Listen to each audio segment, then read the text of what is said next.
I was thoroughly impressed by Luna's Shurkai. Her ability rendered anyone within 20 meters powerless if they harbored any hostility toward her. That was a cheat ability if I had ever seen one. Of course, her Shurkai had its limitations. The biggest drawback was its range. If someone remained outside her influence, they could still use long-range attacks without issue. A/N. MC didn't know about Luna's powers firsthand. He simply overheard Luna explaining them to Flavia after returning to Nox. I wasn't too concerned that Kisuke Urahara and Yoruchi Shihoin had seen Luna. As long as they minded their own business, I had no reason to interfere. However, knowing Kisuke, I doubted he'd let things be. Ha, this is nice. I thought as I lay on a soft grass field under the cool shade of trees. The rich spiritual energy of the Soul Society made even my very soul feel at ease. That was the only reason I had decided to rest in this random forest. Currently, Siriiti was dealing with some minor issues. Several books had mysteriously gone missing.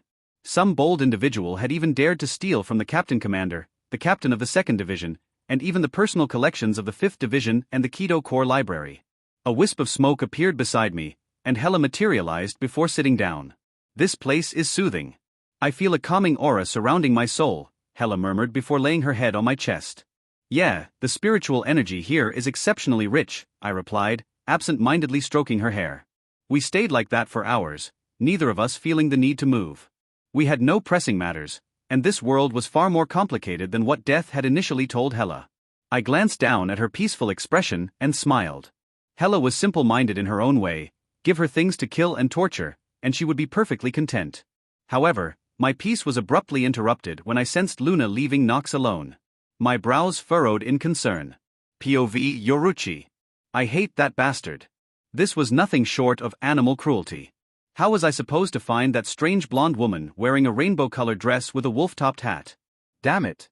Both of them were weird, and to make matters worse, that bastard denied me belly rubs and milk. Now that I thought about it, I had seen that bald woman a couple of times before, so why did I ignore her? With the hollow disappearance incident, I should have informed Kisuke about her. Right? My stomach growled. I'll scratch that bastard later. All of a sudden, I was lifted off the ground. My eyes widened in alarm. How? How had someone managed to sneak up on me? I finally turned to face my captor, only for my feline eyes to widen further. It was the strange blonde woman. She still had that ridiculous wolf-topped hat. Aren't you a cute one? She cooed, rubbing my belly and scratching behind my ears. Yes, keep doing that. I forgive you for picking me up and startling me. I won't even scratch you. My stomach rumbled again. Ah, are you hungry, cutie? The woman asked, and I simply stared at her, confused. Why did I feel a strange connection to this woman? She pulled me close and carried me toward a nearby shop, purchasing a bottle of milk before leading me to a quiet park. She poured the milk into a plastic bowl and gestured toward it. Come on, girl. Drink up. As I lapped up the milk, my mind raced. Why did I feel this overwhelming urge to stay near her? Was this some kind of Zanpakuto ability? No, this wasn't a power affecting me. It was my own instincts as a cat responding to her presence. This had never happened before. Once I finished drinking, she picked me up again. A part of me wanted to escape, but another part of me wanted to stay, to learn more about her. Do you want to stay with me? She asked softly. I let out a simple meow, careful not to betray my intelligence. Oh, so you're unsure, she mused, looking slightly disappointed. My mind reeled. How could she understand a cat's meow so well? I needed to learn more about this woman. I meowed again, this time making it sound more enthusiastic. Her face lit up in happiness. I'm so glad you decided to come with me, she said before suddenly teleporting us away. Wait, what? I didn't even feel the transition. Did she manipulate the fabric of space itself? That level of ability was unheard of. Yes, coming with her was definitely the right choice. Now, I could gather more information. As I scanned our surroundings, I realized we were still in Karakura town. I could sense everyone's spiritual pressure. However, the house before us was unfamiliar. It was massive, with a sprawling backyard. Ah, there you are, Luna, a voice called out. I turned toward the source and immediately recognized the bald woman from earlier. So, the strange woman's name was Luna. Definitely not a Japanese name. Foreigners. Flavia, look at this cutie, Luna said excitedly, holding me up. I felt slightly insulted by how Flavia deadpanned upon seeing me. I'm surprised your new pet is just a normal cat. I thought you'd bring home something unexpected, Flavia remarked dryly. Pet. Excuse me. Sensing more presences, I flared my senses and scanned the house. My heart nearly stopped when I detected a presence inside with the spiritual pressure of a captain. Who the hell were these people? Oh, she was hungry, so I picked her up. Come on, girl, let me introduce you to your sisters, Luna said. Sisters? Why did I suddenly feel a deep sense of impending doom? As we moved deeper into the backyard, I realized they had an actual forest. What kind of insane people lived here? Then, I heard the sound of a TV. My ears twitched. As I turned my gaze forward, I nearly fainted. A giant snake and an even more terrifying wolf lay in the clearing.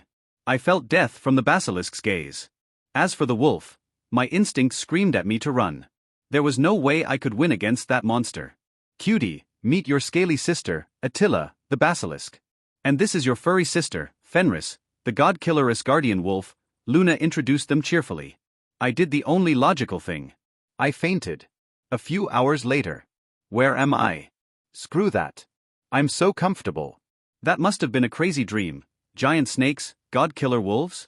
Ridiculous. Oh, you're up, a familiar voice spoke. My eyes snapped open, landing on Kisuk. Piss off, Kisuk. I don't want to see your ugly face, I grumbled, still half asleep. Right. But can you tell me who Luna is? Kisuk asked, his voice laced with curiosity. I froze. Wait. That wasn't a dream. How did I get here? I yelled. Kisuk deadpanned. I was hoping you'd tell me. I found you in a basket with a milk bottle and a note. I grabbed the note, my eyes scanning the contents. Dear Cutie. My eyes reached the end. Only one word escaped my lips. Fuck. So, Yuruchi-chan, what can you tell me about our friend Luna? Kisuk asked seriously, resting his chin on his hand in an attempt to look like a detective from a TV show. It wasn't working. Yuruchi shot him an annoyed glare before swiping her claws across his face. Kisuk yelped in pain, rolling onto the floor while clutching his wounds. Serves you right, you fool, Jinta snorted, clearly unimpressed. Jinta, don't be so rude to Urahara-san, Yururu chided nervously, but Jinta simply snorted again. Yururu-chan, I have to agree with Jinta-kun on this. Urahara-san should focus on important matters instead of bothering Lady Yuruchi, Tessai said politely, his imposing figure emphasizing his words. So cruel, Yuruchi-chan, Kisuk whined as he finally stood up, still rubbing the red scratches on his face. That should teach you to stop fooling around, Yuruchi huffed, crossing her arms. Kisuk sighed in defeat. Fine, fine. Spoil my fun. Now, tell me exactly what happened out there. Taking a deep breath, Yuruchi began recounting the events. As she spoke, Jinta, Yururu, and Tessai listened in disbelief, while Kisuk remained entirely focused, absorbing every word. Teleportation. Kisuk suddenly interrupted when Yuruchi mentioned Luna's movement. Yes. It wasn't flash step. Even if her speed surpassed mine, I would have noticed. It was pure space manipulation. I didn't feel a thing, Yuruchi confirmed. Kisuk frowned. He knew Yuruchi was the undisputed master of flash step, hence her title, Flash Goddess. If Luna's movement was true space manipulation, it posed an enormous threat. She could theoretically teleport into Soul Society, Hueco Mundo, or worse, the Royal Palace. He motioned for Yuruchi to continue. His frown deepened when she mentioned a presence inside Luna's house with the spiritual pressure of a captain. This was highly concerning. Then came the most shocking revelation, Luna's sisters. A basilisk named Attila and an Asgardian god-killer wolf named Fenris. Jinta, Yururu, and Tessai were speechless, but Kisuk looked outright disturbed. Yuruchi explained how her instinct screamed danger the moment she saw Fenris. She, Tessai, and Kisuk were seasoned warriors. If something could rattle Yuruchi's instincts, it was undeniably dangerous. Without a word, Kisuk bolted from the room and returned moments later, arms full of thick books. He slammed them onto the table and quickly flipped through one. Fenrir, Fenris or Fenrisulfur, also referred to as Hervitner and Vanagander, is a wolf in Norse mythology. Since ancient times, Fenris has been known as the god-killer wolf. As her fangs can slay gods, Kisuk read aloud. Everyone stiffened. So it's true. Jinta blurted out in shock. Possibly. While we Shinigami are often called gods, we are not literal deities. That could be why Yuruchi reacted so strongly. Or, it could all be superstition, Kisuk admitted, rubbing his chin. But aren't we considered myths too? At least, to humans. Yuruchi mused. Maybe Asgard exists somewhere out there? Kisuk and Tessai both nodded thoughtfully. Quite possible, Yoruchi-chan. Like Soul Society, Asgard may reside in a separate dimension. But I need more proof before drawing any conclusions, Kisuk stated. Urahara-san, is there anything else in the book? Tessai asked. Kisuk skimmed further. Not much. Yoruchi-chan, did this wolf have glowing green eyes? Yes, she confirmed. Kisuk's expression darkened. Fenris alone can destroy civilizations. But that destruction is nothing compared to what happens if her mistress appears. Yoruchi tensed. Who is her mistress? Kisuk's frown deepened as he flipped pages. Hela, the goddess of war and death. There's almost nothing written about her. Picking up another book, he searched for more information, but all they found were vague mentions of Hela in Asgardian history. No details. Nothing concrete. It's like she was erased, Kisuk muttered. I'll need to find more sources. Lady Yoruchi, can you find that house again? Tessai asked. It's in Karakura town, but I had never seen it before Luna took me there, Yoruchi admitted, frowning. It's possible they exist inside a pocket dimension, Kisuk theorized, snapping his fan open. From now on, they needed to be much more cautious. Kisuk had no proof of Asgard's existence, but he couldn't rule it out. One thing was certain, Luna had an agenda, and he intended to uncover it. POV Rio. Even using all my mental discipline, I couldn't stop myself from laughing. Hela snapped up in surprise at my sudden outburst. Luna had utterly trolled Yoruchi and the entire Urahara shop. I couldn't get over how Luna smothered Yoruchi like a house cat, tucked her into a basket, and left her with a milk bottle. What's so funny? Hela asked. I shared the memory with her through our connection. Hela cackled but then pouted upon seeing Fenris. That was still a sore topic for her. Husband, my break is over. I'm going back to translating the tablet, she said, kissing me before disappearing in a wisp of greenish-black smoke. Lying back down, I turned my focus back to Urahara. The man was practically the Batman of the Bleach world, manipulative, intelligent, and paranoid. Luna had dangled a massive mystery before him, and there was no way he'd let it go. When Kisuk learned about Luna's space manipulation, he immediately became interested. Then he heard about Attila and bolted for his books. I grinned. Freezing time, my eyes glowed green as I used future sight. Would anything interesting happen if I gave Kisuk another mystery to chase? The results were fantastic. Using my reality bending, I altered every book related to Asgardian mythology in the Bleach Prime world. I also subtly influenced the minds of historians who studied it. Watching Kisuk's reaction was hilarious. The more he read, the deeper his obsession grew. This would help Hela in the long run too.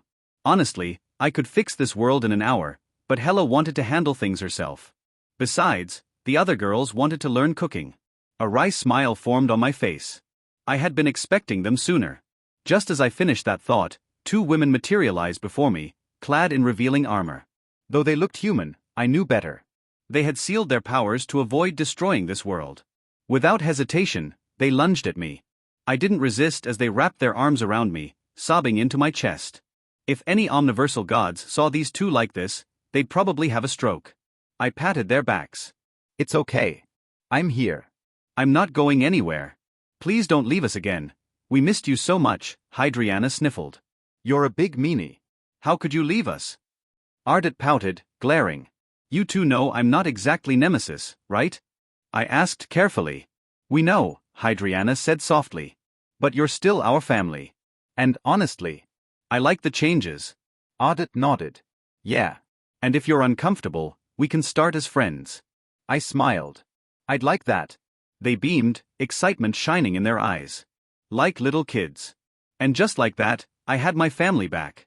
Hey everyone, Quantum Audiobook here. Sorry for interrupting, but if you're enjoying this content, please consider subscribing to the channel. Also, feel free to share your thoughts on this novel in the comments, and don't forget to like the video. So, this is your house? Hydriana asked while looking somewhat displeased. Yes, all of us don't like living submerged in lava or inside some random sun, I retorted, and a thin smile appeared on Hydriana's face. That is what I have been telling her for millions of years. Ardat snarked back and Hydriana simply glared back. Excuse me babe, if I don't find dark and musty meteors to be pleasing. Hydriana bit back and Ardat started to glare at Hydriana. I simply kept watching their fight with an amused look on her face and led them towards the table and we had in our backyard. This was a nice place to have a drink. The two of them sat down but kept glaring. Bring the strongest drink. Both of them said at the same time, and I simply shrugged, and with a wave of my hand, several bottles of fire whiskey appeared on the table along with 3 tumblers. Hydriana quickly opened a bottle and poured our drinks. You know I am really envious of you, Rio. We can't enter mortal worlds with my power, Ardat said with a frown and picked up a glass. My control over my powers has been absolute since the beginning. You know you can enter mortal worlds too with your powers, but the residents would probably go mad due to the influence of your power, I said, and Ardat nodded sullenly. She does that from time to time, but the fun ends really quickly. You shouldn't complain, Ardat. You still destroy worlds from time to time, Hydriana said and took a sip of the drink. This is good, but I have tested better, she said with a shrug and took another sip. True, I keep destroying worlds from time to time, and from next time we are bringing the drinks, Ardat said, and I shrugged. Fair enough. So what have you guys been up to? I asked, and Ardat simply grinned. This and that. Some fool decided that it would be great to seal away Hydriana's avatar. I have been torturing that motherfucker. Ikajan told us that you got back your memories, so we decided to pay you a visit, Ardat said with a grin on his face. Actually, she broke his mind. I am using my magic to fix his mind, and it is going to take some time, so we can start breaking his mind once again, Hydriana said dryly, and Ardat shit her a glare. I also have a lover. She loves killing and torturing people. Why don't you take her with you? She might get to learn a few new tricks, I said, and both Ardat looked especially excited. Yes, this is a great chance for Hela. She will obviously learn a lot from the origin of evil, Ardat and World Devourer, Hydriana. Hela is a child in front of these two. Hela's kill count is only in trillions, whereas the two of them have destroyed trillions of worlds. Sure, I am pretty sure that Ardat would love to, but when are you going to introduce us to your lovers? Hydriana asked, and I knew that most of the girls weren't home. That is why I didn't take them directly to the girls.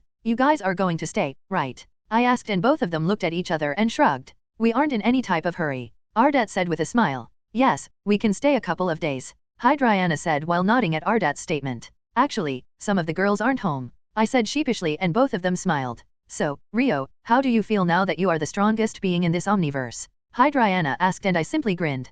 POV Dora. This is a lovely world. I am never going to leave this world. Even if I leave, then I am going to abduct a few chefs. This burger should be declared as the greatest treasure of this world. A few minutes later. No, I was wrong. This fried duck is the greatest treasure of this world. I haven't tasted something so delicious in my entire life. My whole life has been life. Why the hell did I love to eat spiceless food? With the dish, I have finally uncovered the secret of this world. A few minutes later.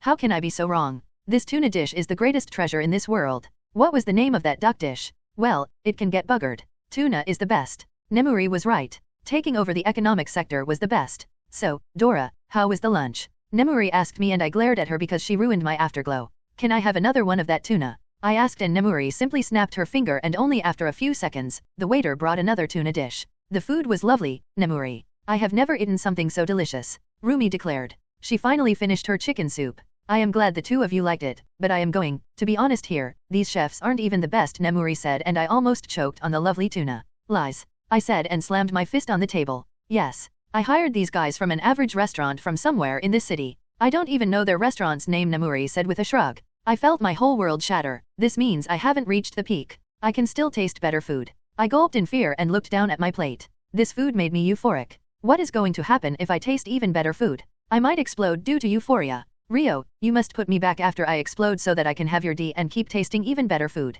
So, why aren't we eating food made by even better chefs? Roomi asked, looking confused, and tilted her head. Because we must cherish everything. From what I have heard, if you get to eat the best food made by the best chef at the beginning, then you might stop relishing things, Nemuri said with a regal look on her face. Circe's Saga tits? Your philosophy can get fucked sideways, I said, and glared at Nemuri and simply smirked. Well, I don't know much about my philosophy, but two of us can get fucked sideways by Rio. It has been quite some time since we had threesome, Nemuri was saying, but Roomi cleared her throat. Sorry, foursome with him, Nemuri finished with a smile.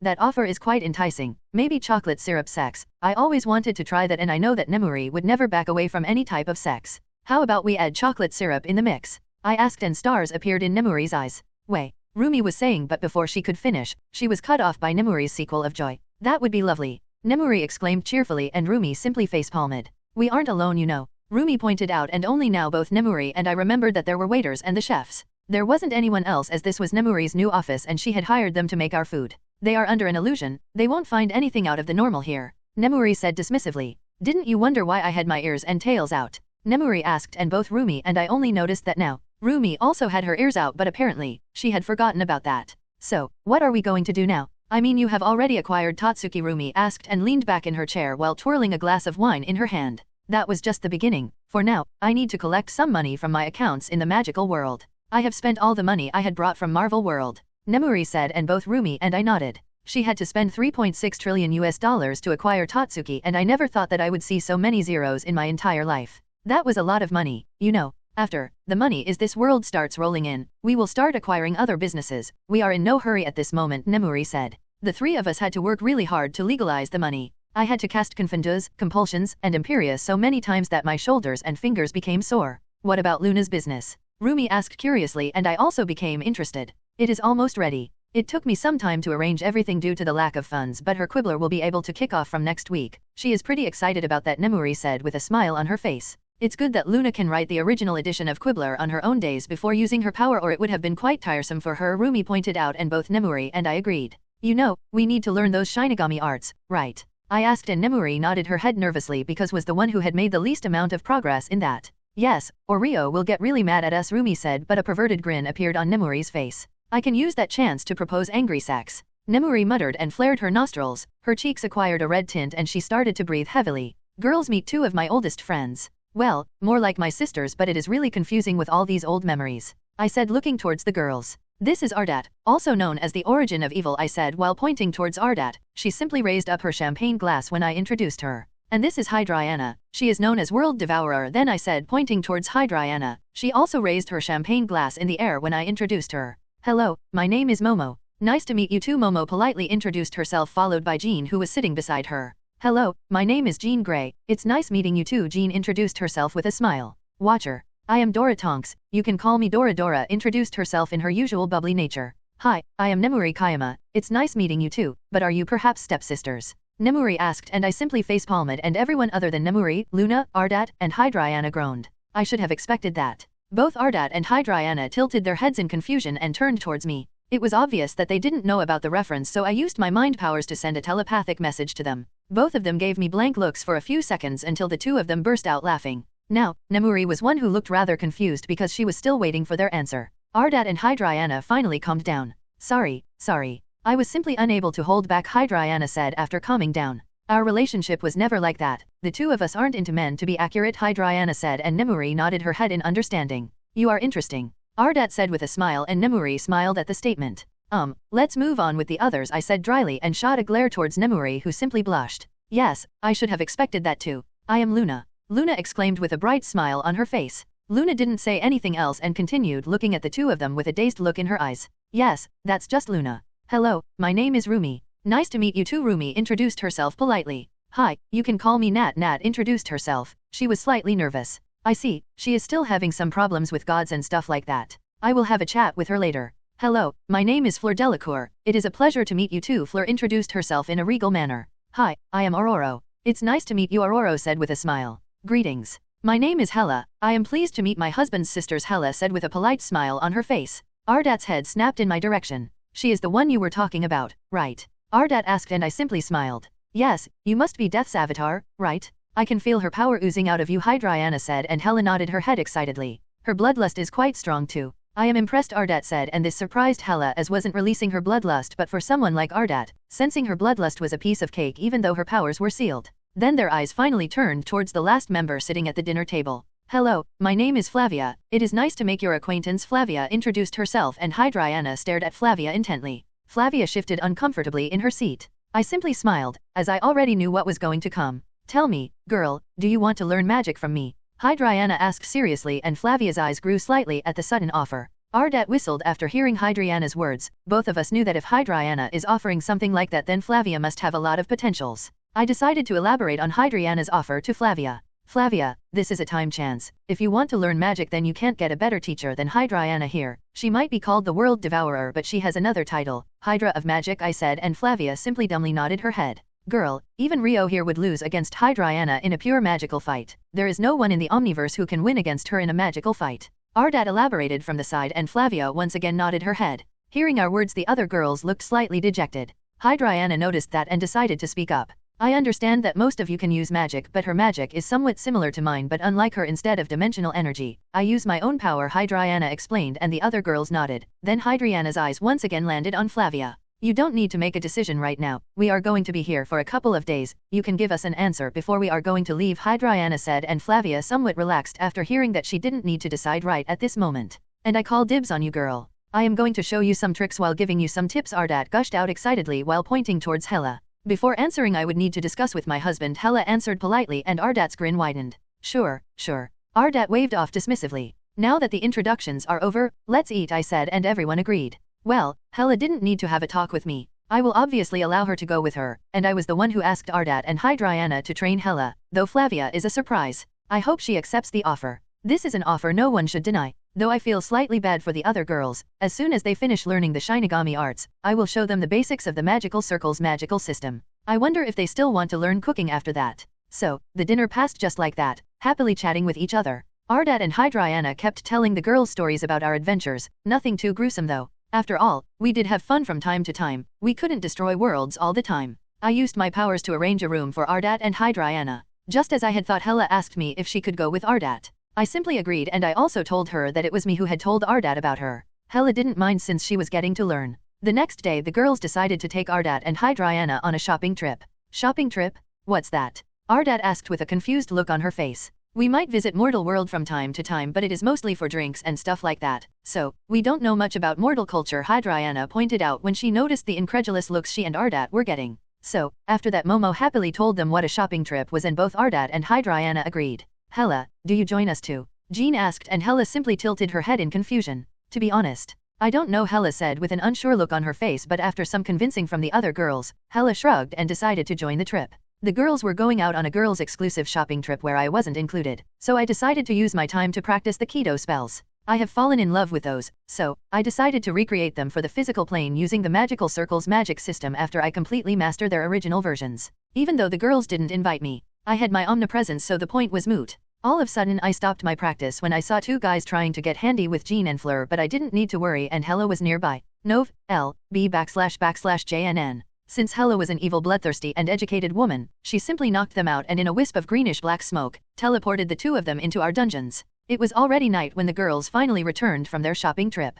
All of them were carrying several bags in their hands. I was in the kitchen preparing food, and I noticed Flavia approaching the kitchen after putting down her bags in her room. So, how can I help you, Flavia? I asked without looking back. I wanted to know what you think about the offer. After a small pause, Flavia spoke up. I simply smiled and turned around. As I have said yesterday, you should accept the offer, but it is not my place to make the decision for you. Hell, I am not going to make a decision for any of my girls, so this is something you have to decide on your own. I finished and started to use telekinesis to continue cooking. Flavia sat down with a contemplative look on her face. She didn't say anything for a few minutes. I have decided to accept the offer. I know that I simply wanted to relax, but I also want to learn more about magic, Flavia said in a determined tone, and I nodded my head with a smile. After dinner, Hela and Ardat happily made their way towards the dungeons. The two of them returned after a couple of hours with happy looks on their faces. I am not going to go into the details, but the two of them are still screaming on top of their lungs, even after they are now in Hueco Mundo. 2 days passed just like that in a blink of an eye. So, this is it, Rio.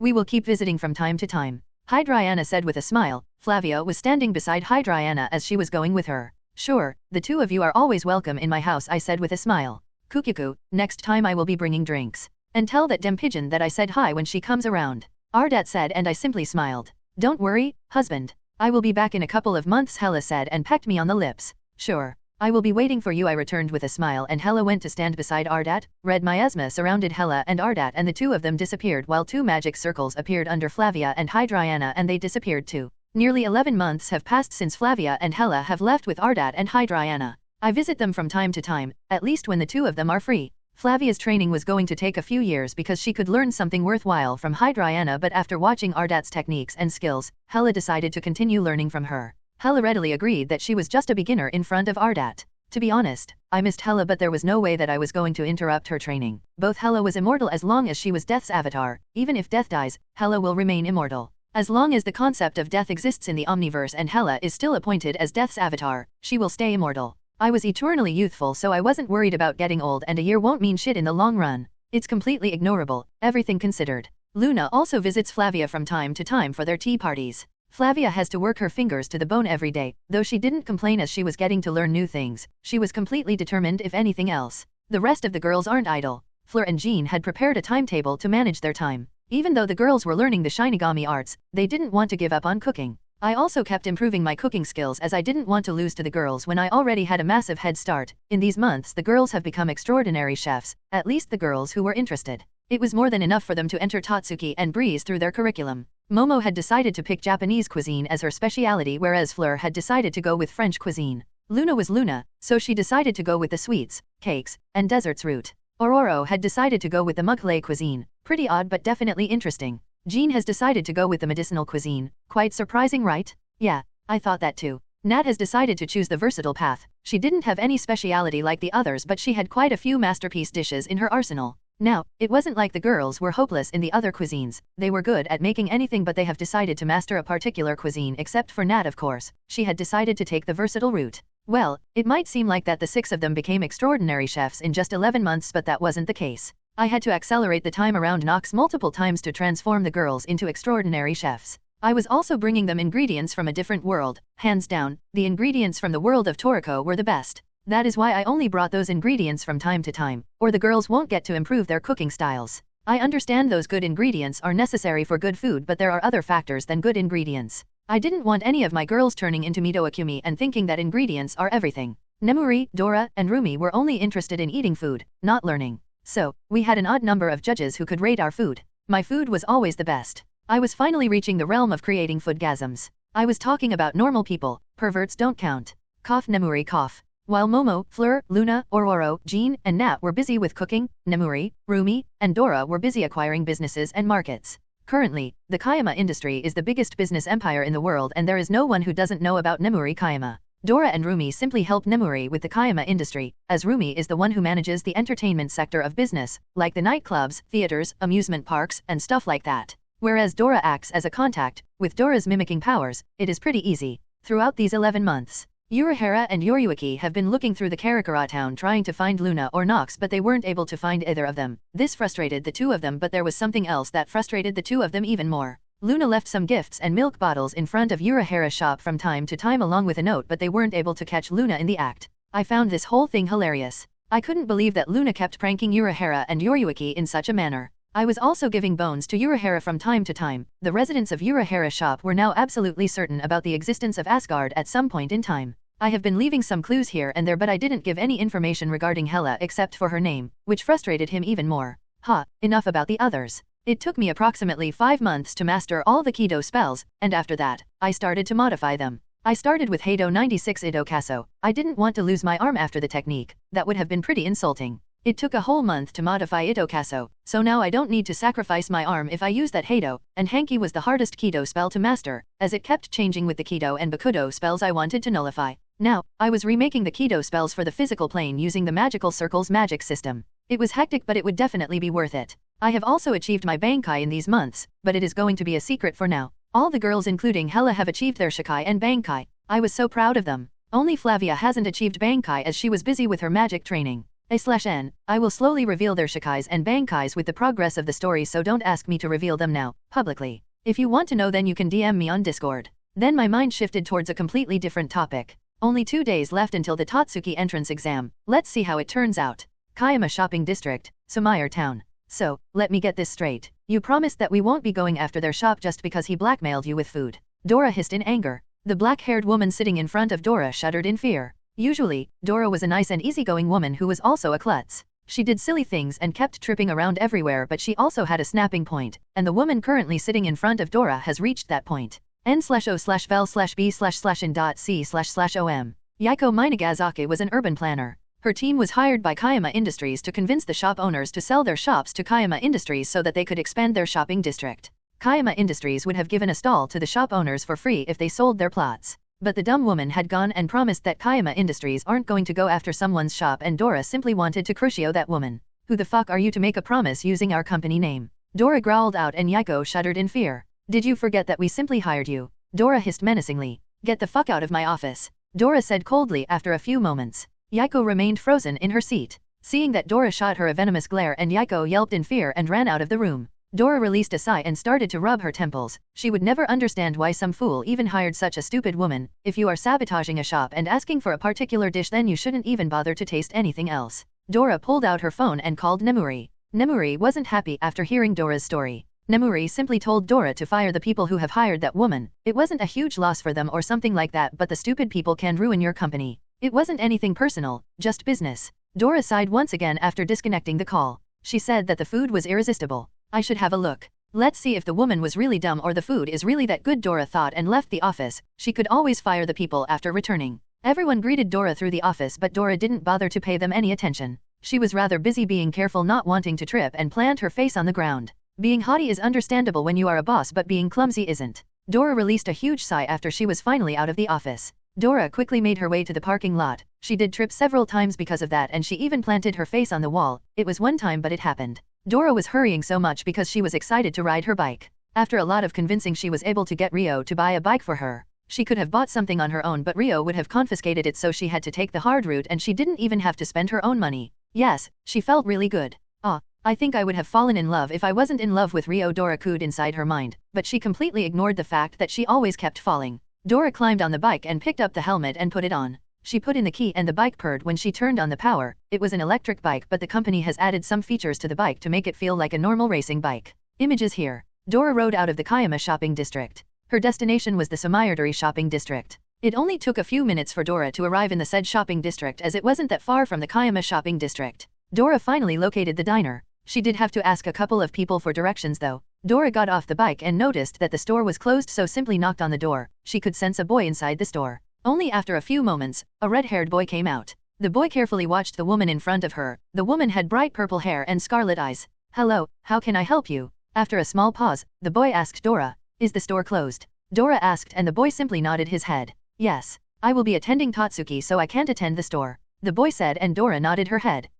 Tatsuki. I will be seeing you then. A pity that I didn't get to taste your food after coming all the way here," Dora said with a smile and walked away from the shop. If the kid was going to Tatsuki, then she could always show up as a judge. The boy simply kept staring at the form of the retreating woman with a bewildered look on his face. A completely white Rolls-Royce limousine stopped in front of the Tatsuki Tea Ceremony and Cooking Academy. A lot of people stopped to stare at the beautiful luxurious car. The doors clicked open and 6 extremely beautiful teenage girls came out of the car. Everyone around the car gaped at their beauty. All 6 of them were breathtakingly beautiful by their own standards, and they also had a certain type of aura surrounding them. No one even dared to approach the group of girls. Nemuri spent 3.6 trillion to acquire this, right? Ororo asked with a frown, but Fleur shook her head. Non, Nemuri spent 3.6 trillion to acquire Tatsuki, not just the school, but she acquired all the hotels and businesses related to the Tatsuki too, Fleur pointed out. How long do we have till the exam starts? Jean asked from the side. About an hour, let's go and wait inside, Momo said, and all of them decided to go inside. As soon as they entered the Tatsuki premises, they started to notice various groups of students waiting along with their butlers and maids. The scene was pretty much unreal, but it was something new for all of them. Do you want to make a bet? All of a sudden Luna spoke up with a dazed look on her face. Luna, we aren't stupid, Nat said with a thin smile on her face. I understand that you are scared. It's completely fine, Nat. I understand, Luna said with a bright smile on her face, and a tick mark appeared on Nat's head. So Luna, what can you tell us about the entrance exam? Jean asked curiously, and Luna bobbed her head sideways. She remained silent for a few moments until the smile on her face widened. There are going to be 3 invigilators for the examination. At first, there was going to be only 1 invigilator, but Nemuri decided to put her foot down. The initial judge is still going to be there. She is not a good invigilator. She would have failed everyone just because of her personal feelings, Luna said, and the rest of them frowned but nodded their heads in understanding. They didn't even notice how the time passed, and it was already time for the entrance exam. The group finally arrived at the hall where the examination would be conducted. A huge crowd was already gathered inside the room, but the hall was completely silent. Welcome to the entrance exam of Tatsuki Tea Ceremony and Cooking Ceremony. I am going to be blunt with you. Only the best of the best are going to be selected. A female voice was heard from the front. The group simply shrugged because they already knew that they were going to be selected. Having a true seer in your group has its own perks. To be honest, I have better things to do and I don't want to be here, so the time is going to be short. Now, you have a minute to withdraw from the exam. The female voice spoke up once again, and surprisingly the examiners started to run away from the examination hall. I was talking about her. Her name is Nikiri Erina, Luna said with a smile when everyone besides them were gone. Nikiri. Now I understand where her arrogance comes from, Fleur muttered, and Nikiri Erina's eyes finally landed on their group. So, you girls are going to take the exam? Nikiri Erina called out haughtily. Yes, Momo said in a determined tone. Nikiri Erina was slightly surprised but didn't say anything and nodded her head. Fine. I will call the other 2 invigilators, Nikiri said and snapped her fingers. The pink-haired woman standing behind Nikiri Erina walked out of the room, and only after a few minutes she returned with a middle-aged man and a young man with a goatee. The middle-aged man had a mustache while the man with the goatee was wearing a golf hat on top of his head. Now, let me introduce the other invigilators too. This is Shijinashin Koda, Erina said, pointing towards the man with the mustache. Then she pointed towards the man with the goatee. This is Katsunori Akamoto, Erina said. Now that you know the names of your invigilators, let's start your examination, Erina said, and the group simply nodded their heads. Is this everyone? Kota asked, and Erina sniffed. Yes, these 6 are the only ones who stayed BA. Erina started to say, but she was cut off when someone cleared his throat from the side. I am here too. A red-haired boy raised up his hand and spoke up from the side. The girls knew about his presence, but apparently, Nikari Erina had completely ignored the kid. Nikari Erina didn't look too happy when she was interrupted, even though it was her mistake to ignore an examinee. Well, haughty people were always unreasonable. Fine, now for the test. You can make anything with the ingredients available in the kitchen. You have half an hour, Erina said, and sat down at the corner of the room along with the pink-haired woman and the other invigilators. Do you take us for fools? You can make anything, but you only have 30 minutes. There aren't a lot of things you can make in 30 minutes, Momo yelled inside her mind, but she didn't say anything as this was a genuine challenge. Jean rushed towards the refrigerator and the other girls didn't even bother and started to check other ingredients. Jean was already using her powers to connect their minds so that they could talk with each other through their minds. Nat also had similar powers, that is why Nat was rummaging through the spice cabinet. The group's odd behavior alerted the judges and the red-haired boy, but nobody interrupted them as helping each other wasn't against the rules, and it was completely debatable if they were even helping each other as the group didn't even talk with each other. Hell, none of them has even looked at each other. I am going with the egg noodle stir-fry, Jean said as soon as she heard from Fleur that there were noodles in the flour cabinet. Nobody opposed as everyone had their own plans. I will be making charred spring onion tofu, Momo declared, and Jean helped her with the ingredients while Nat passed her the spices. Before Momo could even say anything, Luna passed her the kitchen life stand. In other words, the group was having an easy time. I will be making tomatoes stuffed with pesto rice. Luna's cheerful voice rang out throughout all of their minds. Ororo passed Luna the tomatoes. Nov, L, B /JNN. I am making veggie-filled bread, Ororo declared. That is why she already had an assortment of veggies in front of her. I will be making orzo and tomato soup, Fleur declared. I will be making courgette lasagna, Nat declared, and with that, the whole group finished deciding on the dish. While the group was preparing the dishes while helping out each other from time to time without any form of communication, an odd conversation was taking place at the judges' table. How are they communicating with each other? I didn't even see any one of them making eye contact, Akamoto whispered to Kato, who nodded his head with a similar type of confused look on his face. Nikari Erina was also carefully watching the group as they were doing something which is only possible if you have worked with each other for decades. Even after that, your coordination won't be perfect like this. This was simply unreal. The blonde woman with the dazed look on her face already knew what was going to happen before it even happened. It was like the woman could see the future, again something completely impossible. The aroma of their respective dishes started to spread throughout the whole kitchen. Nikari Erina couldn't help herself getting slightly excited, though she would never admit that. Hisoka Arado also looked really interested in the group of girls preparing food in front of them. The 4 of them had already forgotten about the red-haired boy. Even the red-haired boy was staring at the group from time to time. He had never seen anything like that. It was like a dance. The girls finally started to finish their food one by one. Even though the red-haired boy kept glancing towards them from time to time, he still paid a lot of attention to his own dish. His experience in the diner would never allow him to do that. The timer finally reached 0 and all 7 examines had finished setting up the plates. The red-haired boy was the first one to approach the invigilator's table, and with that, the final and most important part of their examination has begun. When the invigilators saw the red-haired boy approaching their table, all of their heads turned towards Hisako Arado. Hisako Arado automatically took out the student's information pamphlet and placed it on the table. Erina read the name on the paper and looked up at the boy. For whatever reason, the information pamphlet didn't have any space for the names of the parents. Nikari Erina would have reacted spectacularly if the red-haired boy's father's name was mentioned. Yukihira Soma, tell us, what have you prepared for us? Kota spoke up when he noticed that neither Nikari Erina nor his colleague Akamoto wanted to interact with the boy. It was pretty obvious that they didn't think that the boy could cook anything worthwhile. It was clearly mentioned on the student's information pamphlet that his family owned a normal diner, so none of the invigilators had any hopes for the boy. This is Yukihira style, transforming Furikake Gohan. The boy known as Yukihira Soma placed 4 plates on the table with an excited look on his face. Image here, Nov, L, B /JNN. HOH. Akamoto mused as he saw the unimpressive dish in front of him, but he was slightly curious about the yellow cubes on top of the rice. Nikari Erina didn't bother to comment on anything and simply picked up the chopsticks to try the dish. She simply wanted to get over this farce. If Hisako Arado was surprised, she didn't show it on her face. She wasn't expecting a plate for her own testing. After all, she wasn't an invigilator. Are the cubes melting? Erina thought when she noticed the yellow cubes were slowly melting due to the heat of the rice. This wasn't the first time she had seen something like that though. Her own cousin kept making things like these. Erina picked up a small portion of the dish with the chopsticks and put it inside her mouth. She didn't want to hurt her delicate taste buds with some atrocious dish. Erina's eyes grew wide in surprise as soon as the flavors started to melt inside her mouth. A small moan escaped Akamoto's lips when he felt how delicious the food was. The dish was simply marvelous. Kota moaned while chewing. The flavors and the dish was simply fantastic. Hisako Arado didn't show any outward reaction, but her face was slightly flushed and she kept eating Yukihira Soma's dish with a slightly pleased look on her face. Nagiri Erina kept eating the dish silently. It only took her a few seconds to completely unravel the secrets of the dish. It mentally noted down the ingredients and the process involved to make the dish. It wasn't something hard for someone like her to decipher. While the invigilators were quite pleased with the dish, Yukihira Soma had a small frown on his face. Transforming Furikake Gohan was the Yukihira restaurant's 8th dish on the secret menu. He expected a little bit more from their reactions. Much better than what I was expecting, Kota said when he finally finished eating the dish. Yes, pretty good for a diner, Akamoto said and put down his plate. Hisako Arado simply wiped off her mouth with a napkin after she finished eating. Since she wasn't an invigilator, her opinion didn't matter and she didn't bother to express her opinion. Both Kota and Akamoto turned their heads towards Nagiri Erina. She had yet to make any comments on the dish and her opinion played a huge role in the result. Nagiri Erina finally put down her chopsticks and wiped her mouth with a napkin.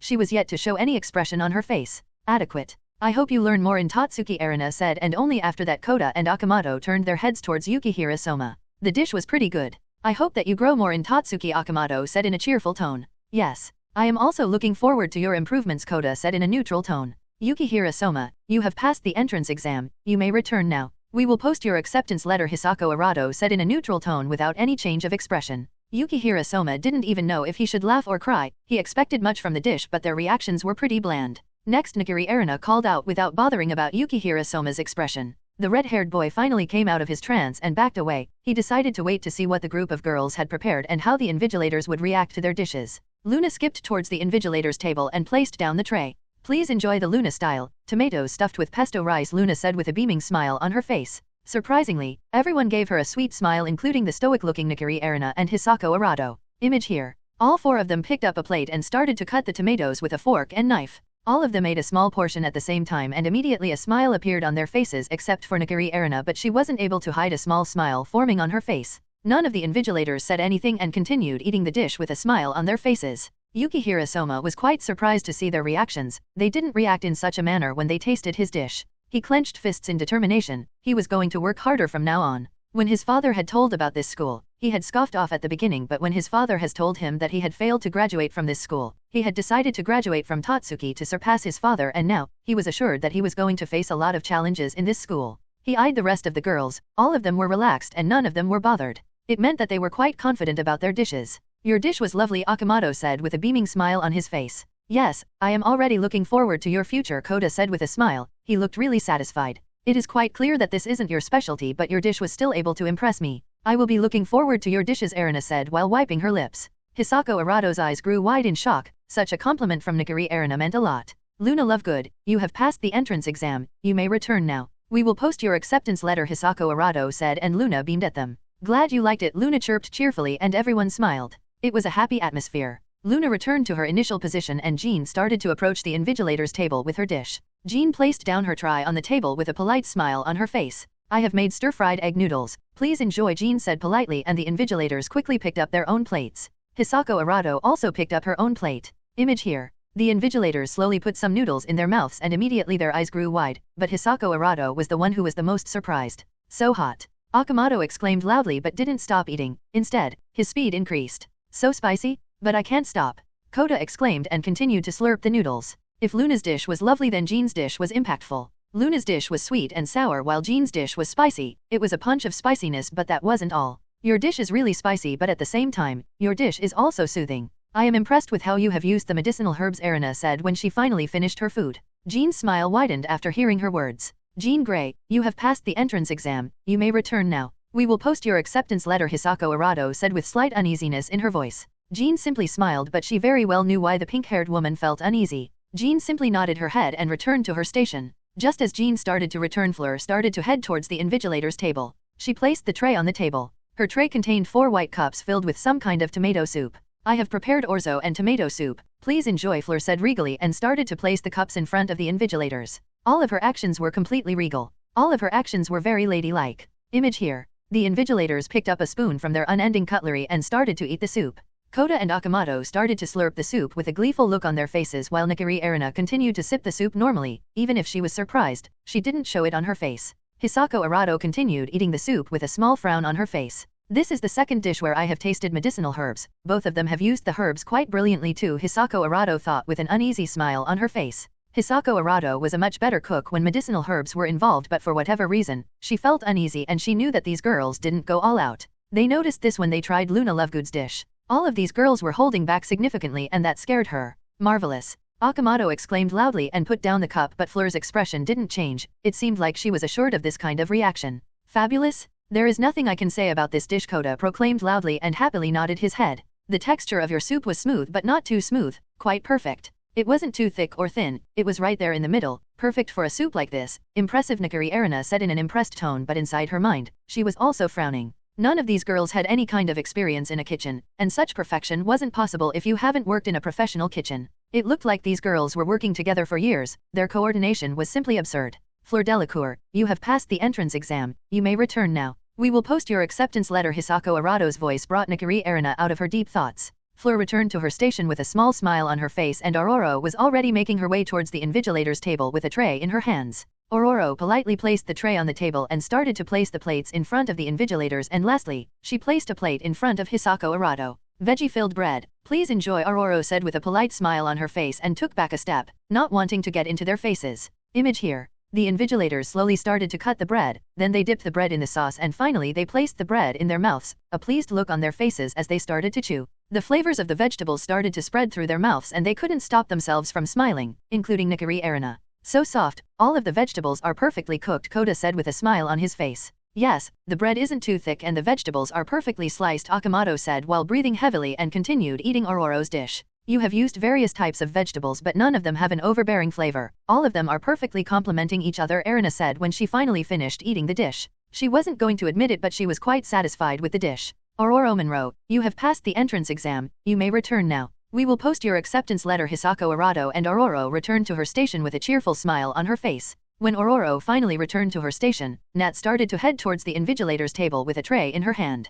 Hisako Arado removed all the trays on their table as it was getting obstructive. Nat arrived in front of their table and placed the tray. I have made courgette lasagna, please enjoy, Nat said with a smile and stood beside the table. The invigilators picked up the plates, ready to try the dish. Image here. Their eyes grew wide as soon as they placed the dishes in their mouths. Nakari Erina nodded her head with a satisfied look on her face. So tangy, Akamoto moaned while chewing, and Kota nodded his head with a satisfied look on his face. I agree, the balance between everything couldn't be any more perfect. Kota nodded his head like a sage. After a minute the invigilators finally finished eating the dish and gave Nat a satisfied nod. The lasagna was perfectly cooked, Erina said after she finished wiping off her mouth. Natasha Romanoff, you have passed the entrance exam, you may return now. We will post your acceptance letter, Hisako Arado said, and Nat nodded her head with a smile and started to return to her station. When Nat was heading back to her station, Momo was already heading towards the invigilator's table with a tray in her hands. Momo placed the tray on the invigilator's table. I have made charred spring onion tofu, please enjoy, Momo said and placed the bowls in front of the invigilators and Hisako Arado. Image here. The invigilators were already expecting a nice dish as none of the girls were yet to disappoint them, so their expectations were higher, and as soon as they placed the food in their mouths, they knew that they weren't disappointed. Brilliant, Kota muttered under his breath and continued to munch down Momo's dish. Akamoto didn't even bother to say anything and continued to eat Momo's dish with a pleased and gleeful look on his face. You have only used onions in your dish and yet the flavor of the onions is not overbearing. The onions are perfectly caramelized. Nakari Erina gave a satisfied nod. Hisako Arado was also impressed with the dish, but she didn't say anything, but she vowed to work harder inside her mind. Momo Yayo Rosa, you have passed the entrance exam, you may return now. We will post your acceptance letter, Hisako Arado said, and Momo beamed at them with a huge smile on her face. Glad you liked it. Momo beamed at the invigilators and returned to her station. Congratulations. Please be present for the opening ceremony and I hope that all of you keep improving, Nakari Erina said with a stoic look on her face. The group of girls cheered happily, but the red-haired boy was clenching his fists tightly. He already knew where he stood and he wasn't happy, but he couldn't stop himself from smiling. So, how was your day? Did all of you get accepted? I asked the girls when they finally returned after finishing their entrance exam. Well, I already knew what happened, but asking them seemed to be appropriate. Pish, you already know, Luna blurted out with an innocent look on her face. I simply shrugged and pecked her on the lips. So, are you girls excited about Tatsuki? I asked, and all of them nodded their heads, well except Fleur. She simply titled her head. So, Luna, I was wondering how are you going to manage to be in Tatsuki and your Quibbler at the same time? I asked curiously. I didn't want her to work herself to death, even though the chances of something like that were very low, non-existent, seer and all. It won't be a problem. It will be alright. Thanks for asking though, Luna chirped cheerfully and plopped on my lap. The other girls shot her mild glare as she was hoarding all of my attention, but even if Luna knew about that, she didn't show it on her face. Rio, I was thinking that why don't we make something? I mean, we should celebrate, Nat said with a grin, and I simply grinned. I already knew what kind of celebration the girls were expecting, or at least, how the party was going to end. Sure, why don't you girls surprise me? I asked and the girls eagerly nodded their heads. We won't disappoint you. Hot stuff. Fleur winked seductively and disappeared in a flash of flames. Fleur was an elegant lady, no arguments there, but when it came to carnal desires, all bets were off. Ororo, can you stay back for a sec? I said and Luna finally jumped off my lap. Ororo looked slightly confused but she simply shrugged and plopped down on the couch beside me. I have to write some articles for Quibbler after I finish cooking, Luna said and patted my head and teleported away. Sometimes, I think that I am one of her pets. So, what do you want to talk about? Ororo asked me and snuggled into my arms. I wrapped my arms around her waist and pulled her closer. Well, you have already heard that both Hela and I were planning to give you divinity, right? I asked and she nodded her head. Now that you have achieved your Bankai, your soul is finally strong enough to handle divinity. Now only your physical aspect is left, so, I want to give you the divinity before Tatsuki starts, I said and Ororo nodded her head after a few seconds. So, how are you going to deal with the physical aspect? Ororo asked and I simply smiled. I have my ways, I said with a grin and Ororo shot me a mock glare in my direction. n/o/vel/b//n.c//om. Fine, keep your surprises. I am going to help the others, Ororo said and tried to get out my arms but I didn't let go. I don't know, maybe I want you to stay in my arms, I said with a grin and instead of saying anything Ororo simply smashed her lips on mine. Within seconds the two of us were making out heartedly. Both of my hands were resting on her gorgeous ass. I gave a squeeze and Ororo moaned in my mouth. Be a good boy and stay here, this ass will be all yours tonight, Ororo said and Flash stepped away from his arms. I simply sat there with a dumbfounded look on my face. Well, revenge will be mine and I will be doing a lot of things with that hot piece of ass tonight. That will teach her not to leave me hanging. Yes, I am a genius. Now, what the hell should I do? The girls were already working and I didn't want to disturb them. Looks like Dora is free. I appeared behind her without making a sound and tapped on her shoulder. Erect, Dora exclaimed and tossed the bowl in her hands. I snickered inside my mind. I used my space powers to save the bowl and its contents. Hello, Dora, I said with a grin and waved at her. You utter twat? I almost spat out my heart. Dora exclaimed loudly and placed her own hands on her chest. She grabbed my hand and placed it on her breast. See, I was this close to dying. I would have been the first goddess who died by spitting out her chest and that's something I don't want to achieve, Dora said with a horrified look on her face and I simply gave a squeeze. Dora glared at me and swatted my hand away from her chest. Dora snorted and plopped down on her seat and started to pout. I started to snicker loudly and she shot me another annoyed glare. Give me back my food, Dora barked out. Even though I snickered, I still returned her the bowl. I conjured a chair in front of her and sat down. This was Dora's office and when I arrived here, Dora was busy stuffing her face with food. So, what are you eating? I asked Dora and she shot me another scathing glare. For a few minutes, she didn't answer and continued eating while shooting me glares from time to time. Fine, sorry. I shouldn't have scared you, I said and finally, a smile appeared on Dora's face. You have somewhat sated my anger, Dora said in a neutral tone even though her expressions told me something completely different. So what do I have to do? I asked curiously. I also wanted to know what she wanted. You must take me to a nightclub. It has been some time since I have been in one, Dora demanded and I started to rub my chin with a thoughtful look on my face so that I could simply annoy her. Dora frowned when she noticed that I didn't say anything for a whole minute. I could clearly see the annoyance building upon her face. Fine. I will take you, I said and Dora nodded her head with a satisfied look on her face. You are going to sit in the back, Dora said and I was immediately worried about the greater good of the others on the streets, raids, and sidewalks. Meh. I will stop her if she messes up. The two of us were currently in Miami. Dora had multiple offices throughout the globe and one of them was in Miami. This office is still incomplete and the office will open in a week. Nemuri was able to acquire a part of the beach and she had planned to get some high-class hotels too in the future, that is why this office was necessary. Since the place was completely empty, both Dora and I teleported right into the parking lot. Dora climbed on her bike and put on her helmet and I simply conjured myself a helmet. The bike purred into life and Dora drove out of the building. The ride was not something I had expected, though a normal guy in my place would have died due to fear.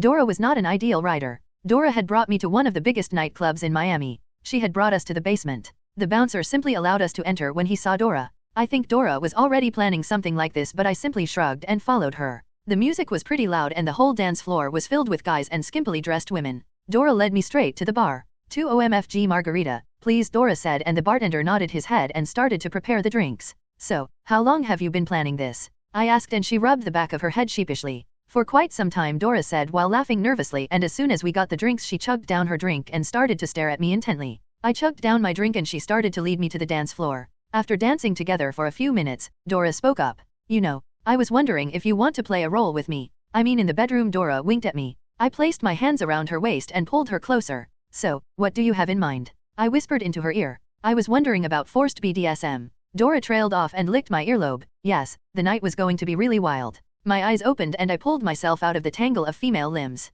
Phew. I shook my head when I noticed that Dora was still hanging by the wall. She was still sleeping but she had a stupid look on her face. I fucked Dora's brains out back in Miami but when I noticed that the others had finished preparing dinner, I teleported into my bedroom with Dora and used my space powers to keep her frozen. This turned her even more because we were going into the dimension of neglecting play. Yes, a closet pervert with questionable fetishes, though I can't blame her much as she was Nemuri's best friend. After dinner, all of us returned to the bedroom to have a wild night. Dora was obviously neglected while I paid my whole attention to all the girls one by one. When I finally finished with the other girls, Dora was just a quivering mess. She came as soon as I plunged my member into her and started to take her roughly. Since the time outside our bedroom was frozen, it wasn't a problem. I used my powers to free Dora and laid her on the bed. She cutely snuggled into the nearest body of heat which was Roomi. I smiled at the scene but I needed to wake up Ororo so that I could take her to train. I gently shook Ororo. She yawned like a cat and pulled herself out of the bed. Good morning, Ororo said as she wriggled out of the bed and snaked her arms around my neck. I simply grinned and locked my lips with her.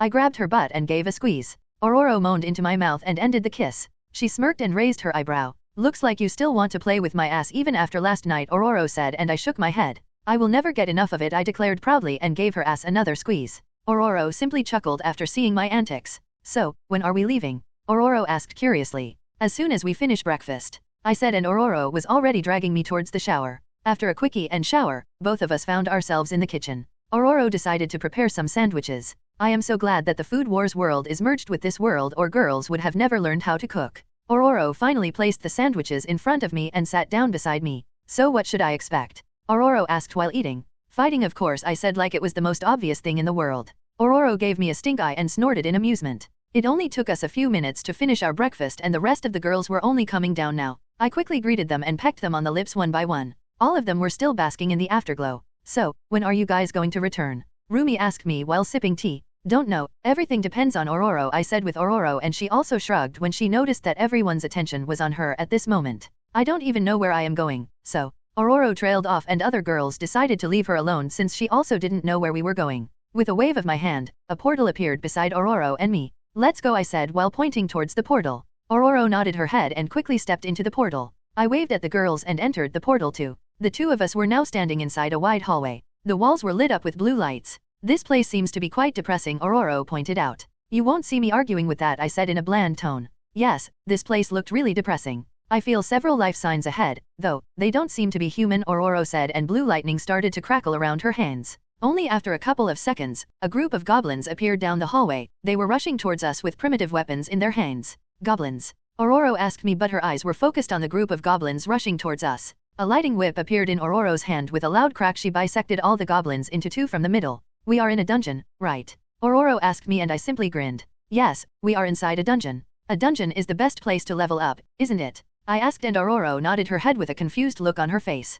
I agree with you, but what kind of dungeon are we talking about here? Ororo asked and tilted her head in confusion. Nov, L, B //JNN. Before I could even answer I felt a massive pull over my body. It was trying to forcefully move me somewhere else, but it was obvious that it wasn't working. At the same time, the whole dungeon floor shuddered and the lights turned off. Slowly a black monster started to form in front of us. That monster looks to be quite strong, I pointed out and swatted away the force trying to move me away forcefully. The monster's eye focused on me and it roared loudly. The monster looked like it was a mix between lizardman and a minotaur. Yeah, definitely strong, Ororo said, and a lighting armor surrounded her body and lightning whips appeared in each of her hands. Even though the monster was pretty much ignoring Ororo, it didn't mean that Ororo was safe. Once again the force appeared wanting to move me away from this place forcefully. Hakai, I said, and a purple glow surrounded my body and the force was obliterated out of existence. That force was pretty important for this world, but it can get fucked. The world should be grateful that I didn't destroy heaven out of spite. While I was busy dealing with the force, Ororo had already engaged the black monster. The monster roared in pain and fury when Ororo's whip landed on the monster's face, leaving a deep gash and destroying an eye.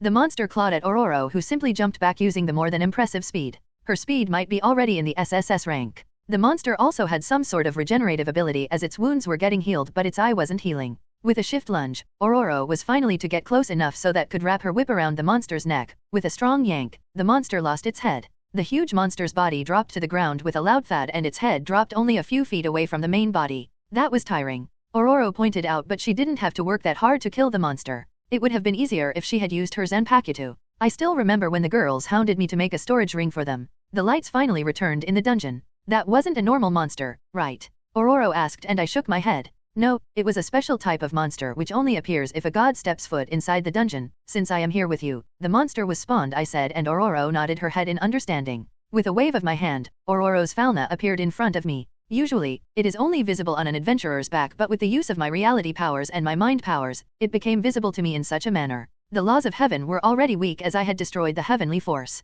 I didn't even have to use a little bit of effort. Just as I had thought. Ororo's all stats were SSS ranked. Ororo, please sit down. I am going to raise your level, I said, and Ororo quickly sat down.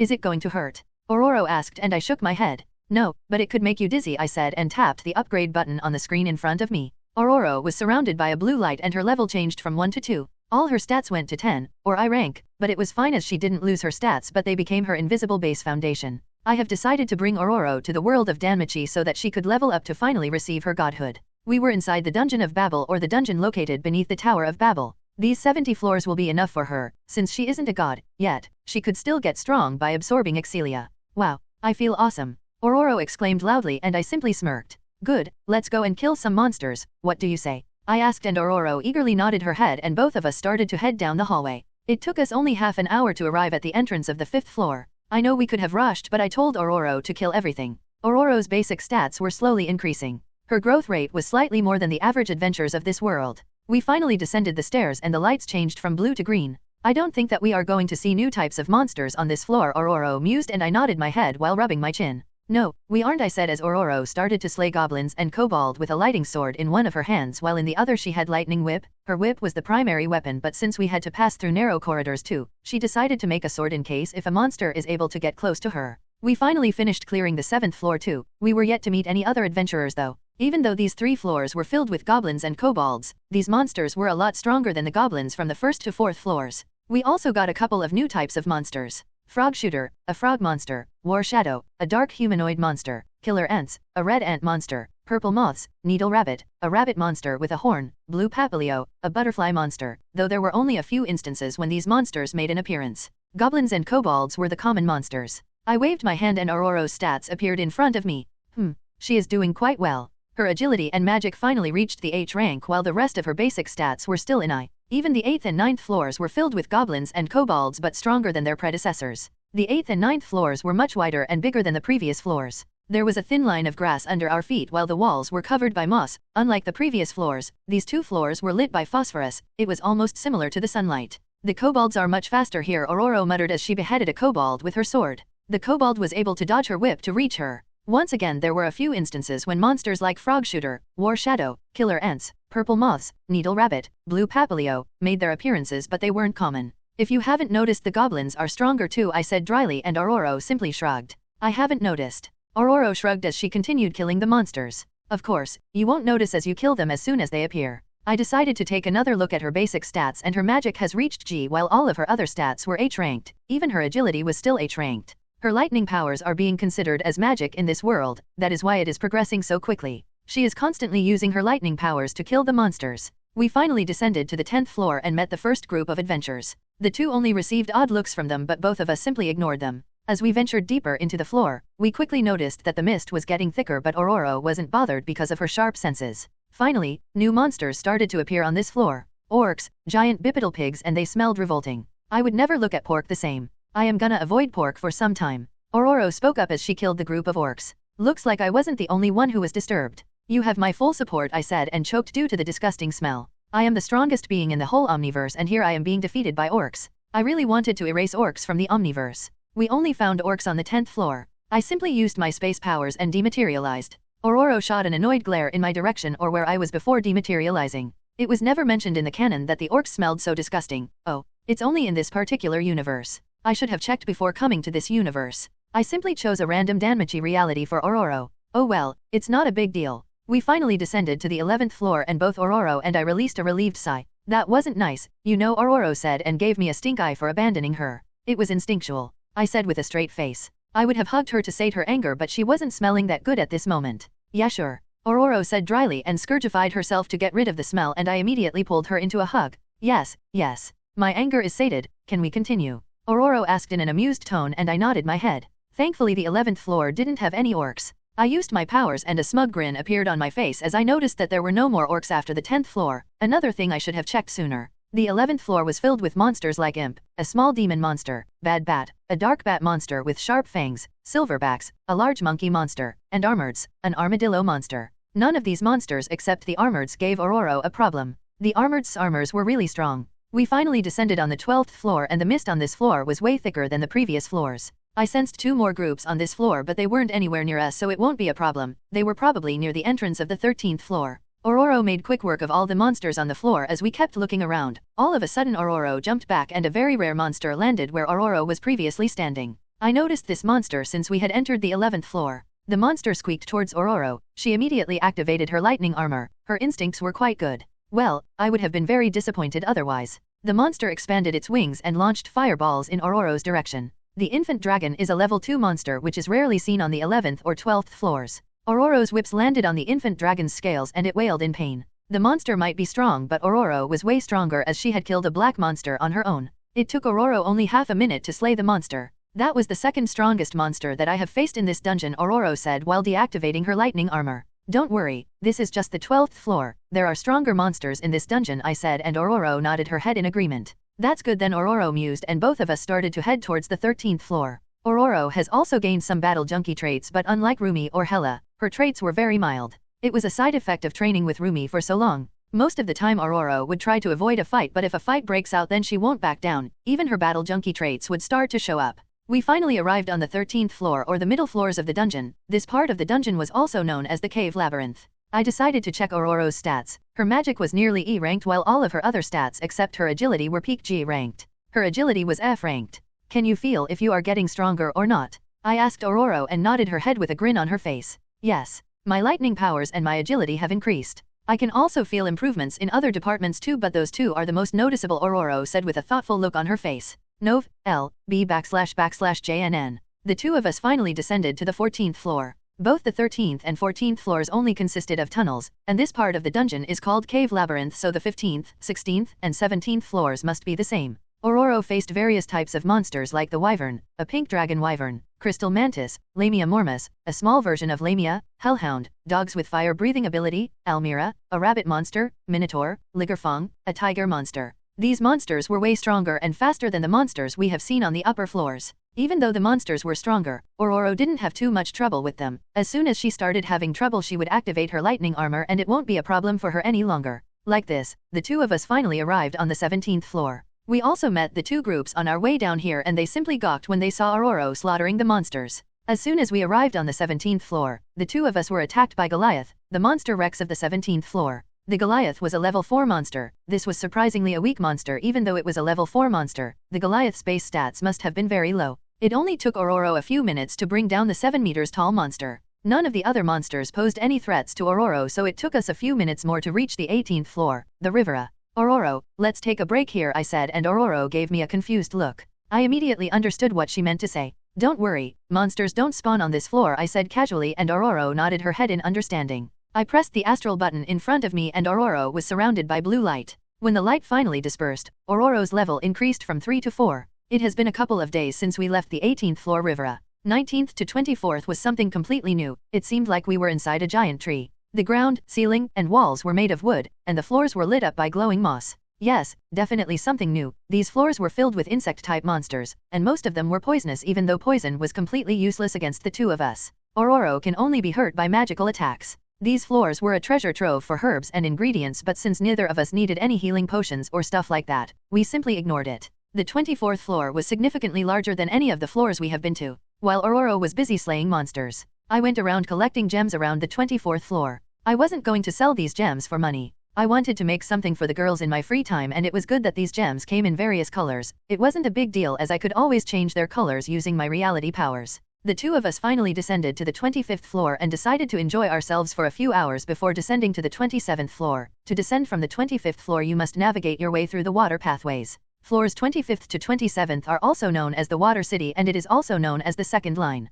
All the monsters we found on these floors were water-based monsters. We also found giant mosquitoes on these floors, but Aurora didn't face much problem slaughtering these monsters. Her magic was almost S ranked while the others were trailing behind. The 28th to 36th floors were a lot different than the other floors. The number and the strength of monsters had increased drastically and I knew that only level 3 adventurers could continue descending. Even though Aurora was still stuck on level 2, she wasn't bothered by the monsters as her base foundation was much stronger than anyone's base foundation in this world. She easily breezed through the floors. It took her a lot of time since the number of monsters have increased drastically. The 37th floor was a pretty unique floor. We had already reached the deeper parts of the dungeon. We entered the first wall and we started to make our way towards the monster Rex Udius, but we found the Colosseum before we could find Udius. Aurora had a lot of fun there as it was a perfect place to grind for someone like Aurora. I was continuously upgrading her stats as she kept killing the monsters. The Colosseum kept spawning monsters only to be slaughtered after a second. After half an hour Aurora got bored because the monsters weren't strong enough for her and she decided to leave.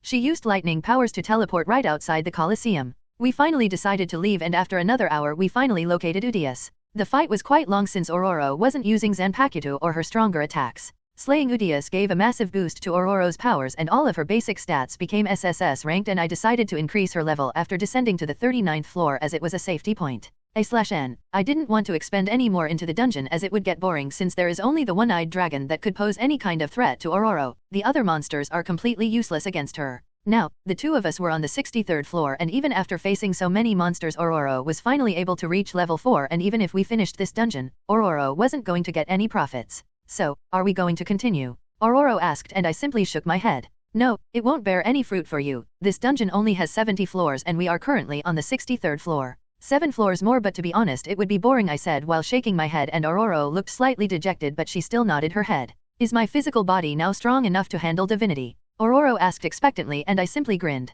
Yes, I think it should be enough. I said and with a wave of my hand, a portal appeared beside us. Aurora walked into the portal but all of a sudden I paused. My eyes started glowing red and my whole body was surrounded by a red light and I started to release unimaginable levels of power. The whole universe started to shudder and soon my power surrounded the whole Danmachi multiverse. Everything around me started to crack and disintegrate due to the raw power I was releasing. All of a sudden the red glow surrounding my body disappeared and a huge grin appeared on my face. I almost died due to those orcs. Now the whole Danmachi multiverse will feel what I felt and pork would never be the same in the Danmachi multiverse. Now, I wasn't petty so everything will return to normal after 5 years. Mwahahaha. I cackled in mad glee and after a minute I finally calmed down. Hey, enough, let's go or Aurora will think that I am ignoring her. With that thought inside my mind, I stepped inside the portal and I appeared on a barren planet. Aurora was looking around with a deep frown on her face. Some buildings were still on fire and not any fire, green fire, signature flames of Hela. Hela did this, right? Aurora asked me but someone else answered her question. Yes, it was me. It took me approximately 3 days to exterminate everyone on this planet Hela said with a proud look on her face. As soon as we arrived here, Hela had noticed us and teleported here.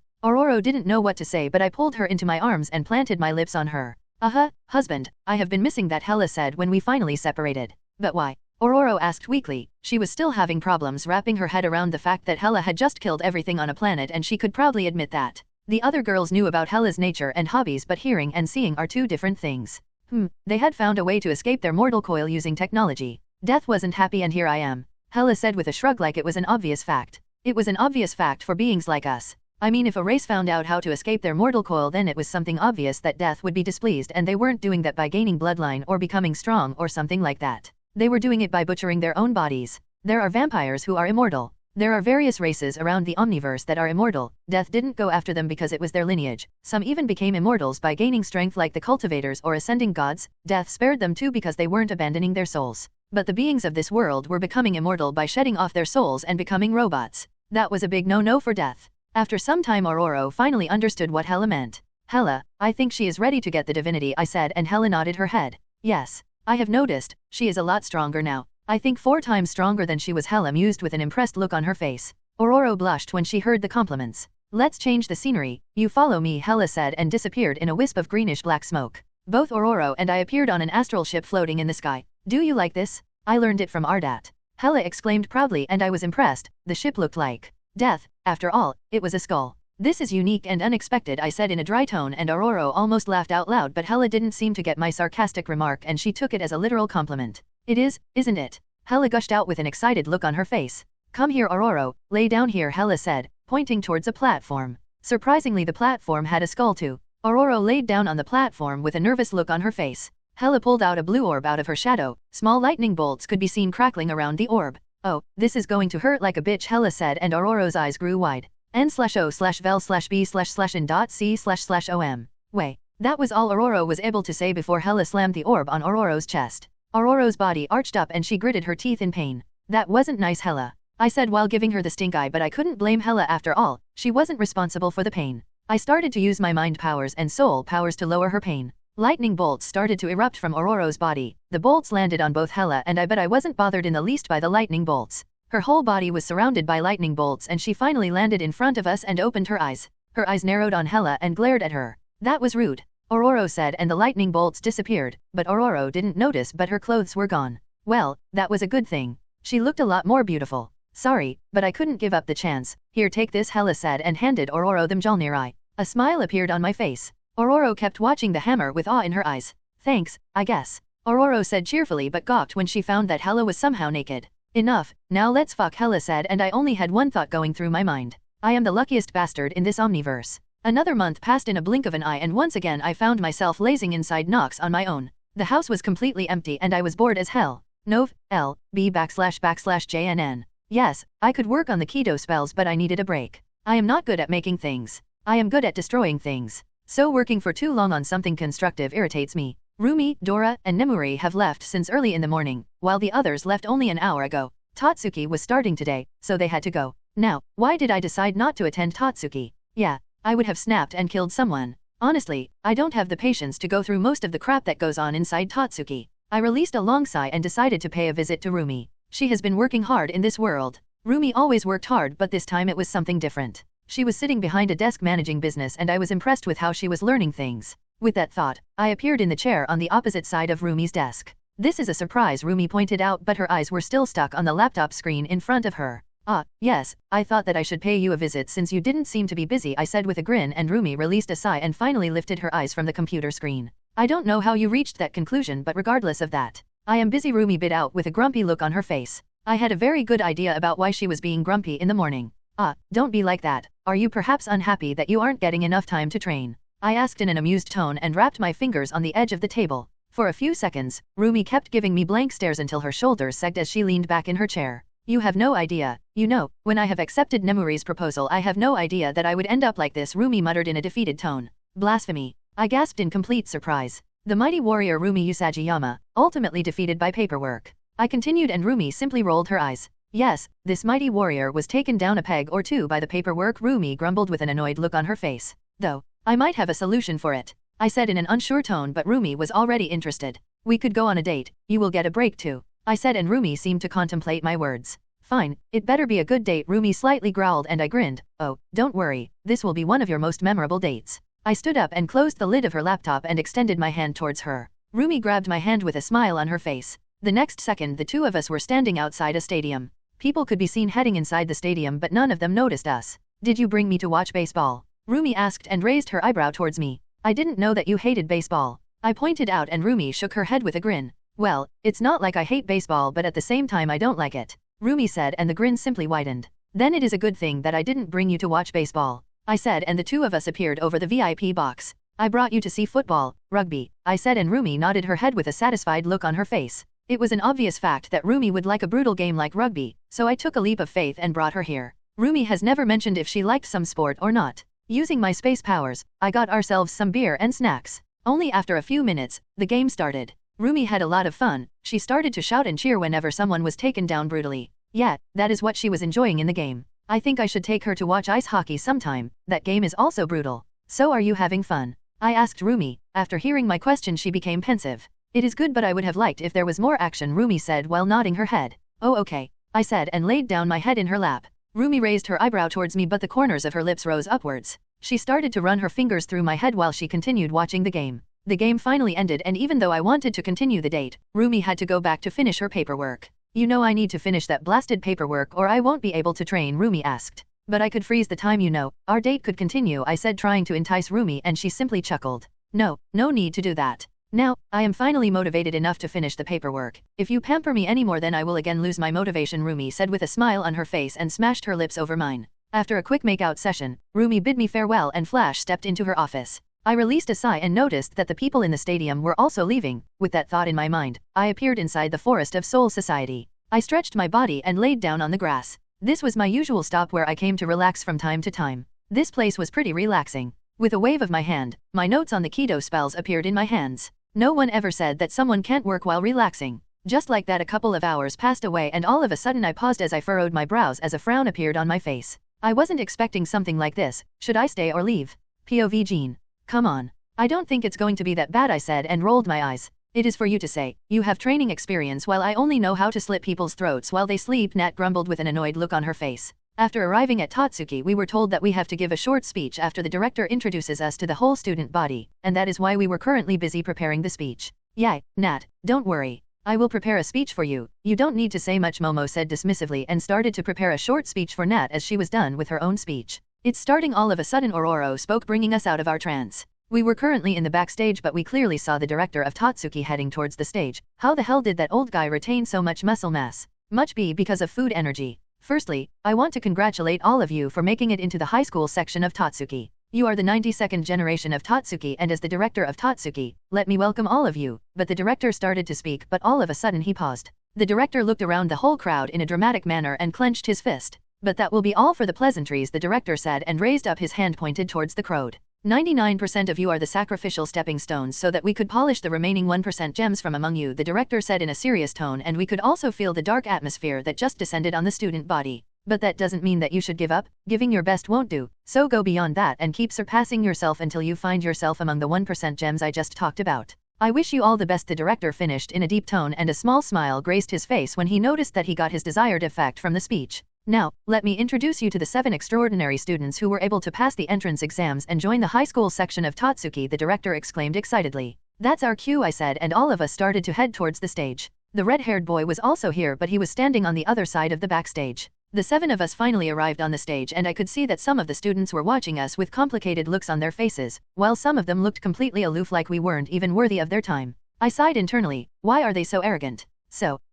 I was brought out of my musings when the red-haired boy named Soma Yukihira tapped the mic. I was already having a bad feeling about this. I'm Soma Yukihira. Truth be told, I didn't expect to be admitted in this academy, but I don't plan on losing to some bunch that has never stood in front of clients. There are some challenges I am excited about, Soma Yukihira said and glanced towards our group, and I groaned internally. Ultimately, I'll use all of you as stepping stones. Now that I'm here, I'll take the top. And with that, Soma Yukihira finished the speech, and clearly, no one was happy with his speech. The whole student body started to clamor and throw things at the stage, and we were quickly led to the backstage. Looks like you won't be needing to give a speech, I pointed out while looking at Nat had a satisfied grin on her face. That's good, Nat said with a grin, but Momo scowled. You know that everyone is going to hate us too, right? Momo asked, and Luna bobbed her head up and down. But everything they try will be useless. That was all she said, but that was enough. I clenched my fists tightly. I can't wait for our classes to start. I guess we are on our own, Jean said dryly while looking towards the cheerful girl beside her who seemed to be lost in her own world. She was humming some unknown song with a dazed look on her face. Jean could only smile wryly when she noticed the glares being shot in their direction. Thankfully, Luna didn't seem to be bothered about the glares. Oh, you don't need to worry about anything, except introducing yourself to him, Luna said while gesturing towards the Soma Yukihira, and then went back to hum her own song. A deep frown appeared on Jean's face as her eyes landed on Soma Yukihira. Then her eyes returned towards where Luna was, but Luna was gone. How does she do that? I can sense everyone's presence, Jean cursed inside her mind and found Luna merrily chatting with a blue-haired girl. The girl seemed to be really nervous. Jean could already see something similar to a soul leaving the girl's body. Jean wanted to ask if the girl was alright or not, and Luna wasn't helping the girl with her overly cheerful personality. But Jean stopped when she sensed their lecturer about to enter their class. As soon as the teacher entered the class, every regular student shuddered. Jean quickly picked the information from a nearby student's mind, and to be honest, she wasn't impressed. A chef that doesn't smile, more like none of them could make him smile. Jean snorted, but she turned around to see Soma Yukihira approaching her. Hoi, looks like we are going to work together. I am Soma Yukihira. Nice to meet you, Soma Yukihira said and extended his hand towards Jean. That's an odd greeting. Well, Dora uses watcher, so I can't complain. This one is more natural than Dora's, Jean thought, and accepted Soma Yukihira's hand. Nice to meet you too. I look forward to working with you. My name is Jean Grey. Please, call me Jean, Jean said and introduced herself. Even though Jean was talking with him, she easily picked up 2 malicious intentions from the back. Oh, then you call me Soma. Do you know about the dish he just mentioned? Soma said while pointing towards the dish Roland Chappelle just mentioned. Beurre bourguignon. I have no idea about the dish, but as long as he gives us the recipe it won't be a problem, Jean said in a dismissive tone, and Soma nodded his head. Just like Jean had thought, Roland Chappelle started to write down the recipe. Jean quickly read through the recipe and she knew that the dish wasn't something extraordinary. Jean's specialty wasn't French cuisine, but she knew about them. Beef, onion, mushrooms, butter, carrots, cauliflowers, bouquet garni, salt, pepper, garlic. Oh, I won't have a problem making that, Soma said while nodding his head. I am going to tenderize the meat. Why don't you prepare the other ingredients? Jean offered and Soma immediately agreed and walked away to prepare the other ingredients. He must be good since he passed the entrance exam, Jean thought inside her mind as she started to unwrap the piece of beef. She was also keeping on the two boys. Previously she had sensed malicious intent from them. Jean wasn't a petty woman most of the time, but try to ruin her food, then you should be ready to get burned. With Luna. Are you sure that we should use honey? Chappelle-sensei didn't mention honey. The blue-haired girl, now known as Megami Tadokuro, spoke in a nervous tone. Her knees were shaking like twigs. Megami-chan, you don't have to worry about anything. My word is absolute, Luna said in a cheerful tone and continued to tenderize the meat with honey. Luna knew about the properties of honey as she was always experimenting with sweet things. This is my last chance, you know. If I get another failing grade then I will be expelled, Mugamai stuttered out. She was about to pass out, but Luna placed her hand on Megami's head and started to pat her. As I have said, Megami-chan, you don't have to worry about the dish. Why don't you start preparing the other ingredients? Luna asked innocently, and Megami reluctantly nodded her head with a determined look on her face. There was no one who could deny Luna's request, and Megami wasn't an exception. Luna started to hum some unknown song. Adela and Fenris are going to miss me. I hope that they don't eat up Adam and Eve, Luna thought, and continued to prepare the dish. After about 15 minutes, Megami finally returned to their station with the other ingredients in her hands, and she was surprised to see that Luna had already started to cook the meat and it was almost done too. But before Megami could say anything, Luna spoke up.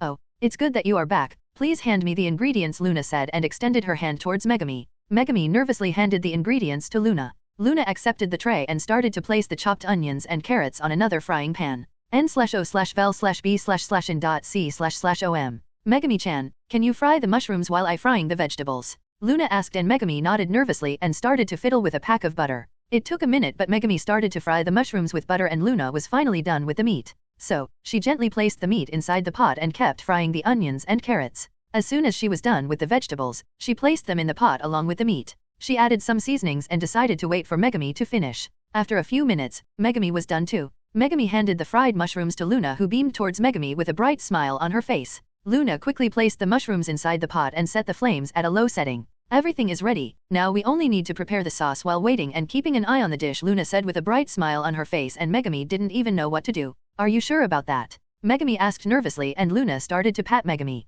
Megami calmed down. Yes, now let me make the sauce, Luna said and started to prepare the ingredients for the sauce. Luna had noticed that some students were still glaring at her, but she shrugged them off as the glares were completely useless. Megami also helped Luna with the sauce and they were finally done with the dish. Luna quickly placed the contents of the pot on a plate while keeping a small part of herself and Megami. Megami wasn't sure, but once again Luna's assurances worked like magic on Megami. Both of them started to approach Roland Chappelle and he kept watching them with a raised eyebrow. None of the other students were even close to finishing the dish, and these two girls were done within 30 minutes. Are you two perhaps done with your dish? Roland Chappelle asked Luna and Megami in his usual accent. Luna beamed at him and extended the plate. Yes, please give it a try. I am sure that you will love it, Luna said brightly, and everyone looked at them oddly while Jean simply facepalmed.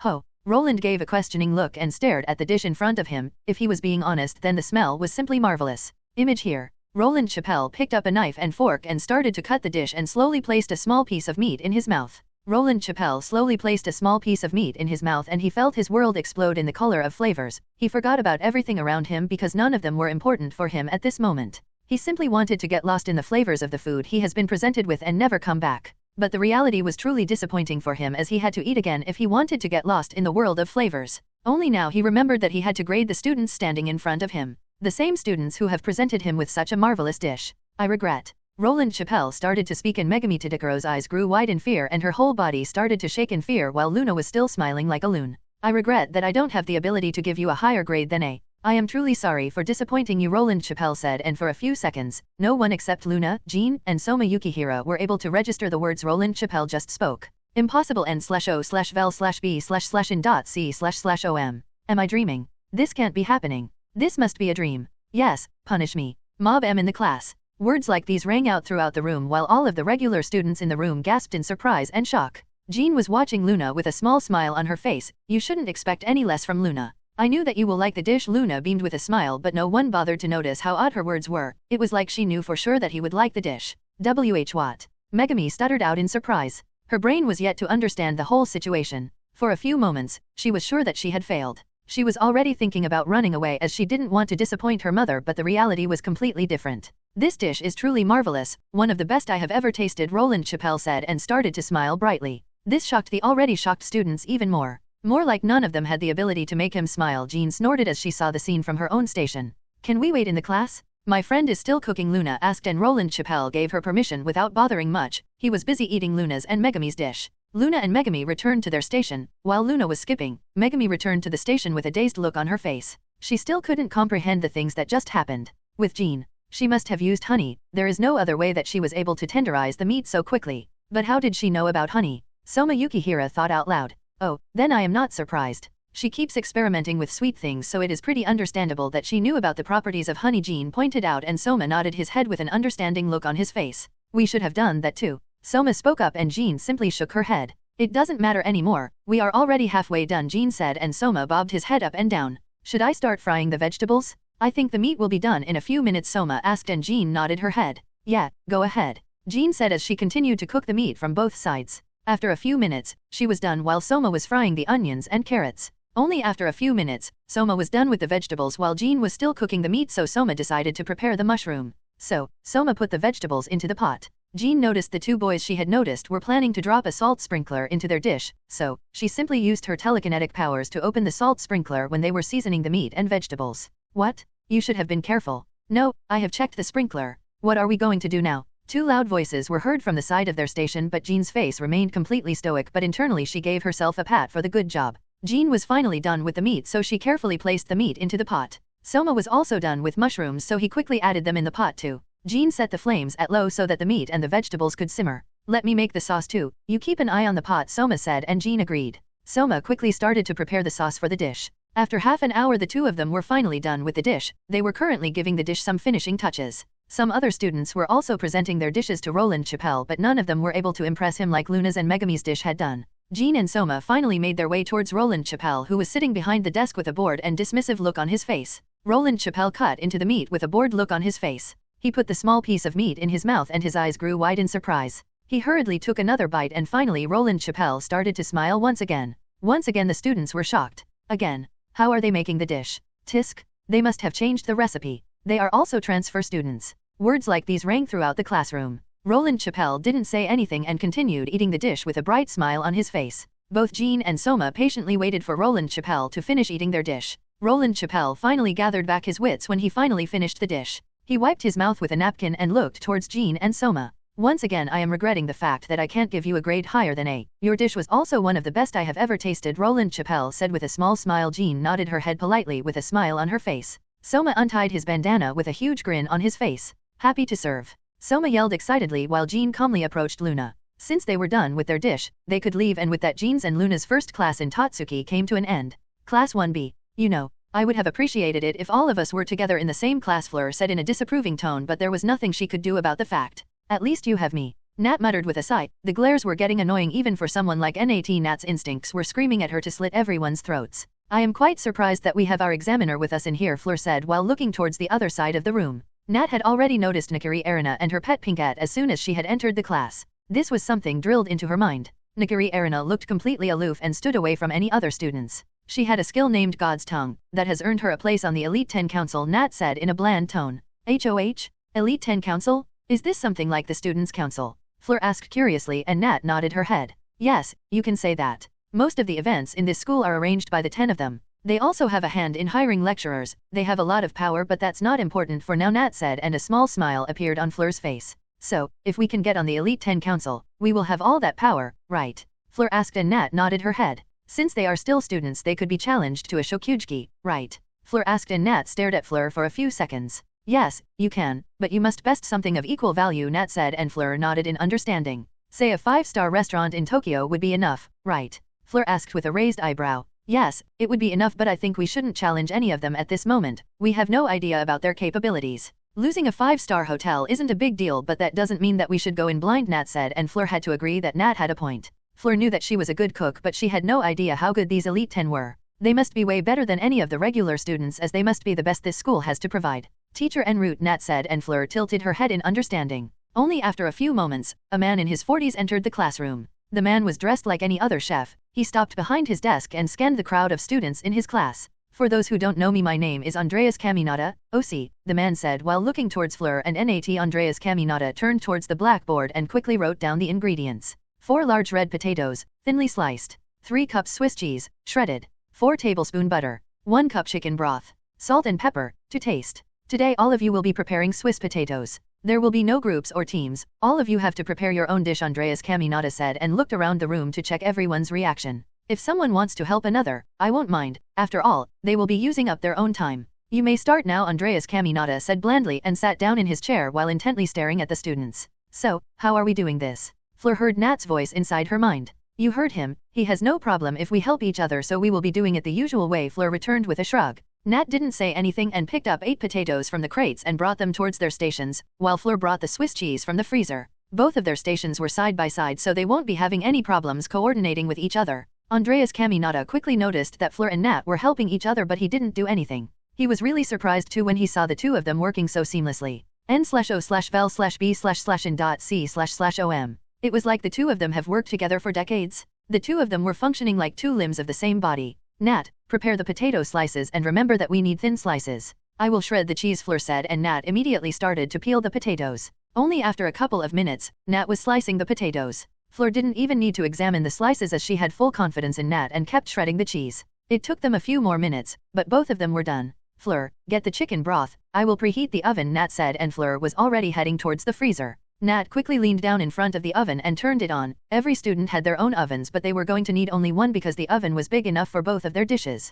Nat set the oven to 425 degrees Fahrenheit as she started to grease the baking dish. Fleur returned after a minute and started to help Nat. As soon as they were done greasing the baking dish, they started to place the potato slice in the dish. Only half of them. Nat's voice rang out in Fleur's mind when she was about to continue placing more potato slices. You needed to place only half of the potato slices. Thanks, Fleur thanked Nat as she started to season the potatoes with salt and pepper. Then Fleur even spread 1½ cups of shredded cheese over the potato slices. Nat was also doing the same. After that, the two of them started to spread butter over the cheese. As soon as they finished dotting with butter, they repeated the layer and poured the chicken broth over the top. Both of them placed the baking dish inside the oven as Fleur set the timer to 45 minutes. They sat down and noticed that none of the students were fast like them. Even Nakiri Arena was still greasing her baking dish and she was one of the faster students. Both Nat and Fleur sat in complete silence waiting for the timer to reach 0. He has been paying rapt attention to us since the beginning, Nat pointed out. Yes, I have noticed. He was simply curious about our coordination, Fleur replied calmly. Just like that, the two of them kept chatting about various topics inside their minds.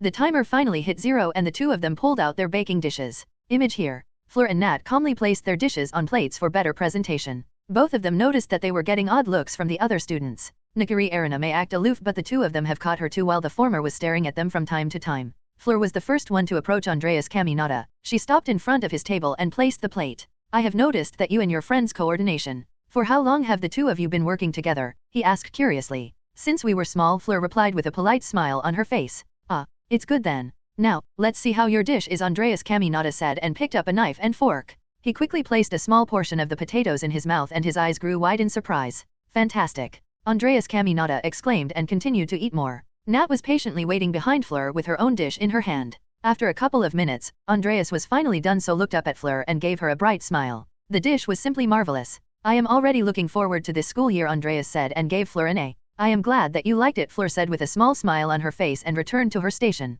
After a few minutes, Nat also returned with an A, and with that they were finally done with their first day, but the two of them decided to wait. They wanted to see how Andreas reacted to Nakiri Arena's dish. This was a good chance to check what kind of opponents they were going to face down the road if they continued attending Tatsuki. Class 1C. At least I have you with me, or it would have been rather awkward with all these glares, Momo muttered under her breath. Yeah, it's kind of getting on my nerves too, Ororo said with a wry smile marring her face. Even though most of the students seemed to be glaring at them, some looked interested and wanted to talk, but no one approached them for now. That silver head in Anakiri, Ororo pointed out, and Momo nodded her head. The silver head was pouting while arguing with a black-haired teen. The black-haired teen looked like he was about to fall asleep.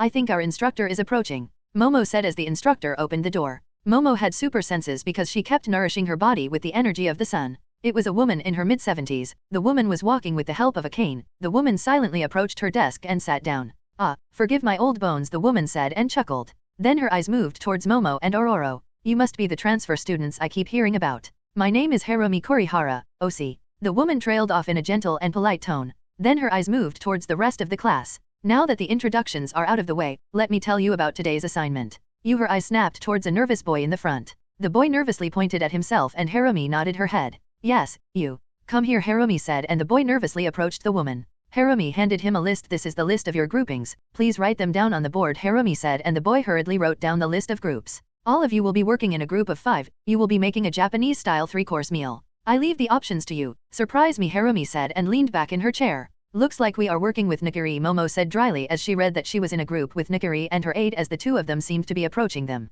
Hello, my name is Yuki Yoshino. It looks like I am in your group too. Please take care of me. All of a sudden an orange-haired girl jumped in front of them and introduced herself in a cheerful tone. Oh my, see Ryo-kan, we are the last ones. How many times have I told you that I don't like to be late? Nikari Alice finally arrived and started to scold her aide. I have lost count, my lady, her aide said in a dead tone. Hello, my name is Momo Yayo Rozo. All of you can call me Momo if you want. Momo extended her hand towards Yuki Yoshino and shook her hand. Yuki nodded her head in excitement. Hello, my name is Ororo Monroe. All of you can call me Ororo. Ororo said, introducing herself. It's nice to meet you, Ororo, Nikari Alice said while looking towards Ororo. Then she turned her head towards Momo. Momo, I am Nikari Alice. You can call me Alice if you want, Nikari Alice said while introducing herself with a mischievous smile on her face. It's nice to meet you once again, Yuki Yoshino. We already know each other from middle school. Would you mind if I call you Yuki? Alice asked, and Yuki somewhat nervously shook her head.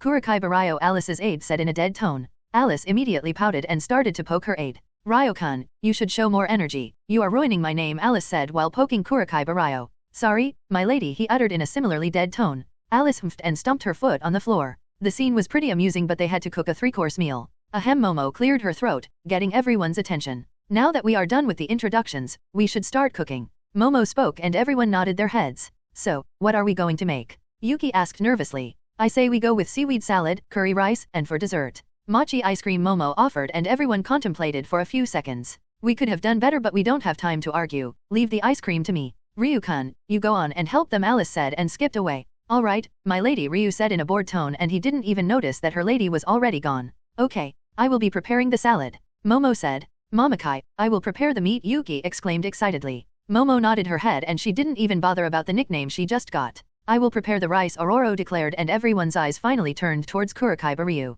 I will help with the ingredients for curry, Ryu said in a bored tone.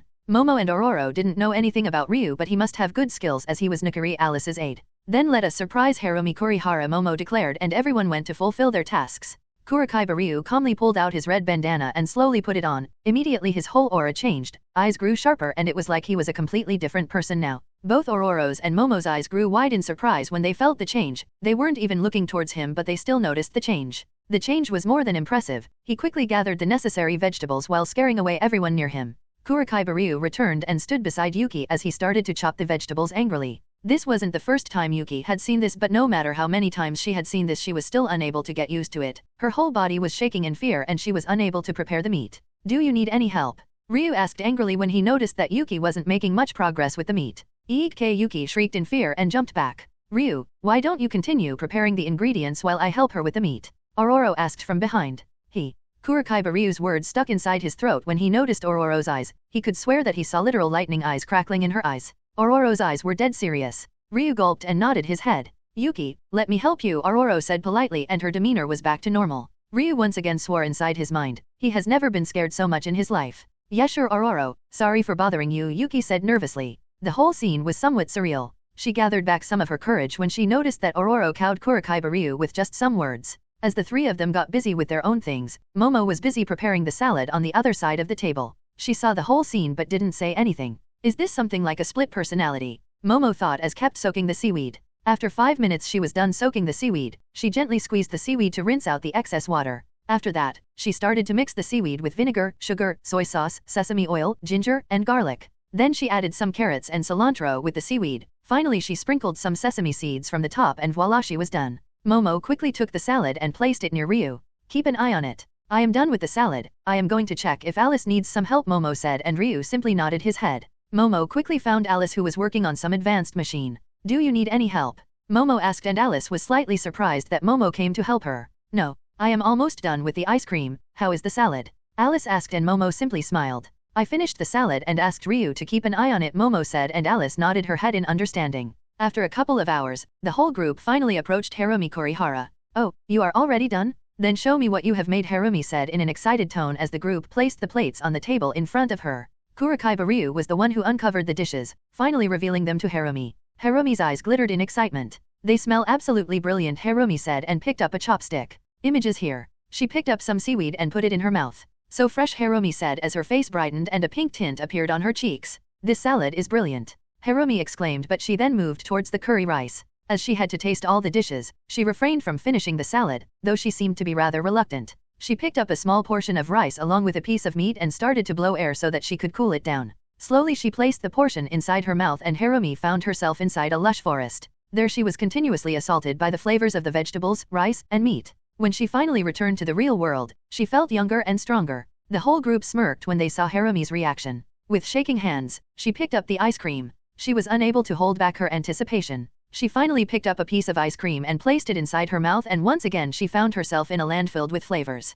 Harumi was unable to stop the moans that escaped her lips. After a few minutes, she was finally able to calm herself down. I have no words to explain how delicious your dishes were. I am truly surprised, Harumi said with a bright smile on her face. Isane, how many times do I have to tell you that you don't have to worry about me? Captain Unohana asked politely. Retsu Unohana is the captain of the 4th Division of Godi I-13. She was one of the most experienced captains and the best healer in Soul Society. Retsu Unohana is a very slender and youthful woman with blue eyes and black hair. Most of the time she is dressed in the standard Shinigami captain uniform, but she wears an obi instead of the normal sash. Her hair is long and is always worn as a large braid down the front of her body. Captain Unohana has a gentle and warm personality that augments her appearance. Unohana is a soft-spoken, polite, and caring woman who uses honorifics while addressing everyone, even the enemy. Unlike most Shinigami who carry their Zanpakuto in their sash, Unohana has a large string attached to the sheath of her Zanpakuto and she carries it over her shoulder. Sometimes she has her lieutenant, Isane Katetsu, carry it for her whenever they are together on the battlefield.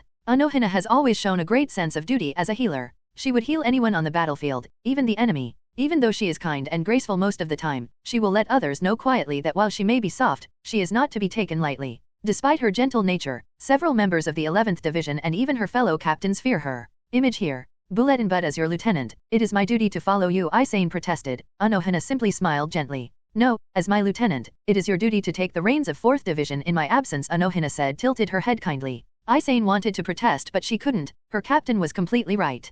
Captain Unohana stared at her lieutenant for a few seconds and released a small sigh. Isane, we have this conversation every week. I like to collect the herbs myself. I also get to stretch my body, Unohana said with a small smile and patted her lieutenant's shoulder. Isane also released a sigh and reluctantly nodded her head. I understand, Captain. I won't disappoint you, Isane said with a determined look on her face, and Unohana gave her lieutenant a kind smile and walked away. Unohana Flash stepped out of Siriti and appeared on the mountains of Rukanga. She had a habit of coming here to the mountains every week to collect medicinal herbs. This gives her a much-needed short break from everything. Unohana started to walk through the forest of the mountains in search of herbs. Ah, the place is rather relaxing, Unohana thought as she continued her excursion, but all of a sudden Unohana paused when she noticed something. Hello. I didn't mean to startle you, forgive me if I did. I didn't think anyone would be here, Unohana said with a smile on her face. Yes, the something she had noticed was a person lying on the grass. POV Rio. Just like that a couple of hours passed away and all of a sudden I paused as I furrowed my brows as a frown appeared on my face. I wasn't expecting something like this. Should I stay or leave? After contemplating for a few seconds I decided to stay. I won't be getting another chance like this and it would be simply a waste if I leave now. So, I sent away my books and decided to patiently wait. Lo and behold, after half an hour Retsu Unohana stumbled upon where I was lying down. As soon as she walked out of the 4th Division squad house, I noticed her and that is why I was wondering if I should stay or leave. But as I decided to stay, I started to use my soul powers to make her think that I am a regular soul of Rukanga. She was beautiful even in the anime, but in the real world, she was simply gorgeous. Hello. I didn't mean to startle you, forgive me if I did. I didn't think anyone would be here, Unohana said with a kind smile on her face. The anime didn't do any justice to her beauty. Her voice was simply melodious. Now I am really glad that I decided to stay. No, it is completely fine and I wasn't startled. You are a captain, right? I asked Unohana, who simply smiled. Yes, I am the captain of the 4th Division, Retsu Unohana. Unohana introduced herself with a gentle smile on her face.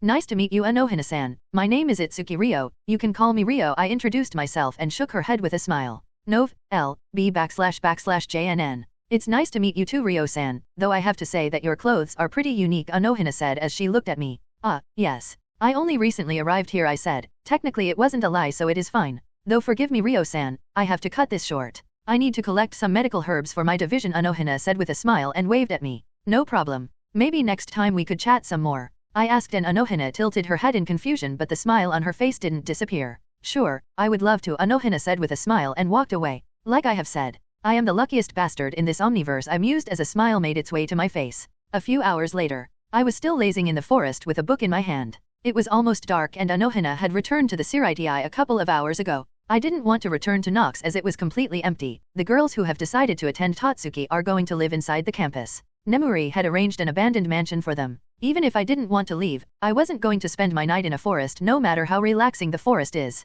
I released a sigh and appeared on my couch. Space powers are lit. A/N, I will be making some minor changes to Unohana's powers. Urahara shop, Karakura town. So, have you found anything? Hiriko Shinji asked in an annoyed tone. He didn't appreciate that he was summoned out of the blue. No, nothing yet, but I do have a possible theory, Urahara said with a grin that seemed to annoy Shinji and Ishine even more. Arg? Don't talk in circles, Urahara? What the hell do you mean by possible theory? Ishine asked in an irritated tone. The fifth member in the room, Ryukin Ishida, was completely silent. He was sipping his tea with a calm look on his face. Yoriyuki was simply licking her paws like any other normal cat. I think that mythologies exist among us in this world. No, I am pretty certain that they exist, Urahara revealed in a dramatic manner. Both Shinji and Ishine got question marks all over their heads as they tilted their heads in confusion. Ryukin Ishida froze in surprise and asked, from mythologies, you mean Greek gods? A mischievous smile appeared on Urahara's face and he nodded his head. Ryukin Ishida scowled and placed his cup down on the table. That is certainly worrying, he muttered with a frown. Wait, what do you mean by gods? You mean actual gods? Ishine asked with an incredulous look on his face. Shinji was equally bewildered. Yes, I mean actual gods, Urahara confirmed, and Shinji narrowed his eyes. What are you trying to pull here, Urahara? They are simply a myth, they are merely fiction, Shinji said while glaring at Urahara. We are also a myth, and yet here we are. Before Urahara could say anything, Yoriyuki spoke up for the first time since everyone had arrived. Shinji didn't say anything for a few moments and tilted his head in understanding. You have a point, Shinji said and started to scratch his ear. Wait, you mean to say that there are Zeus and Hades running around somewhere in the world? Ishine asked in a bewildered tone. They might be, but I don't know anything about them. I was talking about Norse mythology, not Greek mythology, Urahara pointed out and started to fiddle with his fan. Okay, Odin and Thor then, Ishine said after a small pause, and Yoriyuki smacked him on the back of his head. So, how did you make this discovery? Ryukin Ishida asked in a neutral tone. So after that Urahara started to tell them how he made his discovery. It took some time, but Urahara finally finished his story. This is really unsettling. You still haven't found this girl named Luna?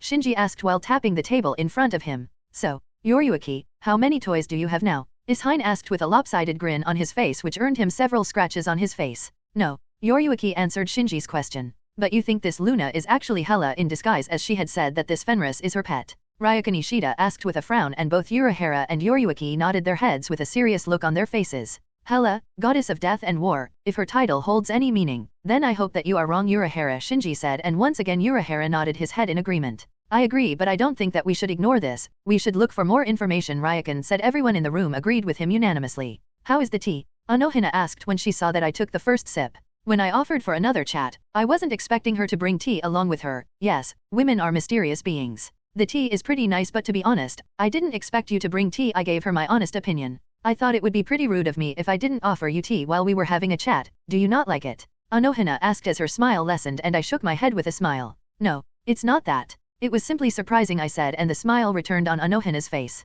Both of us were sitting on the grass. Unohana was sitting according to Japanese tradition. The tea flask was placed beside her. Ryo-san, you mentioned that you recently arrived in the Soul Society. Tell me about the human world. It has been some time since I have visited there, Unohana asked while sipping tea. I contemplated for a few moments, thinking about what to tell her. Do you know that the human world is controlled by food? I asked her, and Unohana's eyes grew slightly wide. Ah, so, she didn't know. Food. I haven't heard anything like that, Unohana said with a confused look on her face. Shinigamis eat food when they visit the human world. I asked incredulously. They don't. I guess that is why no one knows about this little fact you just mentioned, Unohana said with a look of realization on her face. Well, in the human world, food means everything, and chefs are the biggest celebrities. One of the top chefs could ask for any amount of money for their food and people happily pay that money, I said, and Unohana looked slightly surprised, but she nodded her head in understanding. Looks like the human world has changed a lot since the last time I have paid a visit, Unohana said with a small smile and put down her cup as she finished her tea. Would you like to have more tea? Unohana asked, and I nodded my head.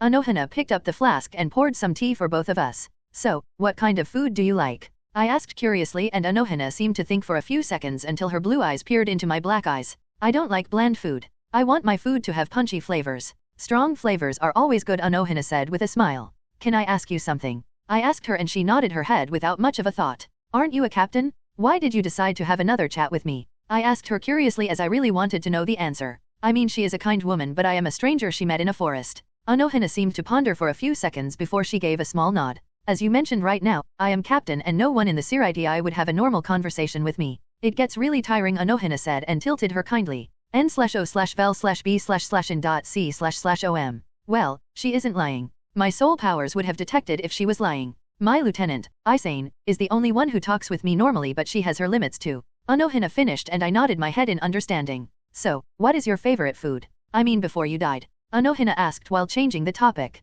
To be honest, I simply can't give you a straight answer. There were lots of options but... And just like that, hours passed away as the two of us kept talking. It was almost late afternoon when Unohana finally decided to leave. Forgive me, Ryo-san, but I need to return. I loved spending my time with you, but I need to go back or my lieutenant will start worrying, Unohana said politely as she bowed. No problem, Unohana-san. I also loved talking with you, I said with a smile and followed her lead. Ryo-san, are you going to be here next week? Unohana asked me curiously. Yes. I come here every day. This is a nice place to relax, I said, and Unohana's smile brightened after hearing my words. Then, next week, at the same time? Unohana asked as I nodded my head. Yes, until next week, I said, and Unohana stepped back to Siraidii after waving at me. I didn't expect my day to be like this, but I am not complaining. Lately, Urahara, Shinji, Yoriyuki, Ryukin, and Tessai have been really busy looking through mythology books. Maybe I should give them a small gift for their hard work. Yes, that's it. I gave myself a mental pat for my brilliant plan. They are going to go nuts. Elite 10 Council Room, Tatsuki.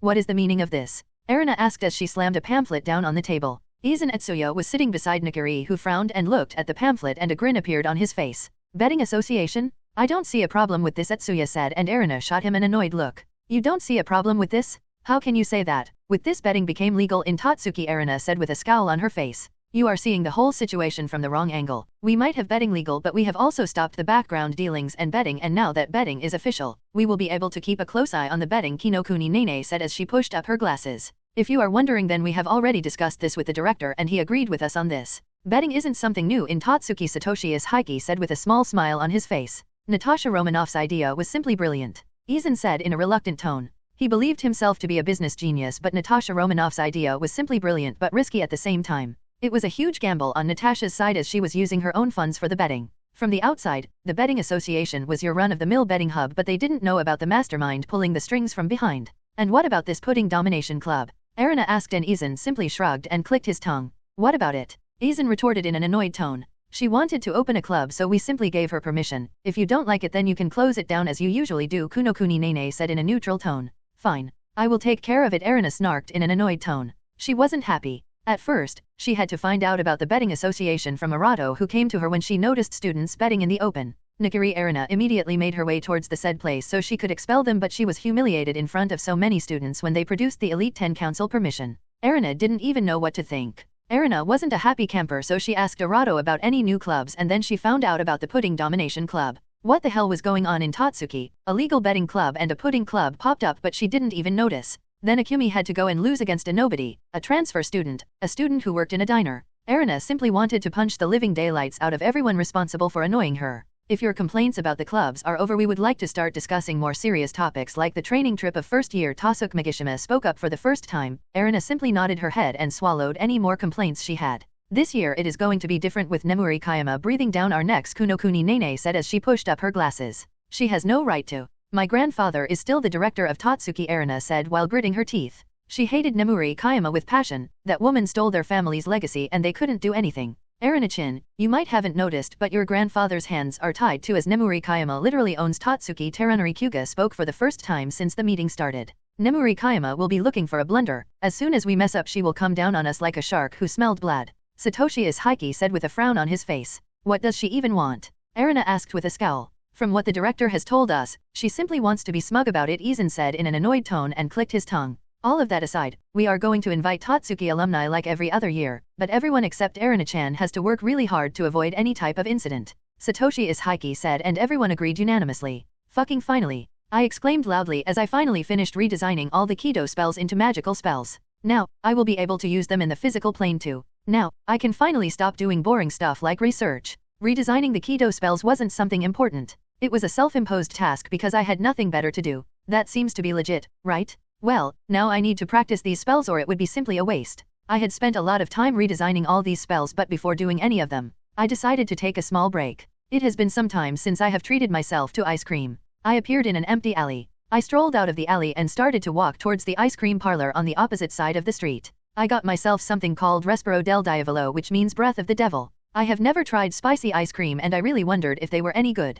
I gave an experimental lick as I savored the taste. Not bad, it's definitely not for the people who don't like spicy food. Yes, this could be one of my favorites. Now that my small break was over, I decided to return to Nox, but before that, I needed to do something else. The residents of Urahara shop, Ryuka Nishida, Hiroko Shinji, and Kurosaki Ishine have worked hard, they deserve a reward. I snapped my fingers and a book appeared in my hand, a book related to Norse mythology, but this book mainly delved into the realm of gods. This book will give them a pretty good idea about what they are dealing with while being vague at the same time.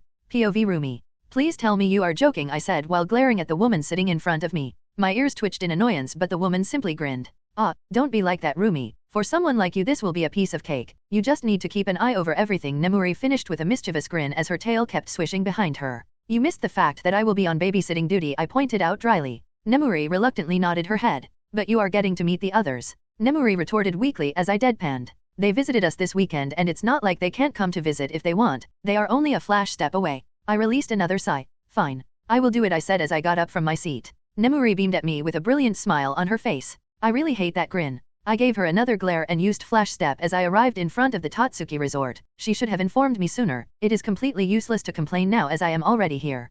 POV Momo. How long till we arrive? Nat groaned as she woke up. She was sleeping while resting her head on my shoulder. Nowadays she is quite busy with the betting association. I quickly used my super sight to see how far we were. About half an hour, I said, and she nodded her head. Once again she rested her head on my shoulder. So Luna, what do you think about this training trip? Jean asked Luna, who was busy writing Quibbler articles. Luna looked up from her tablet and stared into Jean's eyes. Roomi is going to be there, Luna said, and I was slightly surprised to hear that Roomi was going to be there at our training camp. Nemuri had sent her to oversee the training camp. We would be thoroughly challenged in this training camp, especially Fleur, Luna said with an odd look on her face as she continued writing her articles. You are not going to tell me what kind of challenge I am going to face, right? Fleur asked in a dry tone, and Luna raised her head as a huge innocent smile appeared on her face. No, Luna said innocently and went back to write her article. Fleur groaned in frustration, but she decided to drop the matter as there was no way that she could get something out of Luna if she didn't want to. After about half an hour, all the first-year students could be seen standing in front of a giant resort surrounded by mountains and lakes. So huge. Yukihira Soma exclaimed loudly from the other side. But I am not surprised. Once again Yukihira Soma's loud voice rang out through the place. Yes, your eyes are wide and you are exclaiming. You are genuinely surprised. Yuki Yoshino exclaimed loudly while pointing out a major error in Yukihira Soma's facade. Utter fools, Nikiri, Alice muttered as she popped up beside me. I have already noticed her approaching us along with her aide Ryu. Hello, Alice. Are you excited about the camp? I asked her and she simply grinned and gave me a wink. You can bet your ass I am. Come on, Ryu, show some excitement, Alice gushed out excitedly, then she started to poke her deadbeat aide. Hi, my lady, Ryu said while throwing worried looks towards Ororo from time to time. You know, I think my aide is somewhat scared of Ororo. Alice whispered into my ear and I simply chuckled.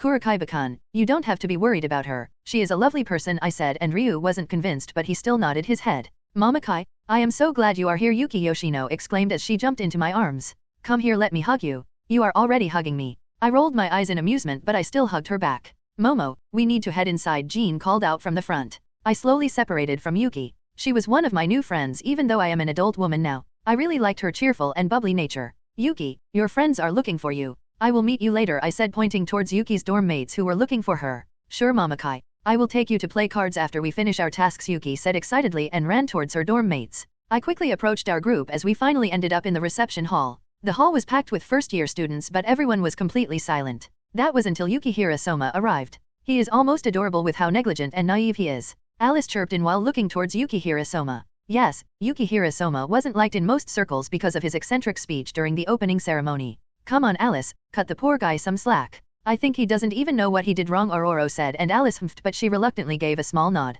True, he is such an innocent soul. Luna chirped in with a dazed look on her face. I think he is more innocent than you? I don't think he has tricked anyone to start a club, Nat grumbled, and Luna simply gave her the best innocent smile. I don't know what you are talking about, Luna said with a straight face while smiling innocently. Sure you don't. Nat snarked as she started to glare at Luna. Luna acted like she was completely oblivious to the glares. You are wrong, Nat. He did trick that dark-skinned blonde girl in the bikini top into joining a club, Fleur pointed out, and Nat simply snorted. Joining and starting a club are different things and I already knew that. Who do you think I am? I know everything that goes around, Tatsuki, Nat declared proudly as puffed out her chest. All of you are really weird, Alice pointed out with a wry smile on her face. Pot calling the kettle black. I retorted in an amused tone. Nov. L. B //JNN. True, Alice said with a shrug and started to poke her aide who was silently standing with us throughout the whole time. All of a sudden the lights dimmed and Roland Chappelle appeared on the stage. Oh, so it is finally about to begin. Good morning ladies and gentlemen, let me welcome all of you to the Tatsuki Friendship and Rapport Training Camp, Roland Chappelle declared as his eyes scanned through the crowd of students.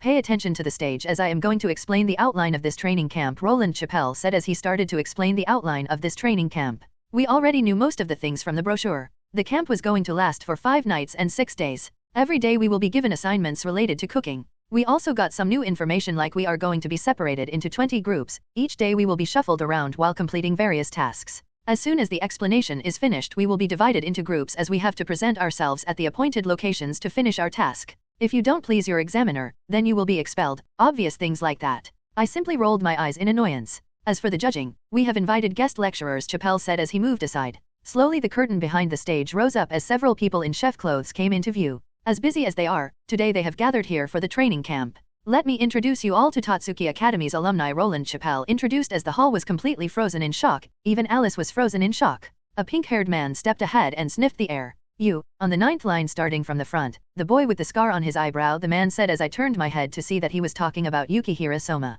Soma pointed at himself with a dumbfounded look on his face. Yes, you beside him. The man wasn't talking about Yukihira but the guy standing beside him. You are expelled. You can go home. The pink-haired man said. Wow, that's pure bullshit. The tasks haven't started yet and I already hate him. I understand that he is using a citrus product. I have already smelled that and citrus can overshadow the food's aroma, but at least wait until the assignments start and many people use citrus products. Your hairdressing product has a citrus smell that may overshadow the food's aroma, the pink-haired man said as he made his way to the boy standing beside Yukihira. Being stylish is a must. If the person making the food is out of fashion then their food won't have any sensuality, the man continued as he looked down at the boy. I simply hate people like them who think they could do anything they want. This is simply bullying. He destroyed the boy's life because he could. This is why I agree with Ryo's doctrine. Simply kill anyone who stands in your way and be done with it. Next time you should pick up a scent-free hair product, the pink-haired man finished and started to walk away. What next time? Is he fucking kidding? He was kicked out of Tatsuki. You just destroyed his future. No one will hire him. Wait.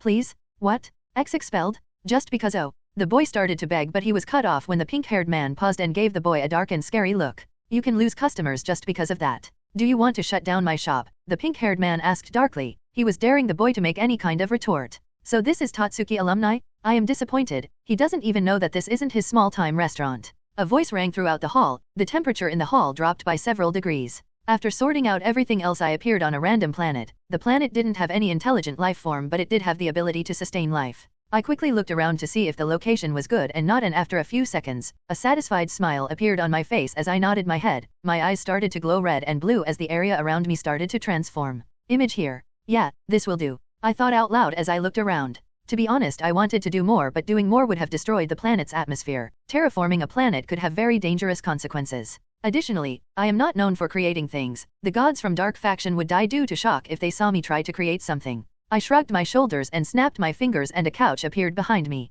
Now, let's get the show started. 5 people appeared beside me. All of them were already sitting on the couch. I used my soul powers to make myself obscure in front of them. They will simply see a human-shaped void in front of them. They reacted just like I had thought. 4 of them pulled out their Zanpacutus while the cat who came along them was simply looking around in vigilance, and that is when the cat's eyes finally found me and the cat's eyes grew wide in fear. The others finally noticed me and before they could attack me I used my space powers to immobilize them. No need to get aggressive. Why don't you all take a seat? I offered them politely as I allowed them to take a seat. None moved from their positions. They simply kept their guard up. Once again I shrugged, but in truth, I was currently grinning like a loon. Why won't I? This is the reward I was planning. Currently, Kisuke Urahara, Hiroko Shinji, Kurosaki Ishine, Ryukin Ishida, Kat Yoryuki are standing in front of me. It was Kisuke Urahara who broke the silence. Are you the one who brought us here? Kisuke Urahara asked in a neutral tone, but I could feel the fear in him. This made my smile widen, not that they would notice it. What are you? Kurosaki Ishine asked as he approached me and started to check me out. Somehow I felt violated, but before he could, Hiroko Shinji smacked him in the back of his head. Ah, what am I? You can call me the Destroyer, the god of destruction, but you can call me Ryo, I said, and the group in front in complete glee as they swallowed the information I gave them. What would a god want from us? Ryukin asked cautiously. It was clear that they didn't believe me completely, but that is not my goal. I was bored, I said in a dismissive tone, but before any of them could speak I decided to continue. So, I decided to look around, and that is when I noticed a group of misplaced souls looking for something they shouldn't, I said, and all of them became defensive. You were spying on us? Urahara asked defensively, and I simply deadpanned, not that he would notice it. I am omnipresent, you fool, so I don't need to spy on anyone. I know everything. I bit out and a beer bottle appeared in my hand. Want one? I asked and none of them, so I shrugged and took a large swig. Their loss. Can I ask you a question? The cat spoke up for the first time. Shoot, I said in a dismissive tone. You said we were looking for something we shouldn't, but why? The cat asked curiously. Some things are better left forgotten, I said as I continued drinking my beer. Are you the one responsible for removing all that information? Ryakan asked and I tilted my head in his direction. You are correct in some regard, I said as he was right. I didn't remove the information, but I was responsible for omitting the information, and I did remove the general knowledge of Norse mythology from their world. After hearing my words, they simply looked at each other until Kisoku Urahara gave everyone a signal and took a step forward. From my soul powers I knew that he wasn't hostile and his attack won't mean shit. Can you give us that information? Urahara asked and inclined my head. Why? I asked as I hack-eyed the beer bottle in my hand. Would you believe us if I told you that we are simply curious? Urahara asked in a hopeful tone and I chuckled. You know curiosity kills the cat, I asked, and all of them looked slightly uncomfortable, and then my eyes landed on Yoriyuki. Oh sorry. I didn't mean beautiful cats who can transform into beautiful women, I said, and Yoriyuki's eyes grew wide due to shock. How do you know that? Yoriyuki demanded, but I didn't bother to answer her. He said he is omnipresent, so it is pretty obvious that he would know something like that, Ryakan pointed out. Yoriyuki's cat shoulders dropped after hearing Ryakan's statement. I think we are getting off track, Hirako Shinji pointed out, and Urahara coughed to gain attention. Right, but we need that information. We think Hela, the Asgardian goddess of war and death, is trying to make a move against us, Urahara said with some desperation in his voice, but I knew it was an act. Is that so? And I would care why? I asked and tilted my head sideways, trying to look confused. Everyone in front of me was taken aback after hearing my words. Don't you care about the innocents who would meaninglessly lose their lives? Urahara asked with a pleading look on his face. I almost burst out laughing. He was really good at acting. I am pretty sure that he had fooled a lot of souls with that act. Innocents? I don't care if innocents live or die. I think it was pretty clear when I gave you my title. God of Destruction, it comes along with the job description, I said in an amused tone as I shook my head. Nobody said anything for a few seconds after hearing my words. So, you won't be helping us? Kurosaki Ishine asked me in a sad tone. I never said that. I simply said that I didn't care, and I don't care if innocents live or die, I said, and a little bit of hope bloomed on their faces. They already knew that they can't fight me, as I have simply immobilized with a look. Kisoku Urahara, Ryakan Ishida, Kurosaki Ishine, Hirako Shinji, and Yoriyuki Shihawaran might be various things, but fools they were not, so when they were lost, or they might be biding their time. I haven't used my mind powers or my soul powers to read their minds. N/O/vel/b/in.c//om. A/n, he has been using his soul powers to simply read their emotions, not thoughts. But I won't be giving you everything, just a simple glimpse of what she is and what she is capable of, I said, and before they could protest I snapped my fingers as I used my soul powers to transfer visions into their minds. Hehe, this is going to be a lot of fun, I thought as I sent all of them back to Earth. Now, I only need to sit back and enjoy the show. Speaking of shows, something interesting is happening in Hell's training camp, can't miss that. I conjured myself some popcorn so I can completely enjoy the drama. So this is Tatsuki alumni? I am disappointed, he doesn't even know that this isn't his small-time restaurant. A voice rang throughout the hall, the temperature in the hall dropped by several degrees. Everyone's head robotically turned towards the stage, that is from where the voice came from. Everyone noticed a dark-skinned, silver-haired woman in a business suit standing in front of the impressive line of alumni. She was looking down at the pink-haired man with clear disdain in her eyes. All the alumni were giving the woman uncomfortable looks. Even Dojima-jin kept his mouth shut with a blank look on his face. Even Roland Chappelle had a neutral look on his face, but his hands were clenched tightly. Oh, this is truly golden. Now, let's see how Roomi handles the situation. Wow, Roomi, that's a badass entrance. It was clear that none of the alumni were happy with Roomi's words. The pink-haired man gritted his teeth as he glared at Roomi. What did you say? The pink-haired asked Roomi in a menacing tone. So you have hearing problems too? I said this isn't your small-time restaurant, Roomi said slowly while looking at the pink-haired man in disgust. Before the pink-haired man could say anything, Roomi decided to continue humiliating the man. This is Tatsuki Resort and you have no powers in here. At this moment, your power is equal to that boy you just expelled, Roomi bit out. As I have previously said, you will oversee the tasks, Roomi said and turned around to look at the rest of the alumni. Did any of you assign any task? Roomi asked and tilted her head. We are yet to assign any tasks, Dojima-jin said after a few moments of silence. Then Roomi turned her head back towards the pink-haired man who was hatefully glaring at Roomi. If glares could kill, then Roomi would have died several times over. Then who gave you the authority to expel a student? Roomi asked in a calm tone, but everyone around Roomi flinched in fear. He was Sim. Dojima-jin began to speak, but Roomi's glare shut him up. Did I ask you anything? Roomi asked in a simple tone, and Dojima-jin shook his head in denial. No, Dojima-jin said and clenched his fists tightly as there was nothing he could do now. Who do you think you are? The pink-haired man exclaimed loudly, unable to hold back any longer. Your boss. Your superior. The person who could ruin you and your pathetic small-time restaurant. What is your restaurant's name? Yeah, she knows, Roomi said as she looked down at the pink-haired man. With one word, I could close down your pathetic restaurant and you won't be able to do anything about it. I could make your life so miserable that you can't even imagine. Tell me, do you understand your situation now? Roomi asked with a sneer on her face. The pink-haired man simply gritted his teeth and looked down at the floor. No one said anything. Everyone was still reeling in shock. An alumnus has never been humiliated in such a manner. Ma'am, it is almost time, Dojima-jin said, and after a second Roomi nodded her head in understanding. Okay, quickly wrap this up. You. Roomi said, pointing towards the kid. The pink-haired man had just been expelled. I am going to overturn your expulsion. Good luck, Roomi said, and once again her eyes narrowed on the pink-haired man. I hope that you are more careful from now on. For your own sake, of course, Roomi said as she walked off the stage. The pink-haired man silently stood where he was while gritting his teeth. The alumni were clearly uncomfortable, but none of them dared to say anything, and we were finally dismissed so that we could be divided into groups.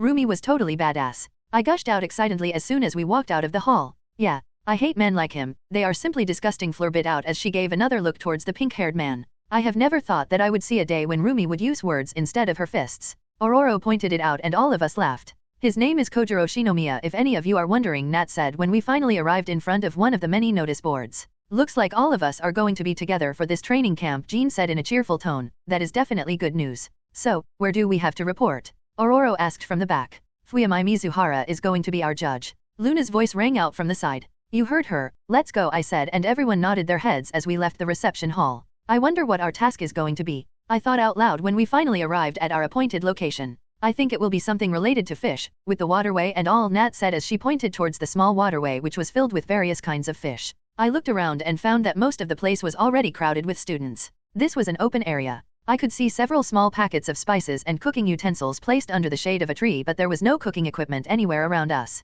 After a few minutes, Fuyamai Mizuhara finally arrived as she looked around scanning the crowd of students. First of all, let me introduce myself. My name is Fuyamai Mizuhara. I specialize in Italian cuisine. Unfortunately, your assignment is going to be something completely different, Fuyamai Mizuhara said as she approached the shade of another tree. She pulled out a folding chair from behind and sat down. Fwah! She released a relieved sigh as she sat down. Now, all of you must have noticed the waterway. Fuyamai asked as all of us nodded our heads. I already had some idea about where this was going. You might have also noticed that the waterway is filled with fishes. You are going to cook fishes. That is going to be your assignment, and your time starts. Now, Fuyamai Mizuhara said, but everyone simply kept staring at each other with dumb looks on their faces. That is when Fleur raised up her hand. Yes, Fuyamai asked. How are we going to cook? We don't have any equipment, Fleur asked, and Fuyamai nodded her head. Chefs like us face various types of problems. Lack of cooking equipment is such a problem, but that doesn't mean that we are exempt from cooking. A chef must serve his customers, Fuyamai said as she pointed towards a stack of wood. There is your cooking equipment. Fuyamai said with a smile, and most of the students shuddered in fear. Nowadays, now one uses wood to cook food. Oh, the fishes in the waterway are kind of slippery. Good luck. Fuyamai said, and she pulled out a magazine from her handbag. Ororo looks really determined, Jean pointed out as Ororo was already rummaging through the stack of wood. This is going to be a long day, I said while shaking my head, and Fleur was still frozen stiff in shock. Quite understandable as she had no experience with wood, most of us didn't. Can't say anything about Luna, she is simply Luna, and Ororo is the only one among us who has ever cooked food using wood. Fleur, don't worry, we will help you, we said, and Fleur unconsciously nodded her head. A couple of hours later. My shoulders are aching, Fleur muttered under her breath while rolling her shoulders. Fleur, you are a phoenix. I don't think something trivial like this should have been a problem for you, Jean quipped while munching on some fish fry. Fuyamai Mizuhara never said that we can't cook for ourselves during the tasks. I don't think you have any right to say anything when you were using telekinesis to make the wood lighter, Fleur retorted, and Jean simply shrugged with a grin on her face. And I am not tired, but a lady shouldn't carry odds. This isn't the medieval era, Fleur bit out in an annoyed tone. All of us simply snickered after hearing her words. Fleur, it wasn't that bad, it could have been worse, I said, and Fleur reluctantly nodded her head. We can't laze around. Remember, we have to report to Hitachi Sekimori, Luna reminded us with a cheerful look on her face. Just like I had thought, Luna didn't have a single problem in the last task. Tisk, Fleur clicked her tongue. Yes, this is going to be a long day.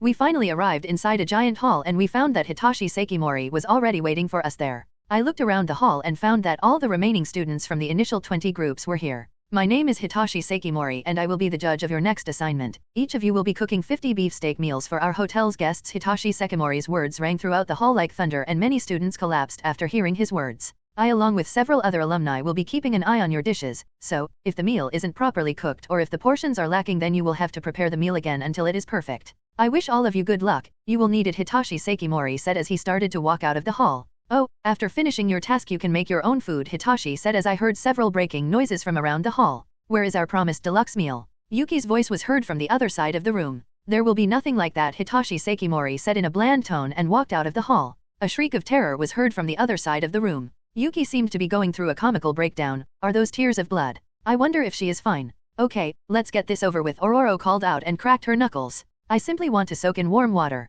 Fleur said with a scowl on her face, but she didn't complain anymore. After that, we made our way towards our stations as the assignment was about to start. So, what are we going to do after the bath? Cards or some other game? Momo asked in a cheerful tone as we were standing in front of the bath. As soon as we were done with our tasks, we made our way to the female baths. The 6 of us finished our tasks a few minutes ago. Luna was the first who finished her as no one bothered her while she was working. Everyone in front of her stall was patiently waiting for Luna to finish cooking. That isn't something I can say for myself or anyone among us. The 6 of us were the first to finish the second task as we were the only ones in the bath. I have already made sure that there were no cameras. Cards. Luna chirped as she jumped into the bath like it was a swimming pool. No one asked you, Luna, and you won't be joining us if we decide to play cards. Ororo pointed out as she calmly entered the bath. Luna gave her a tearful look and then turned towards Momo. Momo, Ororo is being mean to me, Luna said while pointing towards Ororo. Momo simply chuckled and patted Luna's head. Don't worry, she is simply joking, Momo said as leaned back in the bath. Looks like Nakari Erina is also done with her task, Jean spoke out loud, and I slowly slipped into the water. Luna started to swim around the huge bath. The water is adequate, Fleur mumbled as she slipped into the water. She was leaning beside me. None of us said anything after that, but after a few moments, Nakari Erina finally entered the bath. She froze in her steps as soon as she noticed us. Did she really think that she was going to be the quickest? Well, from the information I have gathered about her, I think that is highly possible. She is very arrogant and haughty. She acts like the world owes her everything. She is a damn good cook, I won't deny that. But she is mostly arrogant because of her family and her skill, God's tongue, but due to that, she acts like she owns the world. Nakari Erina had her blonde hair wrapped around in a bun while her body was wrapped in a towel. She stared at our whole group with wide eyes. All of us have noticed her reaction, but none of us have said anything. It looked like Nakari Erina was having an internal debate. I quickly read her surface thoughts and found that she was wondering if she should join us or leave. She was kind of uncomfortable being naked, but this was a female public bath. She should have thought it out before coming here, so I decided to give her a small push. From what I know, she was easily provoked, but let's see if that is the case or not. Are you going to keep staring or join us? I asked her, looking directly into her eyes. She flinched and took a step back as my words registered in her mind. She kept staring at me for a few seconds until her back straightened. She looked away from me and as she shrugged off her towel and threw it on a nearby bench, and she slowly entered the bath. The information was correct. She can be easily provoked. From what I have seen, she dislikes my betting association and Luna's pudding domination club, so she is going to come after our clubs. If I can manipulate the conversation, then I could easily provoke her into a shokyuji. She is a damn good cook, but I am pretty confident that we could beat her. Yes, it would be hard, but there is a high chance that we are going to succeed. What was that about? Jean's voice rang into my head. I just needed to check something, I replied as I relayed the complete information regarding Naraki Erina directly into their minds. This is interesting. I think I will be challenging her right before the autumn elections, Fleur said, and everyone contemplated her words for a few moments. What are your thoughts about this, Luna? Momo's voice rang throughout our heads. I was using my powers to keep our minds connected. I say 50-50 for now. It could go either way according to my visions, though it could change if Fleur decides to do something to improve her chances, Luna said after a few moments. I think she means that Fleur should start practicing, Jean concluded after hearing Luna's cryptic words. I have never shied away from a challenge. It would be highly unbecoming of a lady. Fleur's determined words rang throughout our minds. The rest of the night was pretty normal for us after the bath. We returned to our rooms as we played a few card games. Luna was allowed to participate in them, but she could watch. After that, all of us decided to call it a day as all of us had to get up early the next day. Except Luna, no one knew what our next assignments were going to be, so we needed to be prepared for whatever they were going to throw at us. Jean or I could have easily found out about our next assignments if we had used our mind powers, but we wanted to face the challenge. That was the true purpose of this training camp. So, the next day we made our way to the notice board to see who is going to be our judge for today. We would have asked Luna, but she had to leave early in the morning to arrange some stuff in the Quibbler new channel. Our first assignment will be overseen by someone named Hinako Inui, and after that, we have to report to Sonika Kikuka for our second assignment, Ororo read out loud, and all of us simply nodded our heads in understanding. Should we wait for Luna? Fleur asked, and Momo shook her head. No need, she will be there, Momo said, and I completely agree with her. With Luna's powers, knowing something like that is completely trivial. Okay, let's go th. Momo began to speak, but she paused when someone called her from the other side of the room. It was Nakari Alice and her aide. This Nakari is much better than Erina. Alice is also arrogant, but her arrogance isn't like Erina's. Alice finally arrived in front of us while her aide was trailing behind with a dead look on his face. Kurakaiba Ryu, one of the best chefs among the first-year students, but there is a small problem with him. He has split personality disorder, but at least both of his personalities have the same identity. Momo-chan, I am so glad that you are still here. I would have been really disappointed otherwise, Alice said with a small pout on her face. I don't like disappointing people, Momo said with a haughty look on her face, and only after a few moments, both Alice and Momo burst out laughing. Their sense of humor is kind of weird. So, are you having fun? Momo asked, and Alice gave her a stink eye. Kurakaiba Ryu was looking worriedly towards Ororo from time to time. Well, I did get to learn something new yesterday, so I can't say everything was bad, Alice said with a thoughtful look on her face as she kept tapping her cheek with her index finger. Same here, Fleur said with a snort.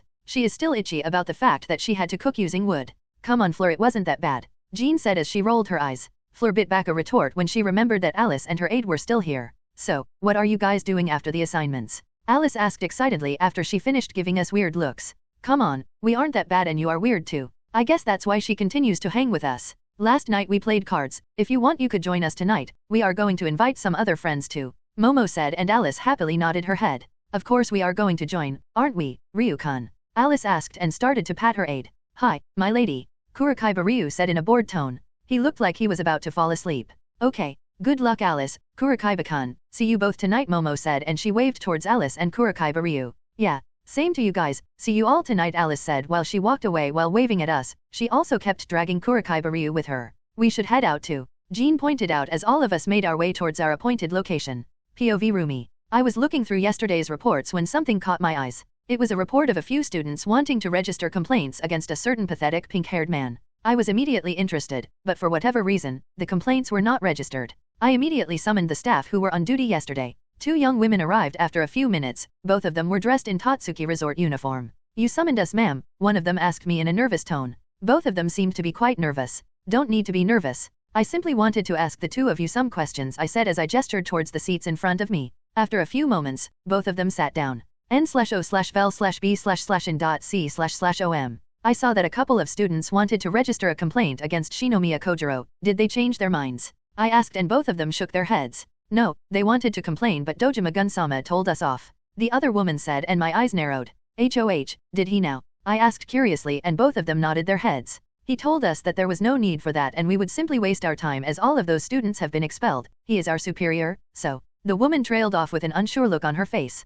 So, what were the students complaining about? I asked curiously. They were saying that Shinomiya Kojiro-sama had knowingly brought rotten ingredients for the task so they would fail to make good, one of them said with a thoughtful look on her face. Oh, one of them said that Shinomiya Kojiro had expelled him simply because he had changed the given recipe and added wine to get around the bad ingredients, the other woman quickly inserted, and I nodded my head in understanding. /n, there are a lot of extraordinary students in Tatsuki, so I thought that there might be some other students who could use wine to remove the taste of bad ingredients. I tapped my fingers on my knuckles. Both of you can leave, and from now on don't ignore any complaints, I said with a smile as both of them gave a small bow and left. I already had some suspicions that Dojima-jin had called Shinomiya Kojiro for some personal reasons. It looks like I was right. I will get all the answers if I go after Shinomiya Kojiro, and to be honest, I am done with Shinomiya Kojiro. It wasn't a dream, right?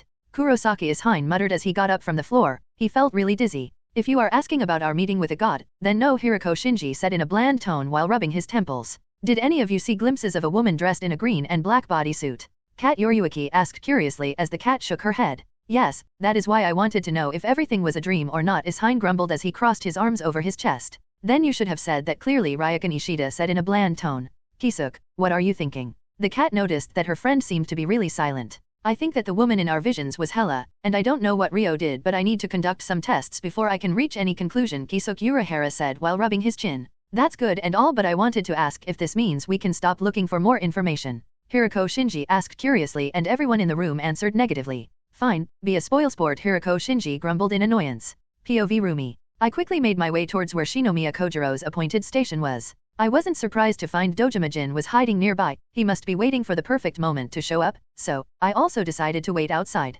With my senses, it wasn't hard to find what was going on inside the hall. I quickly noticed a blue-haired timid girl was working with bad ingredients. She was using wine to fix the taste. The stage was already set, so I decided to patiently wait, and I wasn't disappointed. N/O/vel/B/in.C//OM. Shinomiya Kojiro expelled the poor girl without bothering to taste her dish. Ah, so, Hinako Inui is also involved in this. I thought as I noticed Hinako Inui arrived and she met up with Dojima-jin, as both of them decided to wait nearby. Oh, what is this? Young love? I thought as I saw a red-haired boy challenge Shinomiya Kojiro's decision. Shinomiya Kojiro didn't appreciate the defiance and threatened to expel him too. After that, the boy proposed a shokyuji. Obviously, Shinomiya Kojiro refused. That is when both Dojima-jin and Hinako Inui decided to make their appearance. They forced Shinomiya Kojiro to accept the Shokyuji. No matter how much I would love to see the Shokyuji, I can't allow this to happen. Not for the sake of the students, but there is simply no need for something like, so, I decided to make my appearance. Isn't this interesting? I spoke out loud as I approached their group. Dojima-jin and Hinako Inui frowned when they saw me and Shinomiya Kojiro simply scowled. Hinako Inui, what are you doing here? According to the schedule, you should be overseeing an assignment. I asked as I tilted my head. Hinako simply laughed nervously. I was looking around, she said while rubbing the back of her head. Fine. Dojima, postpone all the tasks and assemble all the alumni and the Tatsuki lecturers in my office. I said, and my eyes turned towards the blue-haired girl and the red-haired boy. What about the assignments? Dojima-jin asked me with an uncomfortable look on his face. I just told you to postpone them, I said in a dismissive tone. You two come with me, I said looking towards the blue-haired girl and the red-haired boy. The girl started to shake in fear and I started to walk towards my office. After a few moments, both of them followed me. When we were finally out of the other's view, I sensed the red-haired boy approaching me. Hello, I am Yukihira Soma. Who are you? The red-haired boy introduced himself. I already like him, the boy has some guts. Roomi Usagi-yama, I said and extended my fist towards him. For a second he looked confused until he realized my gesture and bumped his fist with mine. What's your name, girl? I asked as I looked at her from the corner of my eye. She yelped in fear. Damn girl, if you get scared of me then I am glad that you didn't meet Nemuri or Hela. Megami Tadakuro. The girl stuttered out and I nodded my head. The rest of the journey to my office was spent in silence.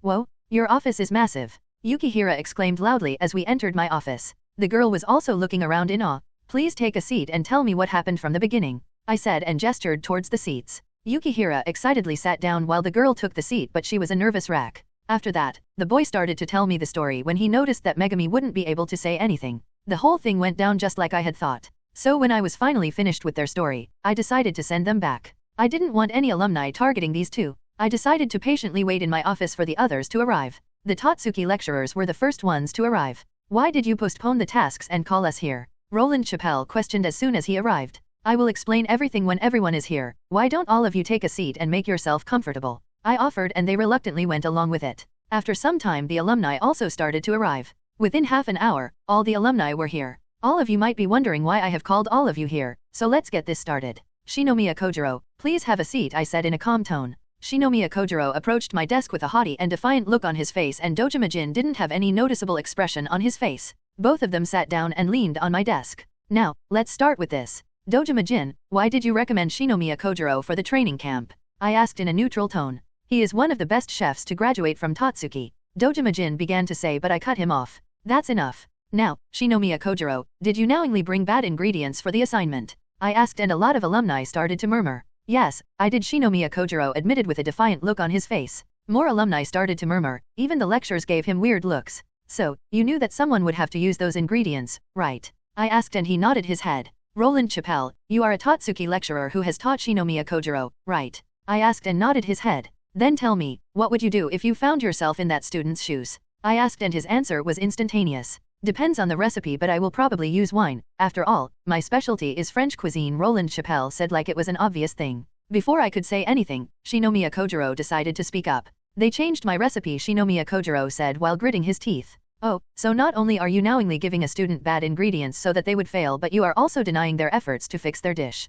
I asked and Shinomiya Kojiro almost snarled in rage. They were late, that is why she got those bad ingredients, Shinomiya Kojiro spat out, and Dojima-jin looked almost defeated. Now almost everyone was giving Shinomiya Kojiro uncomfortable looks, even the lecturers were doing the same. I leaned back in my chair as I contemplated his words. I am not speaking about that girl in particular. You are expelling students just because you can. One way or other you are expelling students. Can anyone tell me what the objective of this training camp is? I asked, and a purple-haired woman walked out of the crowd of alumni. The objective is to challenge students. I understand that the students who aren't good enough should be expelled, but what he is doing is simply sabotaging. The woman spat out in disgust. Shinomiya Kojiro shot out of his chair and glared at the woman. His eyes were filled with hatred. What the fuck do you know? I was doing what is right. They are still students. How dare they change my recipe? Shinomiya Kojiro yelled in anger. I will have to give the woman some credit. She didn't flinch back and started into Shinomiya's eyes without fear. Now, almost all the alumni were looking at Shinomiya Kojiro with disgust in their eyes. Even the lecturers were looking at him with horrified looks on their faces.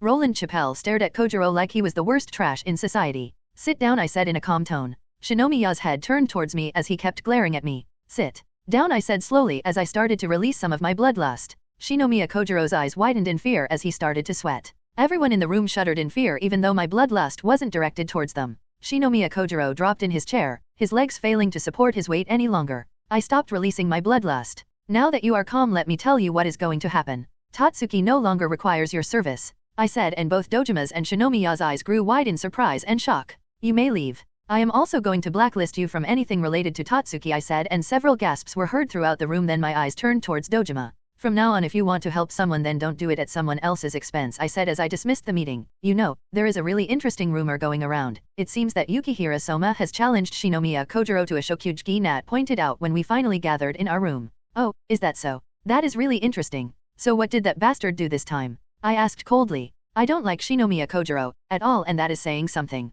Roomi found them before anything else and called everyone in her office. That is why the second assignment was postponed for some time, Nat said as plopped on my bed. Roomi simply sent him away, and she also blacklisted him from Tatsuki. Luna's voice rang out from the balcony. Luna seemed to be drawing something in her art book. Enough about them. I don't want to waste any more of my time talking about the others, Fleur grumbled as she sat down on a nearby chair. Guests incoming. Jean's voice rang out from the kitchen. She was making some snacks for us and our guests. They already knew that I had invited some people. Only after a few moments, I started to hear their footsteps as they approached my room. The first ones to arrive were Alice and her aide Kurakaiba Ryu. Hello everyone, Alice exclaimed as she entered the room.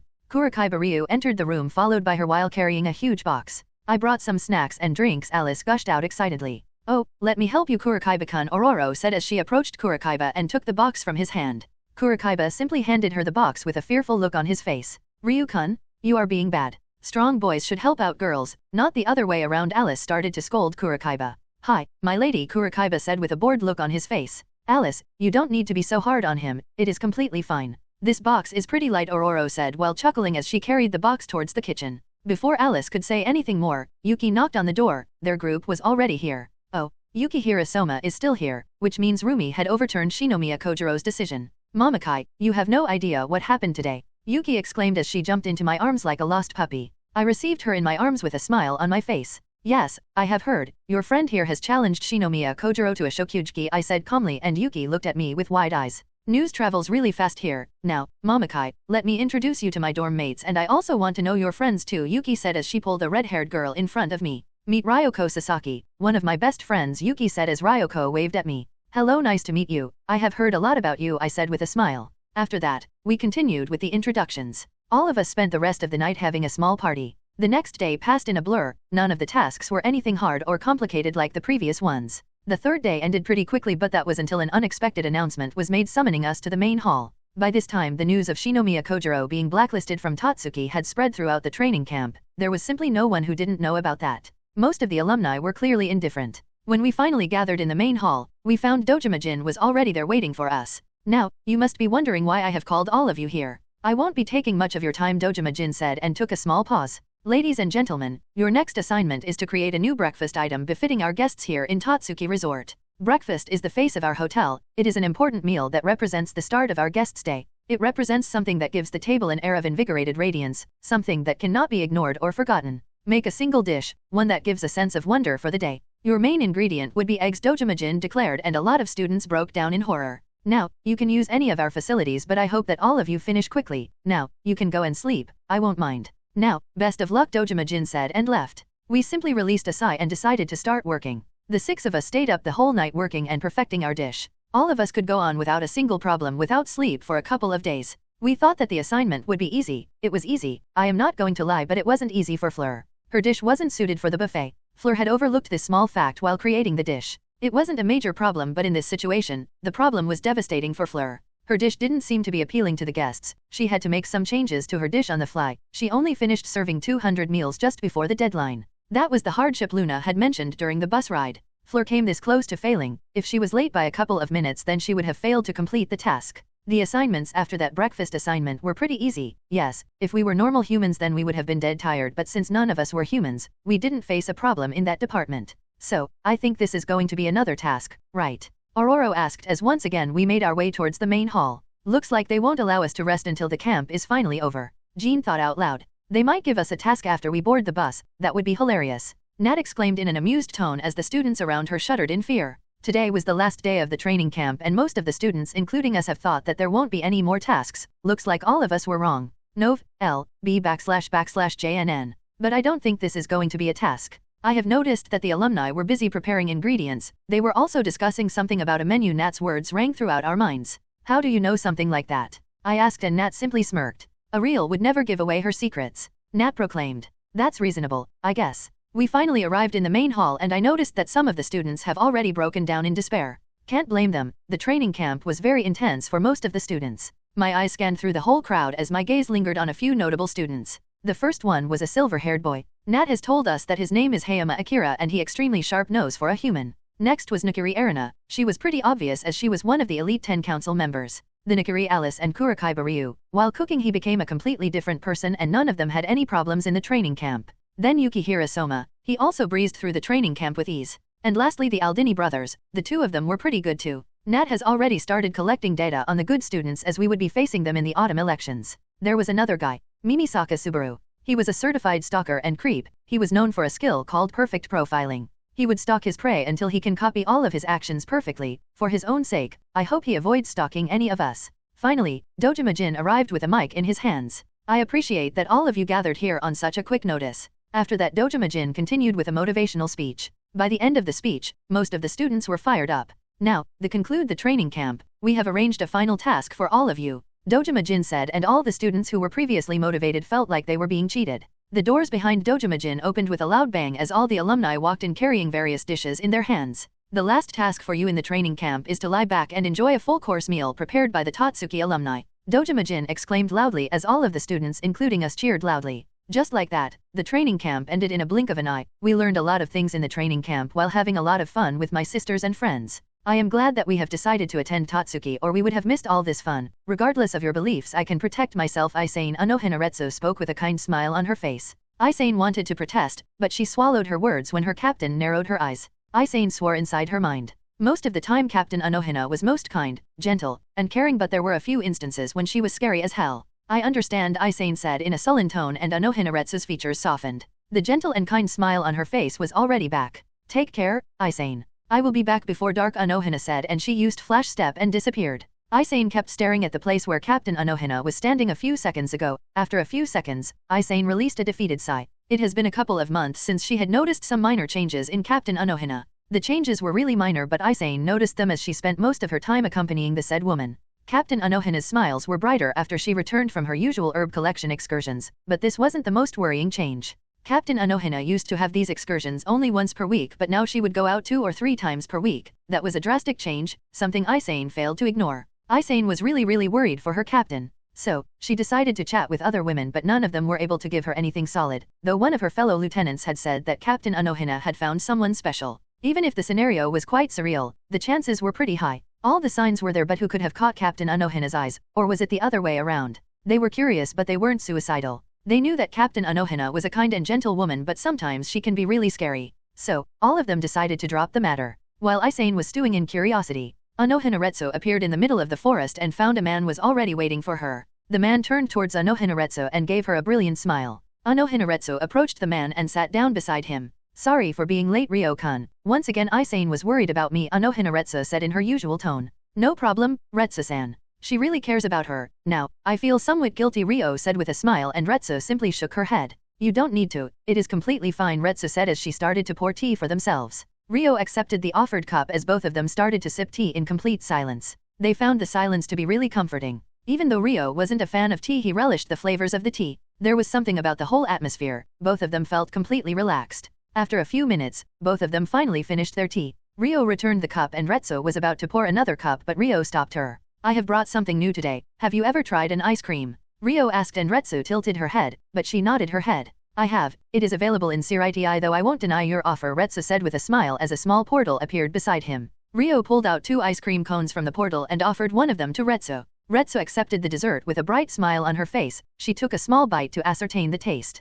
Only after a second Retsu's eyes grew wide in surprise and she started to lick the ice cream with a happy smile on her face. Not disappointed, right? Ryo asked and Retsu nodded her head. Though there is something I have been wondering, Ryo said. His words were laced with a questioning undertone. Retsu tilted her head in confusion, so Ryo decided to continue. You have never asked me about my powers. Why is that? Ryo asked curiously. Ryo-kun, do you wish to cause me harm? After a few moments of silence, Retsu asked with a soft smile on her face. Of course not. Ryo's answer came as soon as Retsu finished her question. Hearing Ryo's reply, Retsu nodded her head. Then I don't have anything to worry about. Everyone has their own secrets. I have some of them too, and I thought that you would be uncomfortable so I didn't ask. Retsu said with a shrug. Tell me Retsu, do you want to visit the human world? Ryo asked, taking a leap of faith. He had noticed that their relationship wasn't progressing so he decided to try something new. So that is where you bring all these foods from? Retsu asked curiously and Ryo shook his head. Sometimes, but most of the time I make them myself, Ryo said, and Retsu seemed to contemplate for a few seconds before she tilted her head in confusion. Aren't you worried that I will try to detain you? Retsu asked and Ryo rubbed his chin after hearing the woman's question. Not exactly, that is not like you, Ryo said with a reassuring smile on his face. Nov, L.B//JNN. I could inform the captain commander too. It is my duty as a captain, Retsu said in a warning tone, but Ryo simply smiled. I won't mind if you inform him, but tell me, do you really want to do that? Ryo asked and Retsu looked away from him as she decided to remain silent for a couple of minutes. No, I won't. I have come to relish our meetings.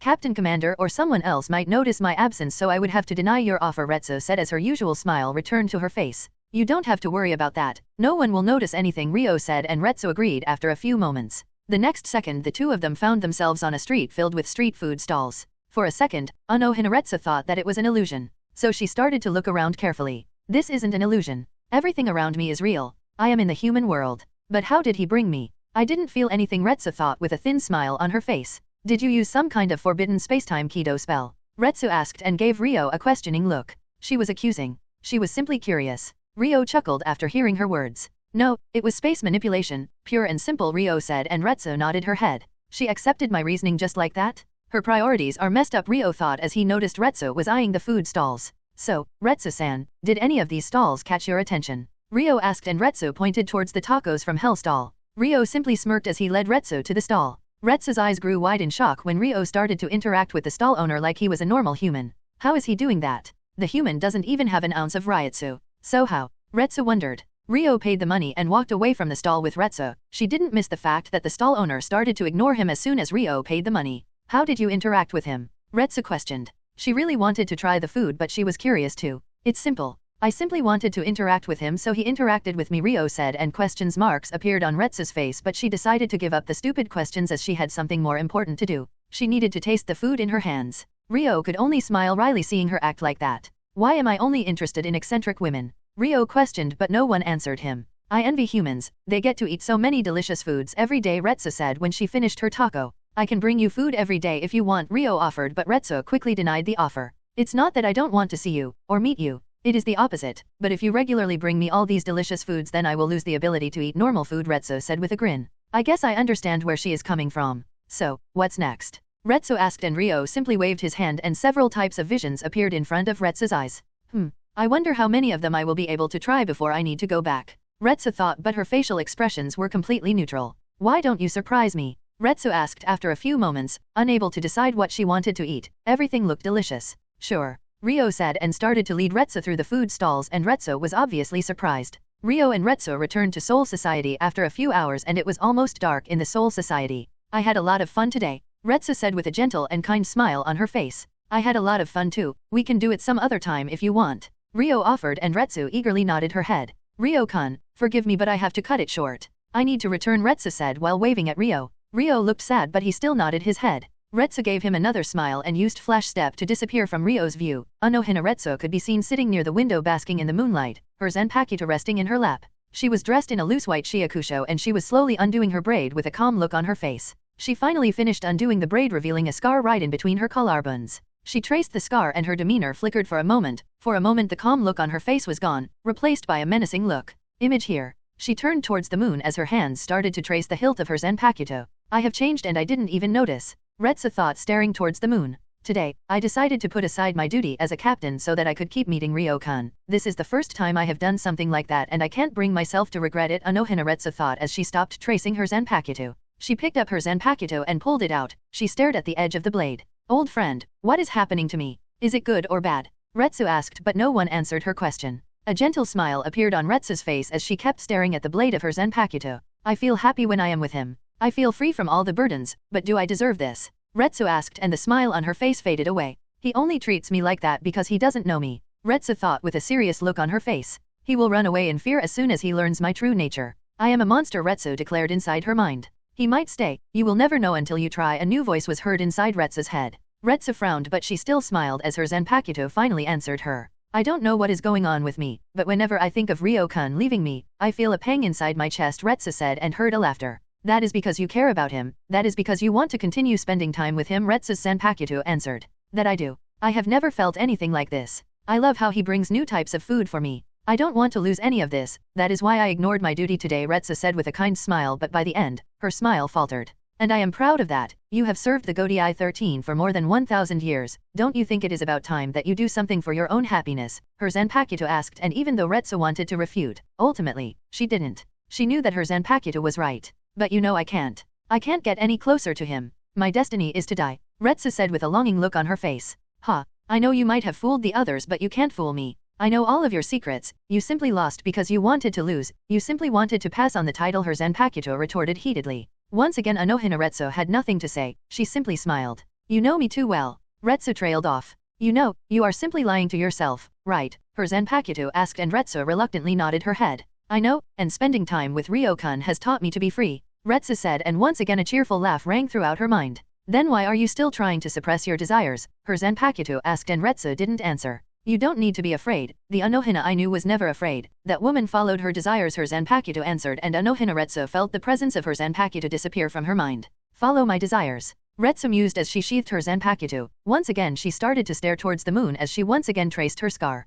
POV Ryo. Now that I am finally done with the Kido spells, I should start looking at the other side of the spectrum. The Kido spells took a lot of my time. Well, except for some Bakudo spells or binding spells, as they could already be used on the physical plane in their original forms, like Bakudo No. 1 Sai was used by Rukia to bind Ichigo. Thinking about Shinigamis, a silhouette of a woman flickered into my mind. Unohana Retsu, she is a very dangerous and eccentric woman, that might be why I like her. I think I should tell her the truth about myself. I don't want to lead her on without giving her the whole truth. From what I have seen, she is insecure. She hides it very well, but it is there. Next meeting. I will come clean during our next meeting. I will respect her decision, whatever her decision is. Now enough about that. I have something else to do. With that thought, I appeared inside the forest of Minos. It is a subterranean area within Hueco Mundo. This is the hiding place of hollows from Arancars. This is an area below the surface of Hueco Mundo's desert. I looked around and found that the forest was filled with large trees made of silvery quartz material. The trees extended to the surface as they dotted the landscape of the desert in Hueco Mundo.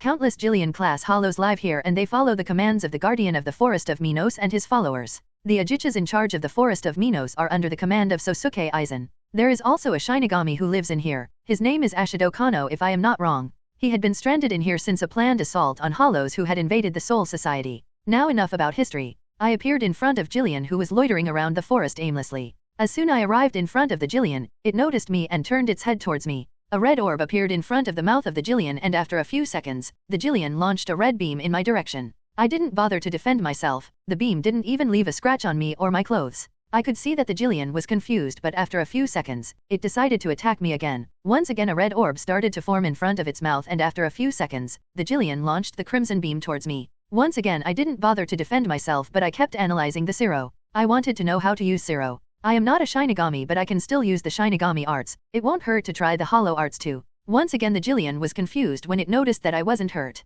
So once again the Jillian attacked me and I allowed it to. After seeing the attack 3 more times I concluded that it was a powerful energy blast made of concentrated spiritual energy. I gave it a try and it exploded in my hand. My hand was very durable so no harm was done. Now that I knew how to use Zero, I no longer needed the Jillian. So, I pointed my finger towards the Jillian. Heido No. 4 Byakurai, and a blue lightning bolt shot out of my finger and blew a large hole on the Jillian's head. Nov, L, B /JNN. The Jillian disappeared into white particles after that.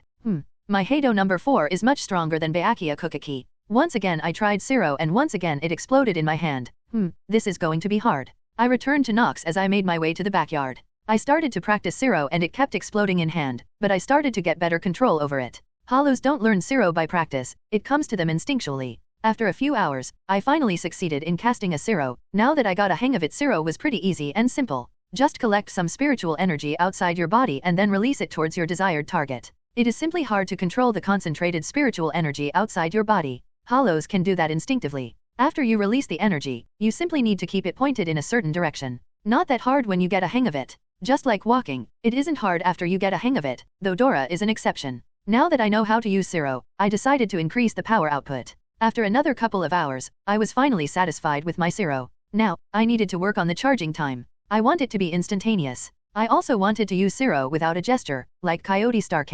One step at a time, Rio, one step at a time. First, let's work on the charging time, then I can work on firing Zero without a gesture. She is cheating. She has to be. Dora exclaimed in anger as she stood up and pointed towards Luna, who had a "look how adorable I am" smile on her face. They had been playing snakes and ladders since the morning. Well, it wasn't just the two of them. Jean and Aurora were there too. Even Momo played for a couple of hours. Dora is the only one who didn't win a single game. I don't know what you are talking about, Nymphadora, Luna said while acting completely oblivious to the fact that she used Dora's forbidden name. Don't call me that. Dora exclaimed with a scowl on her face. Nymphadora, Nymphadora. Luna exclaimed while giggling and ran away. Come here and I will show you, Nymphadora. Dora growled as she started to chase Luna around the table. The others kept watching the two with an amused look on their faces. As soon as Luna heard Dora's words, she teleported to the stairs and started to rub her chin. Nemuri, you have transformed Dora into an exhibitionist. So Dora, which body part did you name after yourself? Luna asked Dora. Nemuri cackled madly after hearing Luna's words. Dora growled like an angry tigress as she flash-stepped behind Luna. She wanted to grab Luna, or at least she tried. As soon as she appeared behind Luna, she tripped and slid down the stairs with a grumpy look on her face, and Luna teleported back to the table so she could join in the next game. Come on Dora, tell us which body part you named after yourself. I chimed in from the couch and Dora's grumpy look transformed into a pout. All of you are meanies. Dora exclaimed and continued pouting. She didn't even notice that she appeared on my lap as I pulled her into my arms. Sorry. I won't be mean to you, I said and placed a kiss on her forehead. Dora humphed and snuggled into my arms. So, when are you girls leaving? I asked loudly. Oh, already sending us away? Momo asked from the other side of the room. She was playing chess with Fleur. I didn't bother to give her a reply and simply rolled my eyes. Fine, fine, we will be leaving tomorrow afternoon. We need to make some arrangements in our estate, Momo said, and I nodded my head. Tomorrow is the last day of their summer vacation. As soon as the summer vacation started, the girls decided to travel around the world to see what the world had to offer in terms of food. They wanted to broaden their knowledge. They have been traveling around the world since then and they only returned yesterday morning. I froze the time as soon as they entered the house. I could practically feel the sexual tension in the air. We had a week-long sex orgy while the time outside our world was frozen. We didn't leave a single place where we didn't fuck. After fixing the house, I unfroze the time and here we were now. The girls decided to relax and do some normal things like playing board games for the whole day. Nemuri was Nemuri, so she decided to update her gentle womanly collection. Almost all the porn in this world started with foodgasms. It was a kind of whole new genre for Nemuri, so she was having a field day. Roomi, for the first time, wasn't being Roomi. Unlike the other times, she was simply relaxing. She was lying beside me on the couch while sipping beer. It was originally the two of us who were watching the TV. By the way, do you girls need any help? Nemuri asked as she closed the lid of her laptop. She got up from her seat. She was only wearing a thong and a towel was hanging by her shoulders. She was an exhibitionist, that was a well-known fact. Momo and the other Tatsuki attendees looked thoughtful for a few until they shook their heads. n/o/vel/b/n.c//om. You could help us get in touch with someone who could transport a lot of furniture and cooking equipment. Jean spoke as Nemuri walked up to me and plopped down beside me. She knew how much I loved to play with her tits, so she slowly removed the towel from her shoulders, exposing her more than impressive chest. One of my hands left Dora's waist and snaked around Nemuri's shoulder as I started to play with her tits, and a satisfied grin formed on her face as she snuggled beside me. Dora also noticed the absence of my arm around her waist and shot a baleful glare towards Nemuri, who allowed a small moan to escape her lips when I pinched her nipple. I felt a small shift as Dora used her powers to make her ass rounder. She gave Nemuri a competitive look as she started to grind her ass over my crotch. Why don't you girls use teleportation runes? Nemuri questioned. Her voice slightly quivered due to my ministrations. We wanted to do that, but some of the equipment are really delicate. The teleportation runes could mess them up. Momo answered. That seemed to be reasonable. Okay, I am sending you a contact. They are a part of Kayama Indus. A moan escaped Nemuri's lips. Kayama Industries. You can buy any type of furniture and cooking equipment from them. They will even deliver the goods. Nemuri finished with some difficulty. Nemuri waved her hand and her phone flew into her hand. After a few taps, Nemuri finished sending the contact info to Momo. Momo gave a nod and went back to her game of chess. So, Nemuri, what are your plans for the future? I asked as I kept playing with her boobs. Before anything else, I want to recover all the money I had to spend to buy Tatsuki, MHMNN, maybe buy amusement parks or create a movie industry. Nemuri said with an unsure look on her face. I don't want any more responsibility. Roomi muttered tiredly. Make Dora do it. I am already managing a lot, Roomi said as she sipped beer from her bottle. Hey, Dora yelled, obviously affronted. I will divide the responsibility between the two of you. Roomi, regardless of what you might think. You are doing a damn good job, Nemuri complimented as she started to kiss my jawline. Yeah, I agree with Nemuri here. You still have some rough edges, but you are doing great for a newbie. I said, and I was already hard as a rock as Dora kept grinding. I will be back in a sec. I said and appeared inside our bedroom along with Nemuri and Dora. As I teleported inside my bedroom, I froze the time outside my bedroom. Trigger warning and lemon? Starts. I tossed Nemuri on the bed as I used my space powers to bind and gag her using her own BDSM equipment. Kukyuko, looks like I have an advantage over you. I let out an evil laugh as I said while looking towards Dora. At first, Dora didn't understand what was going on, so she gave me a dumb look until realization hit like a truck. Let her go, Dora exclaimed righteously. Why? I love how she is now, look how wide her legs are spread, isn't she beautiful? I asked with an evil grin forming on my face. Why you won't get away with this, you vile man, Dora screamed in rage, but her hair morphed pink giving away her act. Oh, yes, I will. Now, the question is, what am I going to do with you and your friend here? I said while chuckling evilly. What do you want? Dora asked reluctantly, but there was a pink flush marring her cheeks. Strip slut, I commanded, and Dora gave Nemuri a worried look who had a pleading look in her eyes, though we weren't sure what she was pleading about. Dora reluctantly started to strip, and soon she was only wearing a pair of bra and panties. My, aren't you cute little lamb, I said and pulled out my hard cock. Suck it, I commanded. Dora gave me a hateful glare as she went down her knees and started to lick my shaft. Her act was moments away from breaking. I groaned in pleasure when she took me inside her mouth. Heh, you are really at this, keep going on slut, I growled out as Dora forgot the act and started to suck me faster. I finally felt myself going over the edge, so I grabbed the back of Dora's head as I shoved my dick down her throat and released my load. Dora wasn't bothered by it and gulped down everything.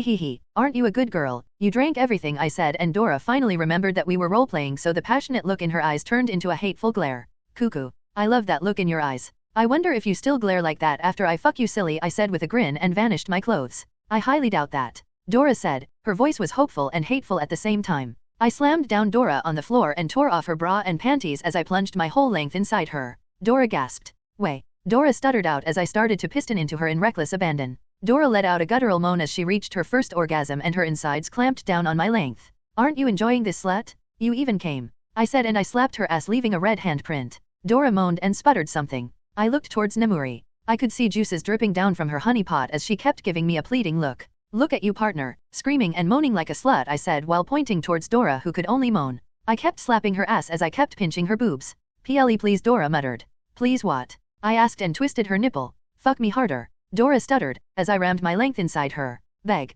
me, tell me who do you belong to, I commanded and slowed down my pace. Please fuck me harder, fuck me like the slut I am, and I am your slut. Dora screamed and a smile appeared on my face. Good, you are a good girl and good girls deserve a reward, I said as I finally emptied my load inside her. Dora's eyes rolled back and she started to breathe heavily. Nemuri's bound form appeared between us as I forced Nemuri's head into Dora's crotch. Nemuri's gag was removed and she eagerly did what I asked her. Lick my cum from her cunt while I breed you from behind. You would love that, won't you? I asked as I rubbed her pussy. Nemuri's shuddered and climaxed. How much of slut you are, you just came, I said with a grin as I slipped her panties aside and I plunged my length inside her slit. Nemuri gasped in pleasure and I started to ram my length inside her. One small eternity later, lemon? Over. I placed both Dora and Nemuri on the bed. Both of them had passed out with stupid grins on their faces. My mixed cum could be seen dripping down their legs. I scourgified both of them and pulled the covers on them. I wore a normal shorts and you froze the time. I appeared on the couch and pulled Roomi's head on my lap as I started to run my fingers through her hair. I was calmly sitting in my usual spot waiting for Retsu to arrive.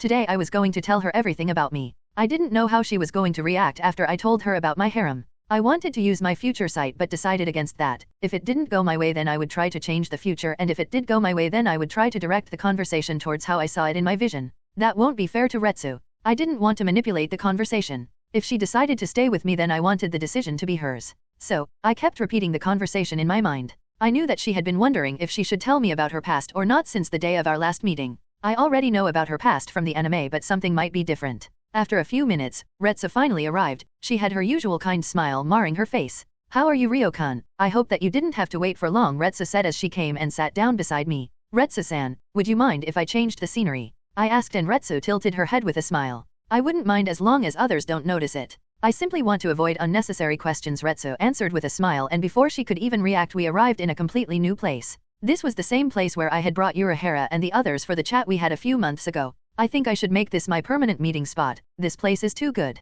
Where are we? Retsu asked curiously as she kept looking around. I waved my hand and a couch appeared behind us. Retsu gave me a smile as she sat down. I don't exactly know the name of this planet, but I think this is beautiful, isn't it? I asked and Retsu nodded her head. Both of us sat in complete silence. After a couple of minutes, Retsu finally decided to break the silence. Ryo, I wanted to tell you something about myself, Retsu said in her usual tone, but I could sense that she was a nervous wreck. It can wait. I think you should first listen to what I have to say. I said with a serious look on my face, and Retsu slowly nodded her head. Some of her nervousness faded away, but she was still nervous. Well, you see, I am not a normal human, nor I am a soul, I said as I stopped using my soul powers. Retsu's eyes grew wide in surprise when she noticed that I wasn't a soul like she had thought. So, what are you? Retsu asked after a few moments of silence. She kept checking me out curiously. She even poked me a couple of times. A god, I said, and Retsu started to give me weird looks. No, I am not joking, nor I am being egoistic. It is what I am, basically a god, I said, and Retsu didn't look very sure. We are known as Shinigami. Shinigami translate into death god. Is it something like that? Retsu asked as she tilted her head in confusion. Let me ask you something else. Why do you think gods are different from normal beings? I asked, and after pondering for a couple of minutes, Retsu failed to answer my question. It is simple. Gods have divinity. Now you might ask what divinity is. I asked, and Retsu nodded her head. Then let me explain. I have the divinity of destruction. Destruction would increase or boost my power. I can also gain power if normal beings start praying to me. Not that I need any of that, I said, and Retsu seemed to contemplate my words. I understand what you are trying to say, and I somewhat understand what divinity is, but why won't you need any more power? Retsu asked as she started to fiddle with her tea flask. I waved my hand and a table appeared in front of the couch. Retsu gave me a grateful smile as she placed 2 teacups and started to pour tea for us. I accepted the teacup with a smile as I decided to answer her question. As of now, I am the strongest god in this whole omniverse, and I wouldn't get much of a boost from prayers, I said with a smile, and Retsu frowned after hearing my answer. Omniverse? Retsu asked with a question mark on top of her head. I was kind of amused after seeing her expression. So, after that, I explained about universes, multiverses, and finally the omniverse. I only gave her the basic details as she didn't need to know everything. I didn't want to overload her brain. Nov, L, B /JNN. I didn't know that we were so insignificant. I have always wondered about the stars, but I never knew that they held so many secrets. Retsu said with a longing look on her face. I guess I kind of understand, I said with a smile as I placed the empty cup of tea on the table. So, you are god of this omniverse. That's a pretty big burden. So, your job is destroying worlds? Retsu questioned, and I simply shrugged. It's not much of a duty. I could destroy worlds with a snap of fingers from anywhere in the omniverse, and yes, it is a job. Too much creation is very bad. There must be a balance, I said in a dismissive tone, and once again Retsu started to contemplate my words. What do you think about evil people? Retsu asked me in a neutral tone. I knew why she was asking that. I don't have a personal opinion. Sometimes evil is a matter of personal opinion. Everyone is a bad guy in someone's story, I said with a shrug. Retsu nodded her head after hearing my answer, but she didn't seem to be satisfied by the answer. I have a sister. She is known as the origin of evil. She is the evil goddess of this omniverse, and her existence is necessary for the balance. Too much good can be very dangerous. That is why evil people must exist, I said with a serious look on my face. Retsu pondered my words, but I decided to continue. As for my personal opinion, as long as they aren't trying to harm my family, then I am completely fine with them, I said, and Retsu finally seemed to be satisfied with my answer. There is something else I needed to tell you, I said as Retsu perked up after hearing my words. In the last few months the two of us have grown closer, so before anything more could develop between us, I wanted to tell you that I already have 10 lovers, I finished, and the smile on Retsu's face disappeared. Her bright and cheerful eyes turned gloomy and menacing. Why are you telling me this? After a few moments of silence, Retsu asked me. Her features were already back to normal, but the kind and gentle smile on her face was still missing. I didn't want to lead you on. I wanted you to have the full picture before anything else, I said, and Retsu turned her face away as she stared into the endless space. To be honest, I don't know how to react to that. I shouldn't be angry as there is nothing between us, but I am kind of disappointed, Retsu said, and I nodded my head. You brought me food every day you came to meet me. No one has done that for me, Retsu said as she stared into my eyes. I won't pretend that I know anything about love. I have some secrets too. I am not what I seem to be, Retsu said in an unsure tone. You don't need to force yourself. You don't need to tell me if you don't want to, I said gently. No, what I meant to say is that I have no idea how a relationship works, and polygamy is pretty common in the soul society. Noble houses keep doing that all the time, Retsu said as she kept staring at her hands. I have never thought that there would be someone who would like me. I have butchered people with these hands, men, women, children, no one was spared, Retsu said as she once again looked into my eyes. I have no idea what to think about a polygamous relationship. I need some time to give you an answer. I mean, if you still want me, Retsu finished, and her usual smile returned to her face. For a few moments, I remained completely silent. You don't need to worry about that. I still want you, and being evil isn't bad. Even if you want to return to your old ways, I won't have a problem with that, I said, and Retsu's eyes grew wide in surprise, but she still nodded her head. I am pretty sure that you will get along with Hela, I said with a grin. I knew that she didn't say yes, but there was a huge chance that she would agree. Hela? Is she one of your lovers? Retsu asked curiously, and I nodded my head. She is the goddess of war and death, and it is pretty normal for her to kill off billions just for fun, I said, and Retsu stared at me with wide eyes.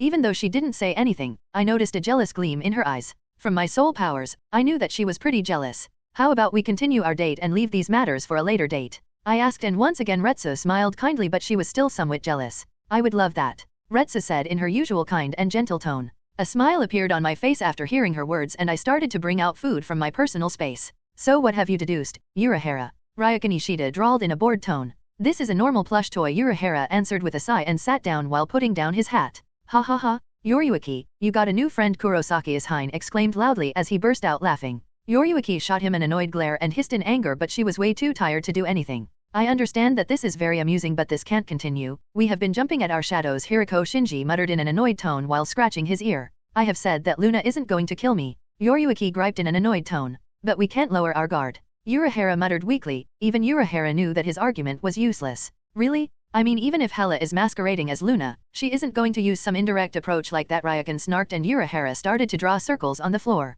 Yes, from what we have seen in our dreams, Hela is an insane warmonger. I don't think she is trying to kill me using a plush toy, Yoriyuki grumbled in an annoyed tone. I simply want to give up. I don't think that Luna is trying to kill you. If she can enter your room undetected and leave a toy, then I am pretty sure that you would be dead if she wanted, Hiriko Shinji muttered in a bored tone, and Yoriyuki readily agreed. All five of them have been having dreams of a woman dressed in a green and black bodysuit slaughtering armies or crushing strong enemies like ants. The dreams were like visions, but for whatever reason, none of them woke up screaming from their sleep, even if the dreams weren't traumatic for whatever reason. They were afraid of the woman. The woman recognized as Hela would slaughter hundreds of thousands while cackling in mad glee. They didn't know if they had any type of chance against such a woman. All of her enemies were strong, but they had no way of comparing the power levels. They still thought that Hela was masquerading as Luna was because in their visions they weren't able to see Hela's face. They weren't able to deduce much from her voice. So, what are we going to do with this information? Ishine asked with a confused look on his face. I mean, we have gathered all this information. We are pretty sure that Hela and other gods exist.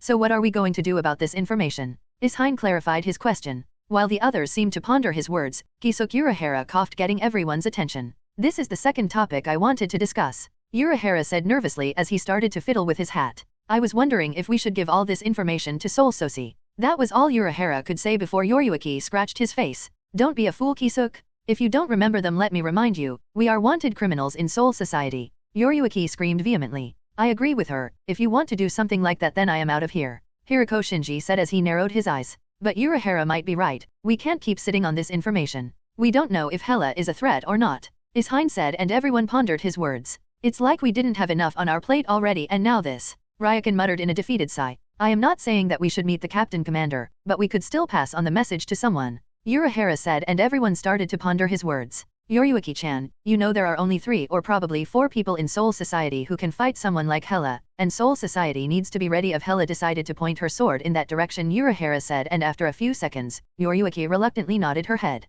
Okay, Captain Commander is obvious, then we have Zaraki. Who else? Don't tell me you are considering Aizen, Hiriko Shinji bit out in an annoyed tone. I am not counting on Aizen, that is why I said probably, and you don't need to be worried about the third one, Urahara said cryptically. Shinji wasn't happy, but he didn't push it. If we are going to pass the information, then who are we going to use? Yoriyuki asked curiously. Jushiro Yukitake. I think he will be the best option, Urahara said, and everyone except Ryukin nodded their heads as he was the only one who didn't know anything about Jushiro Yukitake. Okay, if that's all, then I am leaving. I need my afternoon nap, Hiriko Shinji got and used flash step to leave. Well, I will be leaving too. The girls are about to return, Ishine said as he also disappeared. Don't disturb me the next time if Yoriyuki gets a new toy. Ryukin also disappeared before Yoriyuki could even retort. Ha, that went way better than I had imagined, Urahara said while laughing nervously as Yoriyuki imperiously walked out the room.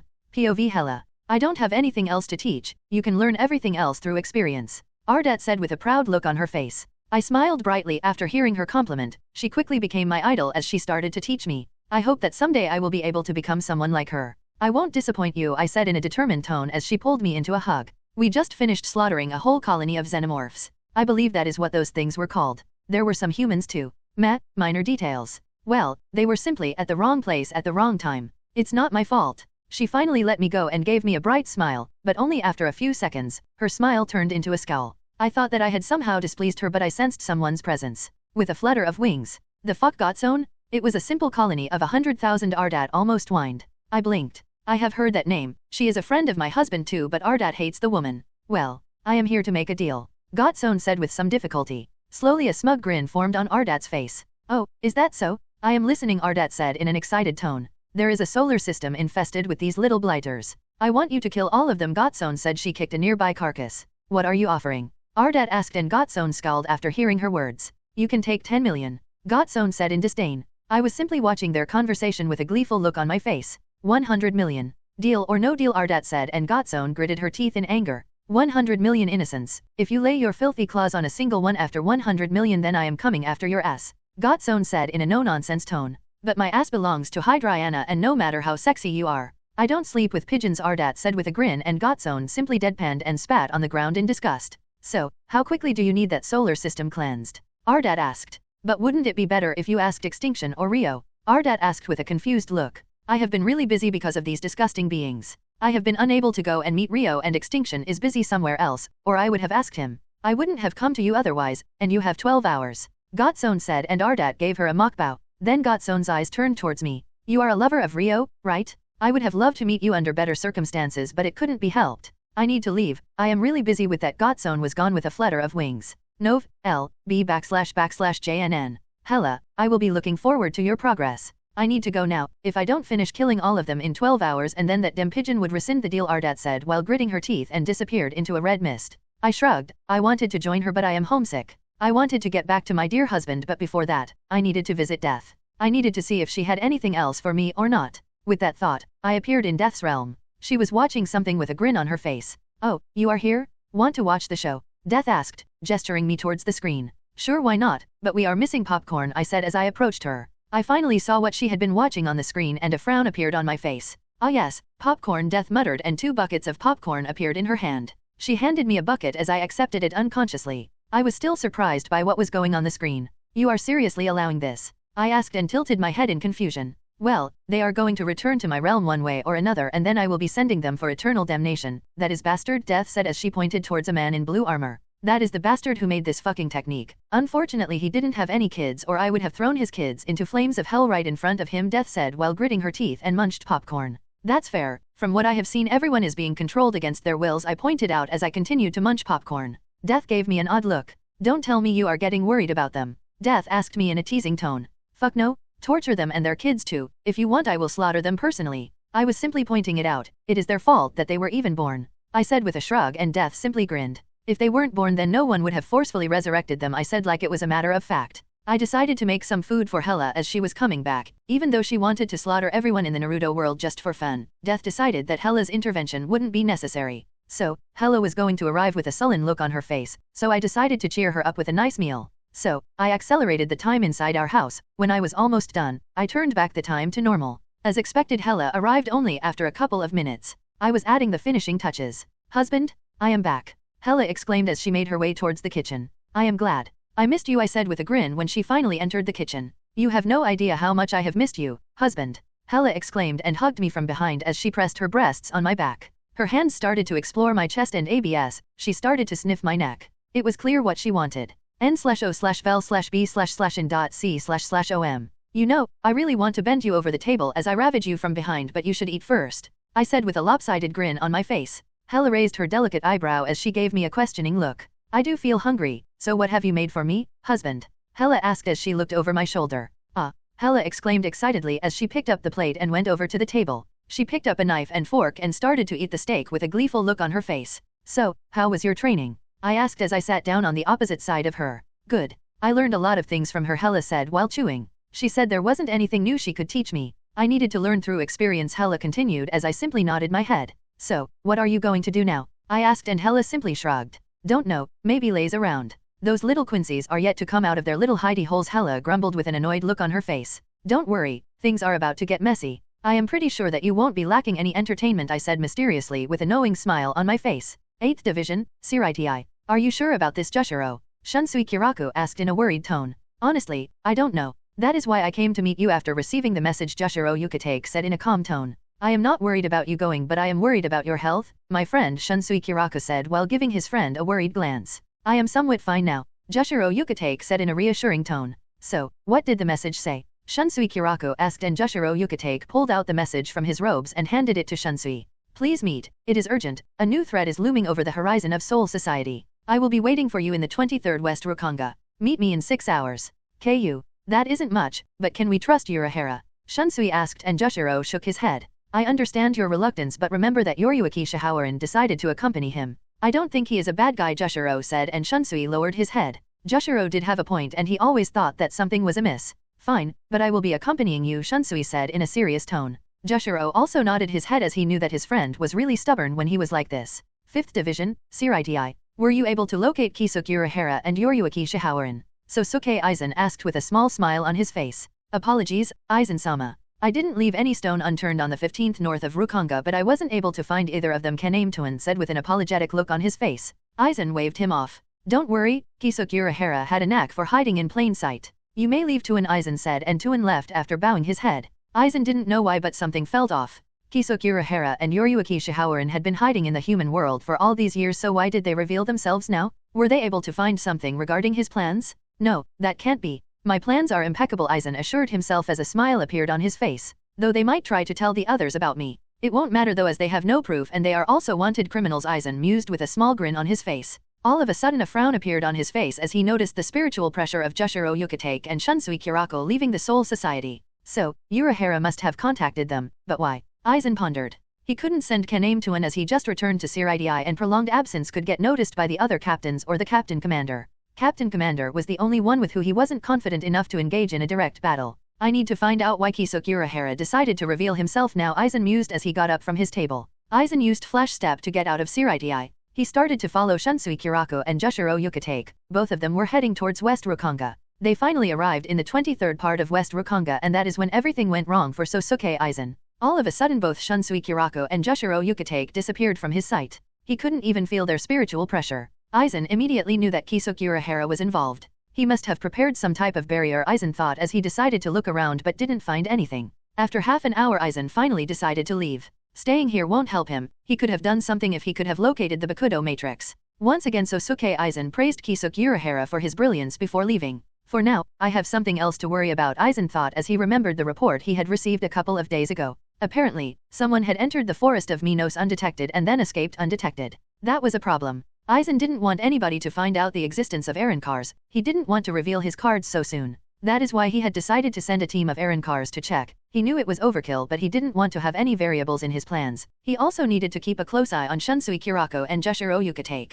Minos Forest, Hueco Mundo. 3 figures clad in white clothes could be seen strolling through the forest of Minos. All 3 of them were extremely beautiful women. The fuck? It was just a fucking jillion. Why the hell do we have to investigate something like that? One of the women screamed in frustration. Because it is Aizen-sama's order, you muscle brain, a dark-skinned woman snarked back. What did you say, you gorilla? The first woman yelled in anger. You wanna fight, bitch? The dark-skinned woman screamed as she got ready to lunge at the first woman. Phew. Now it is pretty clear why Haribel-sama has to work so hard, the third woman said in a teasing tone while covering her face with her sleeve. The first and second woman glared at the third woman, who seemed to whistle while looking away from the two of them. The first woman had a tomboyish personality. Her eyes were heterochromatic, one sky blue and one amber eye, with the latter having a red ring around it. She had a mask fragment on the top of her head, with a horn in the middle. Her name was Emilu Apasai. The second Arankar is a dark-skinned woman whose mask fragments form a 3-sectioned crown around her head and a thick necklace. Her hollow hole is positioned midway between her navel and breasts. The second Arankar's name was Francesca Mila Rose.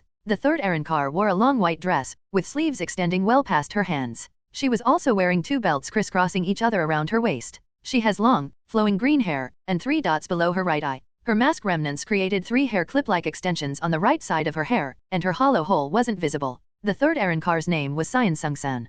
Humph. Apasai snorted in disdain. I don't like Aizen-sama. His smile is so fake, Apasai said as she shuddered. A/N. Now before any one of you complained that they shouldn't doubt Aizen because he had used Kyoka Suijutsu, let me explain. Hollows are instinctual beings. They react to instincts. Their instincts want them to protect Haribel. That is why they can still doubt Aizen. Even if Apasai is dumb, I agree with her. I don't like Aizen. I think something is wrong, Sung-sun said as she covered her mouth with her sleeve. Mila Rose hissed in warning. Don't say things like that in the open. You know Aizen-sama is always watching and listening, Mila Rose hissed in a warning tone. I agree with the two of you, but we must follow his orders. He is our lord, Mila Rose whispered, and both Apasai and Sung-sun nodded their heads. Even if he is our lord, we must protect Haribel-sama. She is our priority, Sung-sun said in a determined tone. But we can't fight, and Aizen-sama is our lord. Even if he wasn't our lord, we aren't strong enough. Apasai whispered aggressively. Even if we can't fight, we will try to help Haribel-sama when the time comes. If needed, we will lay down our lives, Mila Rose said in a determined tone. Yes, if Haribel-sama is in danger, then I will happily sacrifice my life. She had done more than enough for us, Sung-sun agreed, and even Apasai nodded her head, her eyes burning with determination.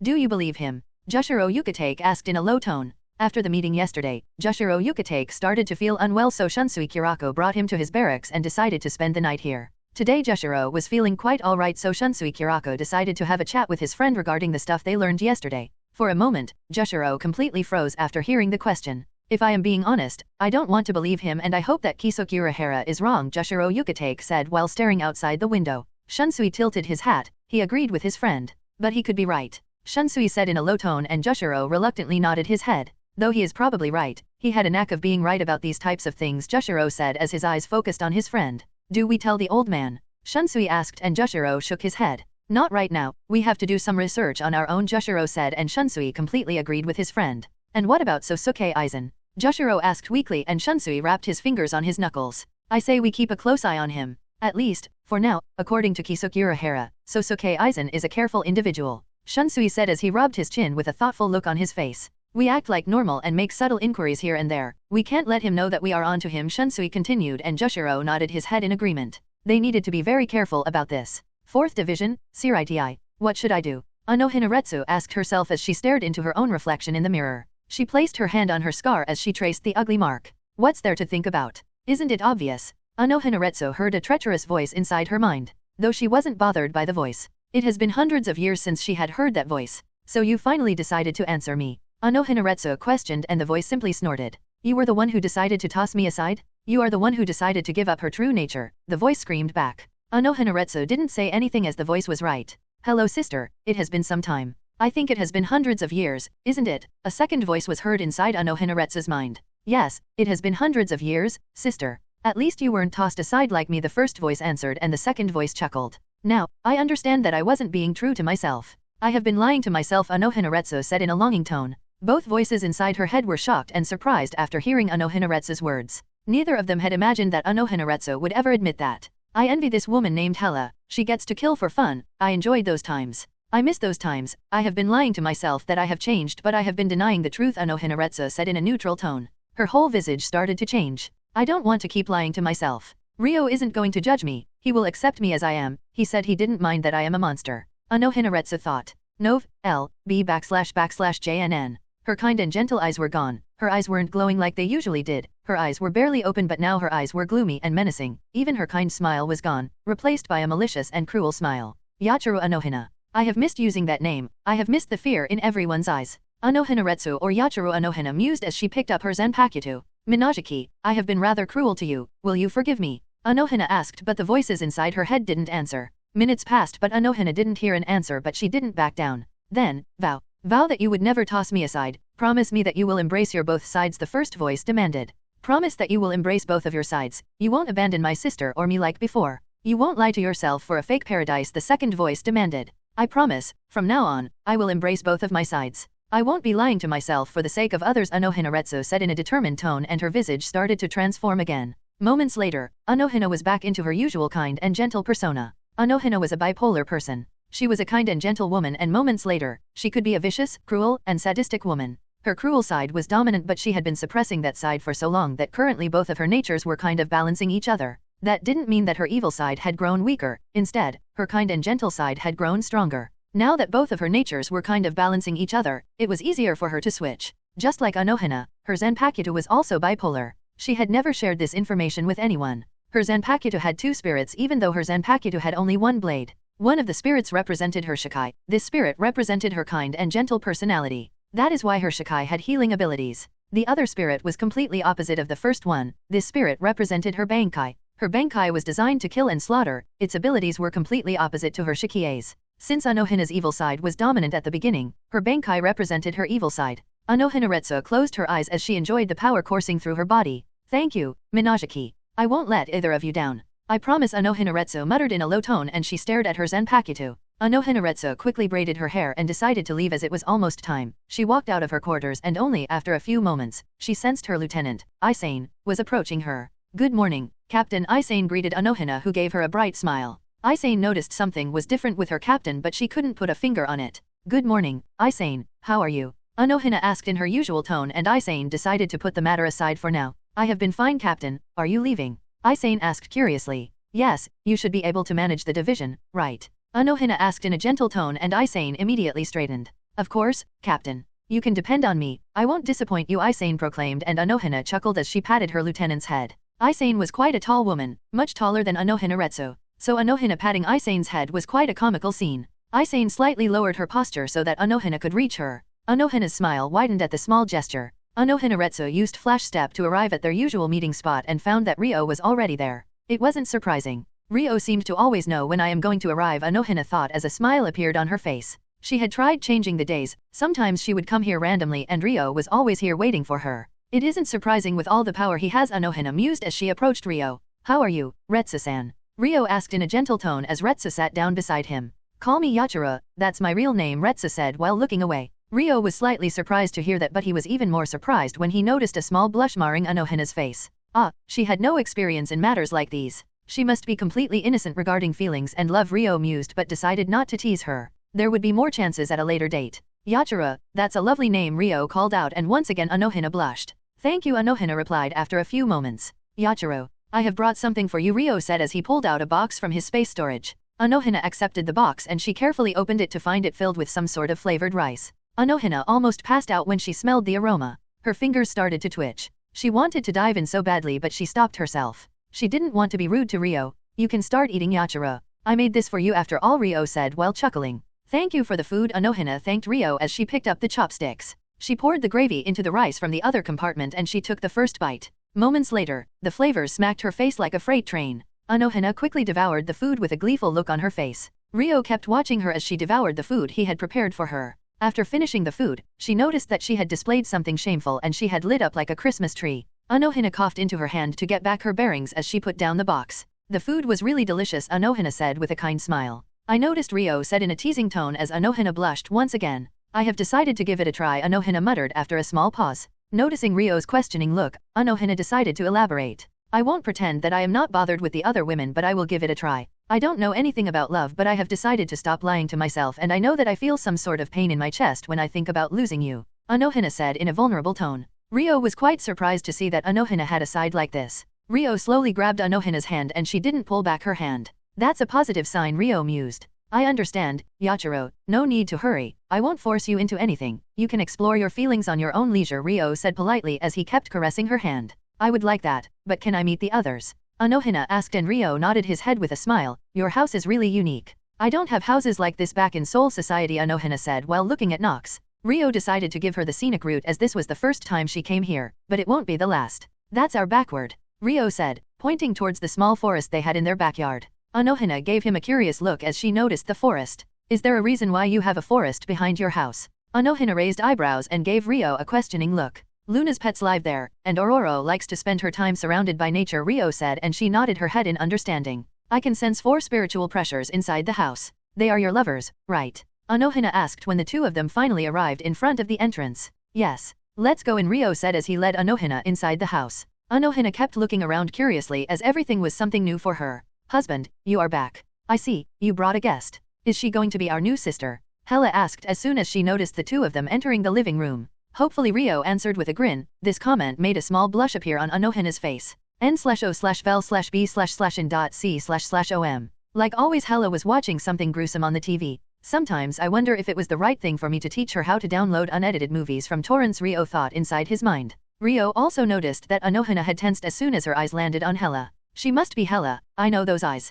She is just like me but unlike me. She isn't shy of true nature, Unohana thought as she kept watching Hela. Hela was also doing the same. She saw scanning the new woman from her head to toe. She is just like me but she likes to hide behind a mask. A true wolf in a sheep's clothing, Hela mused, and a vicious grin appeared on her face. While this was going on, Ryo was simply standing aside with an amused look on his face. It was pretty clear that the two women were measuring each other. You are quite interesting. What's your name? Hela asked as she got up from the couch and approached Unohana. Unohana was just 5'2" 1/2 inches tall, whereas Hela was 6 feet 9 inches tall without her heels. Currently, she was wearing her heels, so she was 7 feet 5 inches tall. That was quite a significant difference, and Hela looked quite imposing, especially with her vicious grin. Yachiro Unohana, and you must be Hela, right? I have heard about you from him, Unohana said in a kind and gentle tone. Hela's grin widened after hearing Unohana's words. You are just like me. I can sense your bloodlust. It's well hidden, a true wolf in sheep's clothes, aren't you? At first, I thought your mask was very good, but now, I know you aren't using a mask, Hela said with a grin and leaned down, and Unohana simply smiled and tilted her head. Yes, this is my personality too. Unohana trailed off and Hela's eyes narrowed on Unohana's Zanpakuto. I see, you also use a sword to slaughter, Hela said as she took a step back. I presume you also use swords, would you mind crossing swords with me? Unohana asked in a kind tone. Hela cackled madly after hearing Unohana's words. I already like you, what better way to get to know each other? Let's get bloody, Hela said with a smirk, and this is when Ryo decided to intervene. Do you really need to do this? Ryo asked, and both of them nodded their heads in an instant. We will be bonding like sisters. Hela exclaimed excitedly, though Ryo wasn't sure as Unohana wasn't strong like Hela, but he still agreed. He could always intervene if needed. Fine, have fun, I guess, Ryo commented as both of them loved killing and fighting, so they must be having fun. Ryo waved his hand and the three of them appeared on a desolate planet. Thank you, husband. Now we don't need to hold back, Hela said with a grin as she started to release her bloodlust and spiritual pressure. Unohana's eyes grew wide when she sensed Hela's bloodlust and spiritual pressure. I knew she was strong, but her bloodlust is so potent, even Yamamoto will be a joke in front of her, Unohana thought as placed her hand on her Zanpakuto's hilt. That doesn't mean that I will back away from a fight. Let's spill some blood, Unohana thought as she started to undo her braid with her free hand. But all of a sudden she froze and her eyes landed on Ryo. I hope that you don't change your mind, Unohana said softly as she slowly revealed her scar to Ryo. With a flick she undid her braid, but her eyes were still on Ryo. Don't worry, Yachiro, that ugly mark isn't going to make you any less beautiful. You are still a very beautiful woman, Ryo said with a smile. Unohana didn't know how to react, so simply decided to blush and avert her eyes. No one had complimented her in such a manner, and she knew that no one would call her beautiful after seeing her scar. Hela pulled out her Zanpakuto. Her crucible is a one-shot kill, whereas true sword would be too much for a casual blood spilling. Reign supreme, Hiwa, Hela called out as she activated her Shikai. Unohana slowly pulled out her Zanpakuto from the sheath. She opened the string knots and dropped the sheath. Then her eyes focused on the form of Hela. Don't worry, I don't plan on holding back or I might die, Unohana said, and her whole visage started to transform. Her kind and gentle eyes turned gloomy and menacing, while her kind and gentle smile were replaced with a cruel and vicious smirk. She also started to release her bloodlust and spiritual pressure. Her bloodlust was immense but way weaker than Hela's. In a fight between Shinigamis, their spiritual forces collide. If one of them is way weaker than the other one, then the stronger one will push back the weaker one, and the one with the weaker spiritual force won't be able to hurt the one with the stronger spiritual force. That was the case here. Unohana's spiritual force was strong, but it wasn't anywhere close to Hela's spiritual force. But there is a way to avoid such a situation. You must mold your spiritual force to form a blade. For someone like Unohana, it was an easy thing to do. Hela saw that and started to cackle. That's it. We are going to have a lot of fun, Hela exclaimed with stars in her eyes. Bankai, Minajiki, Unohana called out in a menacing tone as her spiritual pressure multiplied by several times. Ryo was slightly surprised when he noticed the boost. Unohana's Zanpakuto started to liquefy into a thick, viscous, dark red substance. It started to flow over in her vicinity. After a few moments, the majority of the liquid was gone, leaving behind a shortened katana. Image here. Normally, a Bankai multiplies your Shikai's power from 5 to 10 times, but Unohana's power was multiplied by more than 50 times. The fuck? Ryo screamed inside his mind. Now Unohana's spiritual pressure was way more than Hela's. Unohana didn't wait anymore and rushed at Hela using Flash Step. Hela didn't bother to use Flash Step and used her normal speed. That was more than enough for Hela to match Unohana's speed as their blades clashed. A liquid shot out from Unohana's blade and landed on Hela's free arm. With a huss, Hela's arm started to melt off. Hela didn't even flinch when her arm was melting off, and she simply grinned as her healing kicked in. That's quite a strong acid, Hela said as she pulled back her Zanpakuto and thrust it towards Unohana several times. Unohana nimbly dodged all of them and threw a knife at Hela from her sleeve. You heal really fast, Unohana commented hoarsely, as once again she attacked Hela. This time the acid landed on Hela's Zanpakuto, melting it. Hela stared at her Zanpakuto and threw it inside her shadow. You are good, Hela said as her true sword appeared in her hand. Once again Hela attacked Unohana as they kept attacking each other. Neither of them had any injuries, as Hela had her healing factor and Unohana was using her Kaido to heal herself when she was injured. So, what type of sword is that? Unohana asked as she shrugged off her captain's Haori. It could no longer be called a Haori, it was simply white rags.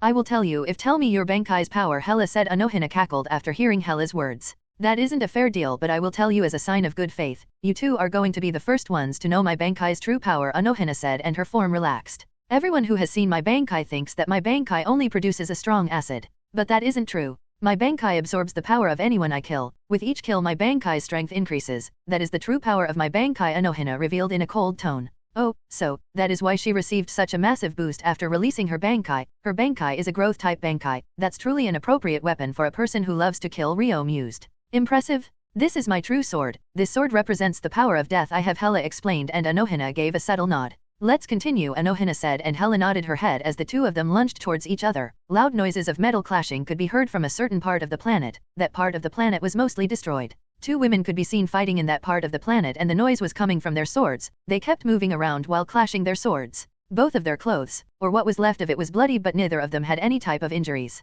The taller woman among the two would heal as soon as the injury appeared on her body, and the other would simply heal herself after getting injured. Yes, I definitely have some sort of kink for dangerous, bloodthirsty, and murder-happy women, Ryo admitted inside his mind. There was no use in denying it any longer. Both women were grinning like maniacs, sometimes they even cackled in mad glee as they kept fighting. Ryo felt really excited. Both women seemed to be hot and terrifying at the same time. Finally, the battle came to an end when Unohana was able to land some of the acid on Hela's face and chest. Ryo winced when he saw the scene. That must be quite painful, Ryo mused. While Hela's face was melting off, she took the chance and created a sword in her free hand. Hela stabbed the sword through Unohana's shoulder, successfully pinning her on the ground. Hela's face and chest were already healed along with her clothes. She created another sword and stabbed it through Unohana's other shoulder. Hela's true sword appeared in her hand and she placed it on Unohana's throat. Unohana slumped on the ground in defeat. I accept my defeat, Unohana said coolly as her Bankai deactivated automatically and all her boosted strength was gone. That fight was marvelous. I haven't had that much fun in a long time, Hela said while cackling. Ryo appeared beside them and helped Unohana to sit after destroying Hela's swords that were pinning her on the ground. How are you feeling, Unohana? Do you need me to heal you? Ryo asked. Unohana's visage transformed as her gloomy and menacing eyes turned into kind and gentle ones. She even got her kind and gentle smile back on her face. No, I will be able to heal myself, Unohana said as she started to check herself. That is when she noticed that most of her Shiakusho was gone, revealing most of her body to Ryo. She completely froze and lit up like a Christmas tree. Hela cackled when she noticed that, and Ryo fixed her Shiakusho using his time powers. Thank you, Unohana said meekly. She noticed that green ring around Ryo's hand and moments later her clothes were fixed. You know, during a fight blushing like that could lead to your defeat, Hela pointed out, and Unohana shook her head. I don't know why, but I feel somewhat shy in front of Ryo-kun, Unohana said, and then her eyes turned towards Ryo. I am sorry if that bothers you, Unohana said softly as she gave Ryo an apologetic look. No, it's fine. I understand where you are coming from. You were never involved with someone romantically, so it is hard for you to sort your feelings, Ryo said, and Unohana nodded her head. She slowly lifted her left hand and started to heal her right shoulder with Kaido. Hela decided to sit down beside the two of them. It has been quite a long since I fought like that. Even though I lost, I had a lot of fun, Unohana said with a kind smile on her face. Yep. I can already feel it. We are going to be the best sisters in future, Hela gushed out in an excited tone, and Unohana could simply nod her head. After a few minutes, Unohana finished healing both of her shoulders. How much time has passed since we have arrived here? Unohana asked, and Ryo simply smiled. I accelerated the time on this planet. Back on Earth only an hour had passed, Ryo said, and Unohana nodded her head in understanding. Ryo-kun, if you don't mind, can I wash myself in your house? Unohana asked, and before Ryo could answer, Hela decided to butt in. Sure, no problem. I was thinking about taking a bath too. No matter how much I love to bathe in the blood of my enemies, I don't comfortable until I take a bath, Hela said, and Ryo simply shrugged. The next moment the three of them found themselves back inside Nox. Hela quickly led Unohana towards the bath and Ryo decided to laze around while watching TV. Nemuri, Dora, and Roomi were still in the house. Nemuri was watching porn, that was quite obvious. Dora was reading doujins, she was doing that while hiding under the bed. Closet pervert, Ryo thought dryly. Roomi was back to being Roomi, so she was training. It was almost time for lunch, so Ryo decided to make something for everyone. He sighed and got up from the couch as he made his way towards the kitchen. Back in the bath, Unohana and Hela finally entered the bath and both of them released a content sigh. Unohana was now quite comfortable around Hela. After all, the two of them had bonded like sisters. So, tell me about yourself. What's your story? Hela asked as she leaned back in the bath. Unohana had noticed that Hela wasn't shy about exposing her body as her chest was exposed above the water. Unohana didn't mind much as both of them were women, but she rested her back normally and she was much shorter than Hela, so her impressive bust was submerged under the water. There is not much to tell. I was born in the slums of Rukanga. Life was really cruel in those parts. It was a kill or be killed place. Obviously, I decided the former option, Unohana said with a longing smile on her face. Hela paid rapt attention to Unohana's story. I quickly got used to the killing. I was really good at it too, so that is when I started to enjoy killing. It gave me a feeling of euphoria. After doing that for a couple of 100 years, I decided that I needed a name.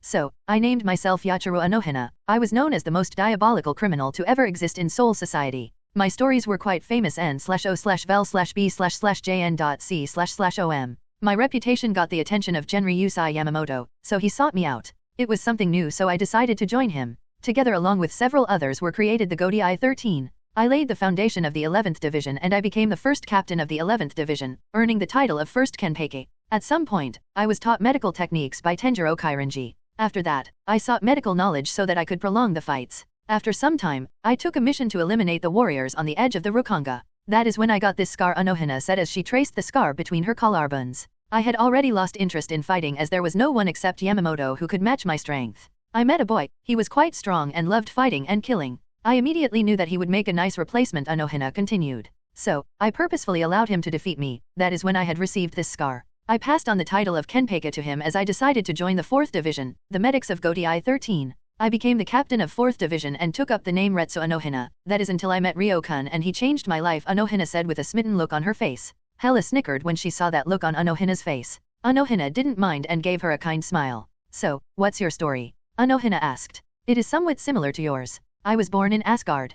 Consider it a different planet. My father, Odin, wanted to conquer the 9 realms, basically other worlds. So, he molded me into his weapon, his executioner, his enforcer, Hela said with a grin. I started to enjoy the wars and slaughter. When I was finally old enough to receive divinity, I became the goddess of war and death. I kept waging wars for my father. Anyone who dared to oppose my father would be cut down by my sword. Due to my divinities, I was nigh unbeatable in wars. I started to gain power as I started to reach my father's level. That is until I started to enjoy killing. Until that point, I simply killed them because they opposed my father or my father asked me. That is when I started to genuinely enjoy killing and my kill counts started to rise up. But for whatever reason my father started to change, he became reluctant to continue, but at that point, my father would have a hard time stopping me. So, I continued waging wars with my army, and that is when I was approached by Lady Death. She wanted me to be her avatar. I was the prime candidate due to my divinities. After some time I agreed. For nearly 500 years, I continued doing what I wanted, but my father finally decided to put an end to it. Throughout these 500 years, my father had tried to stop me multiple times, but I was too strong to be stopped. So, he decided to lock me away. He sent his precious Valkyries to stop me, but I butchered them. That gave him enough time to activate the seal and I was locked away. That was until Ryo arrived and freed me. Even though I was in my weakened state, he defeated me easily and I decided to follow him. There is no shame in following a strong man. And now, here I am. Hela finished her story with a grin. Yes, you were right. We are going to be the best sisters, Unohana said with a smile, and Hela pulled Unohana into her arms for a sisterly hug. I sensed someone new in the house. Roomi trailed off as she plopped down on the chair. She is taking a bath with Hela, I said as I started to set up the plates. Only after a minute, Nemuri came down while giggling perversely. Something I should be worried about? I asked Nemuri in a slightly worried tone. After all, I will be the one who will have to deal with it. Nope, you don't have to worry about anything, Nemuri exclaimed cheerfully, and I didn't believe her at all. She pranced towards the table with a knowing smile on her face and plopped down beside Roomi. Do you need some help with the plates? Nemuri asked, and I shook my head. Nope, I am fine, I said as I used my telekinesis to set up the plates. I was done after a few moments. Dora used flash step and arrived directly above her seat. That's a good plan. If she didn't need to walk, then she wasn't going to trip. So, Dora, what were you doing under the bed? I drawled with an amused look on my face. Dora immediately started to sputter incoherently. Both Nemuri and Roomi gave Dora odd looks. Dora's hair kept morphing through various colors. It took her a few seconds to gather her bearings. I was doing research, Dora said with a small stutter. Yes, I was doing research. This time she looked more confident, but none of us believed her. Sure, if you say so, I said in a sing-song voice and placed the plates on the table using my telekinesis. Hela, the food's ready. I sent a message to Hela through my connection. Hela was helping Unohana to dry her clothes. We will be down there in a couple of minutes, Hela replied through the connection. Okay, I thought as I sat down. So, what did your research entail, Dora? Nemuri asked with a knowing smile on her face. It's none of your business, you damn fox. Dora stuttered out as she started to glare at Nemuri. Hela and Unohana finally arrived at the table. Roomi's eyes were fixed on the figure of Unohana. Now, I understand why the two of you are getting along, Roomi deadpanned. I knew that the introductions are going to take some time, so I cast heating charms on the plates. No one loves cold food. Unohana tilted her head in confusion. Ah, I also get along with you, Hela said with a grin as she sat down on the other side of the table. Unohana meekly approached me and sat down beside me. Girls, let me introduce you to Yachiru Unohana. She is one of the captains of Godai 13, I said while gesturing towards Unohana. Unohana gave them her patented kind and gentle smile. I noticed a glint appeared in Nemuri's eyes. I wanted to see what she was going to do because I am sure that it would be amusing. Honey, I didn't know that you like Oni-sans. I should have been better Oni-san in the magical world, Nemuri said and wiped off a fake tear from the corner of her eyes. Oni-san? Unohana asked in a confused tone and Nemuri froze due to the shock. Didn't tell me that she is the legendary airhead Oni-san. Nemuri gasped in surprise. Once again Unohana cutely tilted her head. If I was you then I wouldn't be bothering her, Nemuri. She is pretty dangerous like Hela, Roomi pointed out and Nemuri looked horrified. What kind of combination is this? This goes against all the logic. A kind and gentle woman can't be murder happy, Nemuri said and Dora started to nod her head vehemently. She also seemed to agree with Nemuri's statement. Hela started to cackle madly. I don't understand what they mean, Unohana said while looking towards me. Should I tell her? I finally decided not to tell her. That information would be too much for her innocent brain. N/O/vel/b/jn.c//om. Well, that's enough for now Nemuri, I said, and Nemuri reluctantly decided to give up for now. Yachiro, she is Nemuri Kayama, she is a depraved pervert, so stay away from her, I said while pointing towards Nemuri. Huh? I am a woman of culture and an ultra-pervert. Calling me a depraved pervert is an insult, Nemuri protested. She was obviously affronted due to my lacking introduction. I am Nemuri Kayama, the ultra-pervert and a woman of culture. If you want to anything related to sex then you can ask me, Nemuri proudly introduced herself. While this was going on, Uno had frozen in shock. After a few moments, Unohana finally came out of her shock and her face turned completely red in shame. How can you say such things out in the open? Don't you have any shame? Unohana chastised Nemuri. Dora, Roomi, and Hela were snickering by now. Shame? I don't have such a weakness, Nemuri declared proudly, and Unohana didn't know what to say. Honestly, she was left speechless. Well, as you can see she is eccentric, I said dryly, and Nemuri beamed at the praise as her tail started to swish behind her back. She is a nine-tailed fox, I said, and Unohana nimbly nodded her head. She is so cute, innocent like a maiden, Nemuri commented while looking towards Unohana, and once again a pink tint appeared on Unohana's cheeks. Let's move on. She is Dora Tonks, she is a klutz. She is also the goddess of mimicry, I said while pointing towards Dora. Watcher, it's nice to meet you. You can call me Dora, I can call you Yachiro, right? Dora said in an excited tone, and Unohana found herself much more comfortable while talking with Dora. It's nice to meet you too, and yes, you can call me Yachiro, Unohana replied with a smile on her face. Brill! Dora exclaimed loudly as she cheered. Unohana gave a kind smile as she tilted her head. And she is Roomi, like you and Hela. She loves fighting but killing, not so much. Though she won't mind if someone dies during a fight, I said while introducing Roomi. Hello, Roomi said as she waved her hand. As he mentioned, I love fighting. I would love to have a fight with you if you are up for it, Roomi spoke with a smile on her face. I would also love that, but you have to excuse me today. I had already spent a lot of energy today while fighting with Hela. Unohana politely postponed Roomi's offer for a fight. Unohana didn't seem to be happy, but there was nothing she could have done. It seems that Unohana really loves to fight strong opponents. I am quite glad that she would have no problem getting along with the girls. She will be having some problems with Nemuri, but I think that she will be able to manage, and Nemuri isn't a bad person to be around if you get to know her. So, where are the others? You said that you had 10 lovers, Unohana asked curiously. They are in Tatsuki. I will take you to meet them after lunch, I said, and Unohana nodded her head. Finally, we started our lunch. Unohana loved eating my food, but this time she held herself back from doing something embarrassing. After lunch, both Unohana and I appeared in front of the estate where Momo and the others resided. We were currently inside the campus of Tatsuki. I walked up to the door and pressed the doorbell. I could have appeared right inside the house, but I am a gentleman. Where are we? Unohana asked as she kept looking around. We are inside Tatsuki. This is the world's best cooking school, I explained, and it was Luna who opened the door. It's nice to meet you, Unohana. Retsu, or should I call you Yachiro, Unohana? Luna asked with a confused look on her face. Unohana was surprised to see that this girl knew her name and looked towards me. She can see the future, I said, and Unohana nodded her head. God damn it! You shouldn't accept outrageous things so casually. Her priorities are definitely messed up. You can call me Yachiro, Unohana said with a kind and gentle smile. Luna beamed at her after hearing Unohana's words. Ah, forgive my manners, I am Luna Lovegood.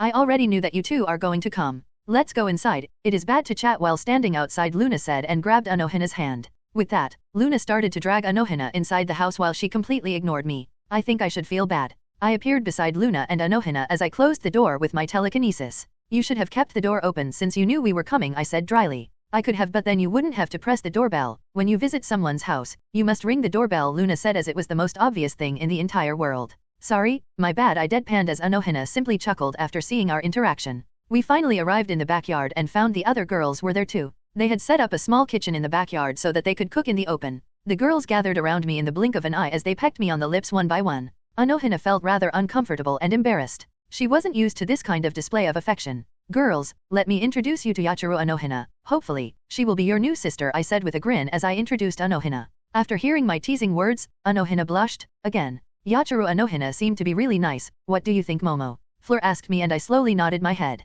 It has been a half an hour since Rio and Unohana left our estate. Unohana needed to return to Siritii. She was the captain of the 4th division of the Godii 13. That seemed to be an important position. But there was something that didn't seem to be adding up about Unohana. Rio said that Unohana seemed to get along extremely well with Hela. I don't understand how someone kind and gentle like Unohana can get along with Hela. It's not like I didn't get along with Hela, it's just our likes and dislikes were completely different. She loved killing people while I loved learning and making new things. Yes, Unohana is really kind and gentle. I wonder if she is going to teach me medicinal techniques, Jean muttered with a smitten look on her face. She might seem to be kind and gentle, but I have noticed huge amounts of malice from her. It wasn't directed towards us, but it was there. At first, I thought that my mind was playing games, but it was still there, Nat said with a deep frown on her face. She was giving me the same vibes as Hela, Nat said as her eyes landed on Luna, who was writing something in her notebook. I cleared my throat to gain her attention. Luna raised up her head and looked towards me. Yes, Momo, how may I help you? Luna asked innocently. Yes, Luna. Can you tell us something about Unohana?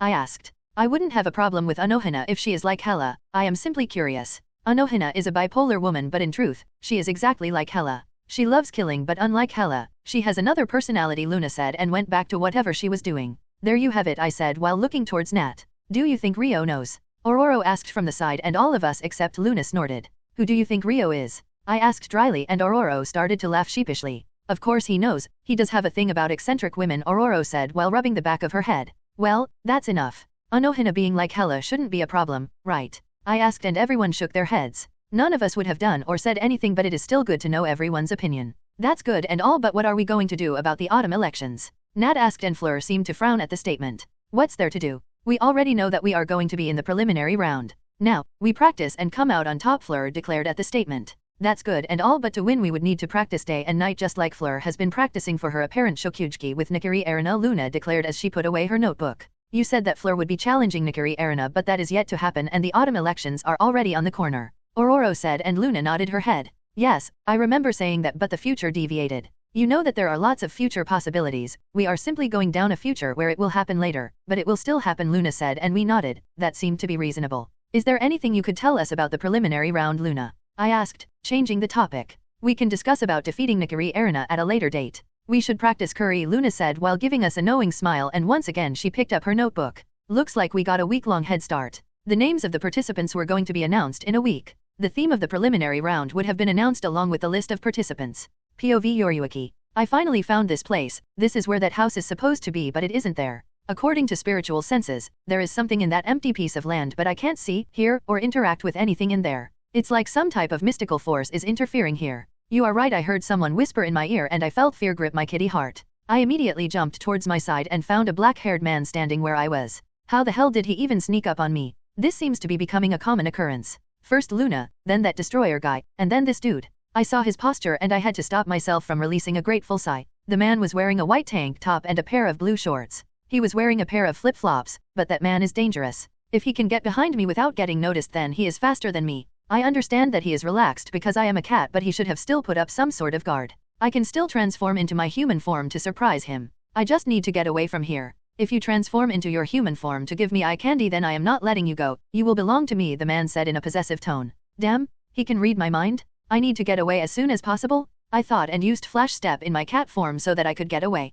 I can't stop. I need to make some distance between ourselves. After a couple of minutes, I appeared on the other side of Karakura town. I kept moving in a zigzag pattern so that he couldn't follow me. I looked around and found there was nothing around us. I understand why they call you the Flash Goddess. Once again I heard the voice behind me. I slowly turned around to find the man standing above me with a smile on his face. I immediately jumped to make some distance. I kind of understand the reference, Flash Goddess. I mean, you do like to flash people with your assets, the man said in an amused tone. I didn't even dare to blink. I would have scratched his face if I wasn't worried about my life. Before I could even say anything, once again I found myself on the roof where he had found me. That is not like Luna's teleportation method. Am I trapped in some sort of illusion? No, you aren't trapped in some sort of illusion. I wanted us back here, so we are back here. In simpler words, space is my bitch, the man said, and I couldn't believe his words. Is he going to kill me? From his words, he already seems to know me. No, I am not going to kill you, and yes, I know you. Well, I don't know you personally, but I am omnipresent, so there's that, the man said with a shrug. I couldn't stop my eyes and tail from twitching after hearing his words. Wait, that destroyer was omnipresent too, and he also teleported us in a similar manner. What was his name? Yes, Rio. Ding ding ding. And we have a winner. You are a really smart woman, Yoryuki Shihawaran. You are curious too, and as I have said, curiosity kills the cat, but I am not going to kill you, the man said, and sat down on the roof and started to pat the floor beside him, looking towards me. Should I take the offer? It is pretty clear that he isn't going to let me go, and he is somewhat relaxed. Though is he reading my thoughts or my whole mind? I am not reading your whole mind. I don't want to know what kind of cat kinks you have, he said with a grin. I never wanted to scratch someone so badly. I finally reached the spot and sat down beside him. So, why are you here? He asked, and I simply snorted. Like he already didn't know. Yes, I do know. You are looking for Hela or Luna. But I am more than impressed that you were able to find this place. After all, this place is unplottable, Rio said with a smile as he hovered his hand over me. It was like he was asking for permission. I reluctantly nodded my head and he started to pet me. At first, I held strong, but his hands were too experienced. He must have a lot of experience petting cats. Yes, right there. That's the spot. Keep rubbing it. I find your thoughts amusing, he said, and I immediately shot him an annoyed glare but didn't move away. His hands felt heavenly. He is one of the few people who I will ever allow to pet me. I have noticed how you and your colleague passed on the information to Soul Society. Ah, don't need to worry. I don't mind it, Ryo said, and I was worried that he wouldn't like the fact that we spread the information, but that wasn't the case. But you should be more careful. So Suke Aizen had noticed that you and your colleague Kisuke Urahara were in Soul Society. Ryo said, and my blood ran cold. Did he get the information too? That could be really bad. No, you don't need to worry. I interfered and stopped him from finding your group. He returned to Siridi empty-handed, but be careful next time, Ryo said in a gentle tone and pulled back his hand. N/O/vel/B/C/in.C//OM. No? Keep petting me? He started to chuckle. Fuck. I forgot that he was reading my thoughts. I will pet you the next time. Now, run off. I need to go back. I am pretty busy doing my godly duties. Ryo said and disappeared. I released a defeated sigh. What the fuck did I get myself involved with? I asked myself, and fortunately, no one replied. I slowly got up from the spot where I was sitting and flash-stepped towards Kisuke's shop. A week had passed in the blink of an eye, and it was already the day when the list of the names for the autumn elections was going to be announced. So, here we were patiently waiting for the list to be revealed. Mamakai, I feel nervous, Yuki said from my side. Yes, I noticed. Your body is kind of shaking, I said dryly as I pointed out that her whole body was shaking. Yuki noticed that and laughed nervously. After a few minutes, someone from the Tatsuki staff finally pulled down the covers revealing the names. It took me a couple of seconds to get all the names. Looks like I am in Block B along with Luna and Nat, while the three of you are going to be in Block A, I said while looking towards my group.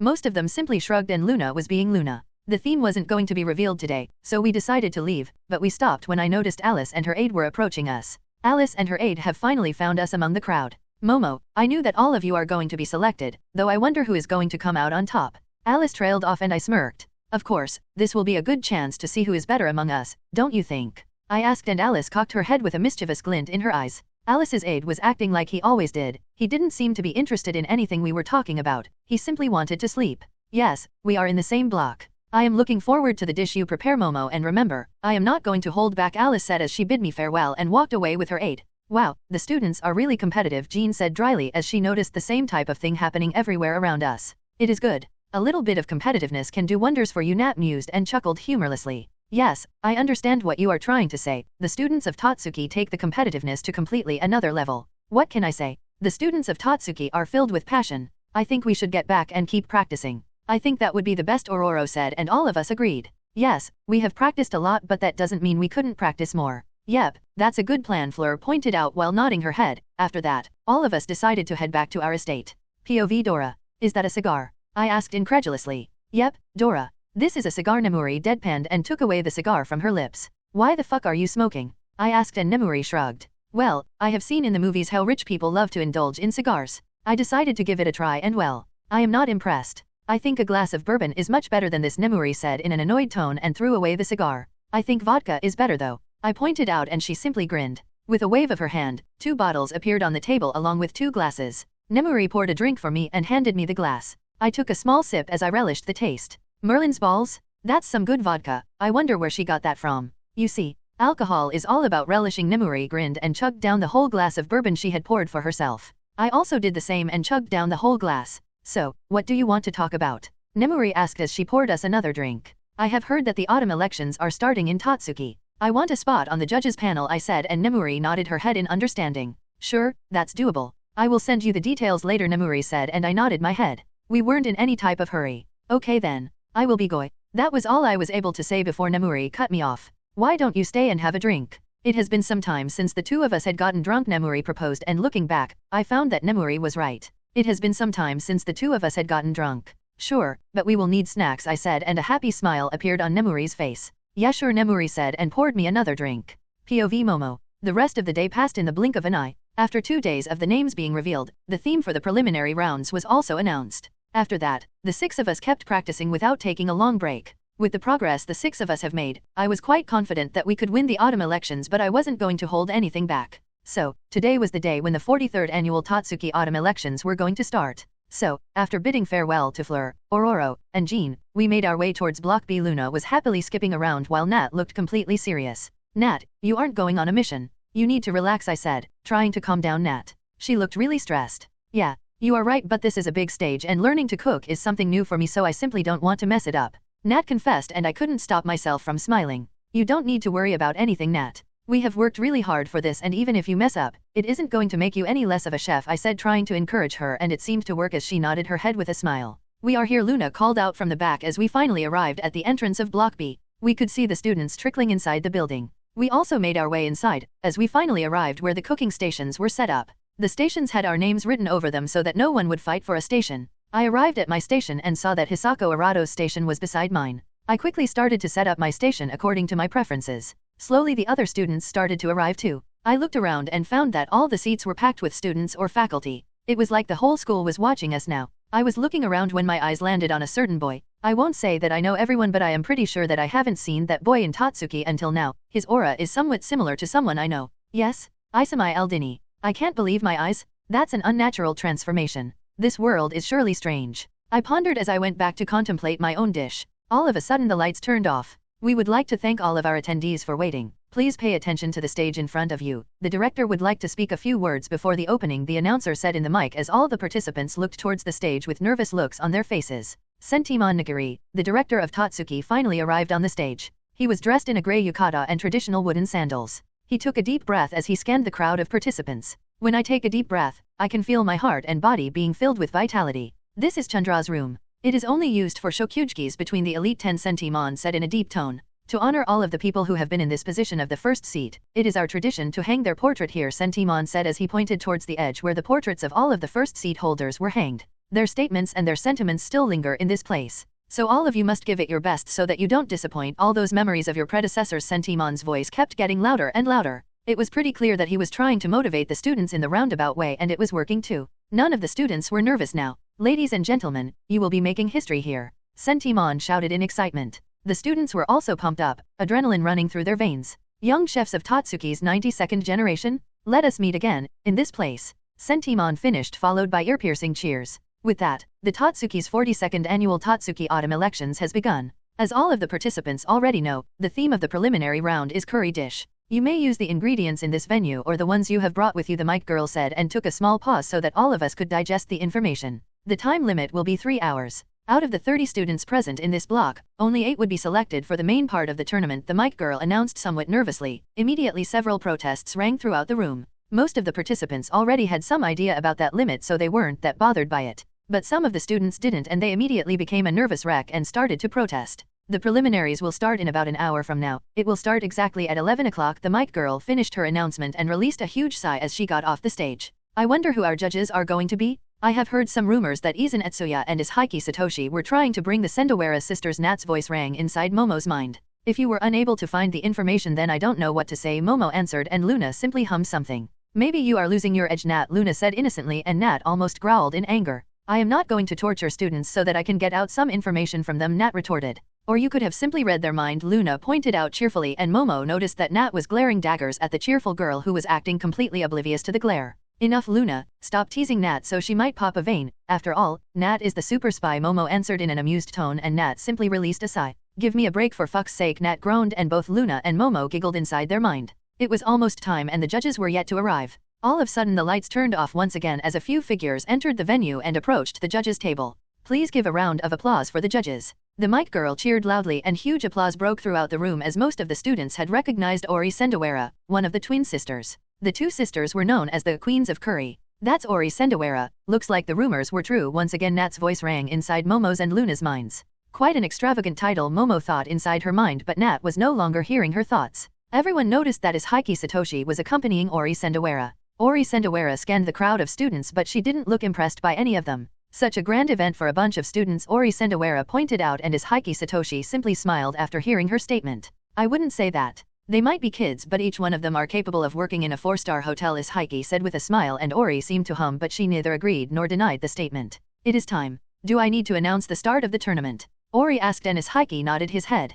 Ori took the mic and cleared her throat. All right everybody, make the best curry dish you can make, and remember, don't embarrass yourself, Ori announced in an arrogant tone as she sat down. At first, the students weren't expecting such a lackluster announcement, so they were somewhat surprised. But the surprise didn't last long as all of the students started working on their dishes. Block A. Why is the director always so dramatic? Fleur drawled in an annoyed tone while rubbing her ears. The director had just left the venue after his speech, and his speech worked like a charm as huge cheers broke out after he finished his speech. The cheers were quite loud. Don't be like that, Fleur, He is simply doing his duty, Ororo answered, and Jean hummed in agreement. Jenna kept their minds connected so that they could chat with each other. The mic girl finally announced the theme and the number of students that were going to be qualified for the main tournament of the autumn elections. That raised some protests, but there was nothing the students could have done. The time passed as the three of them kept chatting inside their minds. All of a sudden the lights finally turned down and several figures walked inside the venue. The three of them weren't paying much attention until they noticed a familiar aura. Their eyes landed on a woman sporting an eccentric hairstyle. They immediately swore inside their minds. The woman was sporting a neon orange pixie-cut hairstyle. Her whole persona screamed eccentric. She was dressed in a pair of ripped jeans and knee-high boots. She was wearing a blue tank top and a black leather jacket over it. The woman was none other than Dora. Her eyes found the three of them as she gave them a wink. She was leading the whole group of judges, much to the displeasure of the woman beside Dora. A lot of people knew who Dora Tonks, and those who didn't were attracted by her eccentric style. All of them were approaching the judges' table. The haughty-looking woman beside Dora was being accompanied by Izan Etsuya. That's one of the queens of curry. Natsum Sendawara Fleur's voice rang throughout their minds as they nodded their heads. I have heard that Dora is a good judge too. She is invited to a lot of places to act as a judge, Ororo pointed out. Dora is fine, she is family, but I don't like that haughty bitch, Jean said with a snort, and Fleur hummed in agreement. Well, we gotta leave the bitch speechless with our dish, Ororo said in a determined tone when she noticed that Dora was handed the microphone, but she handed it to Natsum Sendawara so that she would announce the start of the tournament. You can start cooking. I wonder if any of you could impress me, though good luck, Natsum announced in a dismissive and displeased tone and sat down as she flicked back her hair. Dora gave her an amused look and took the seat in the middle. Dora pulled out her phone and started to play with it. After all, there wasn't anything important to do until the dishes were presented. The students didn't need to be told twice as all of them started to prepare their dishes. Jean, Fleur, Ororo already knew what they were going to prepare, and they had practiced and improved their dishes until yesterday. Everyone was working hard on their dishes as all of them wanted to impress Dora Tonks and Natsum Sendawara. Getting your dish praised by either of them would do you a lot of good. n/o/vel/b/jn.c//om. Time kept passing as the time limit finally ended.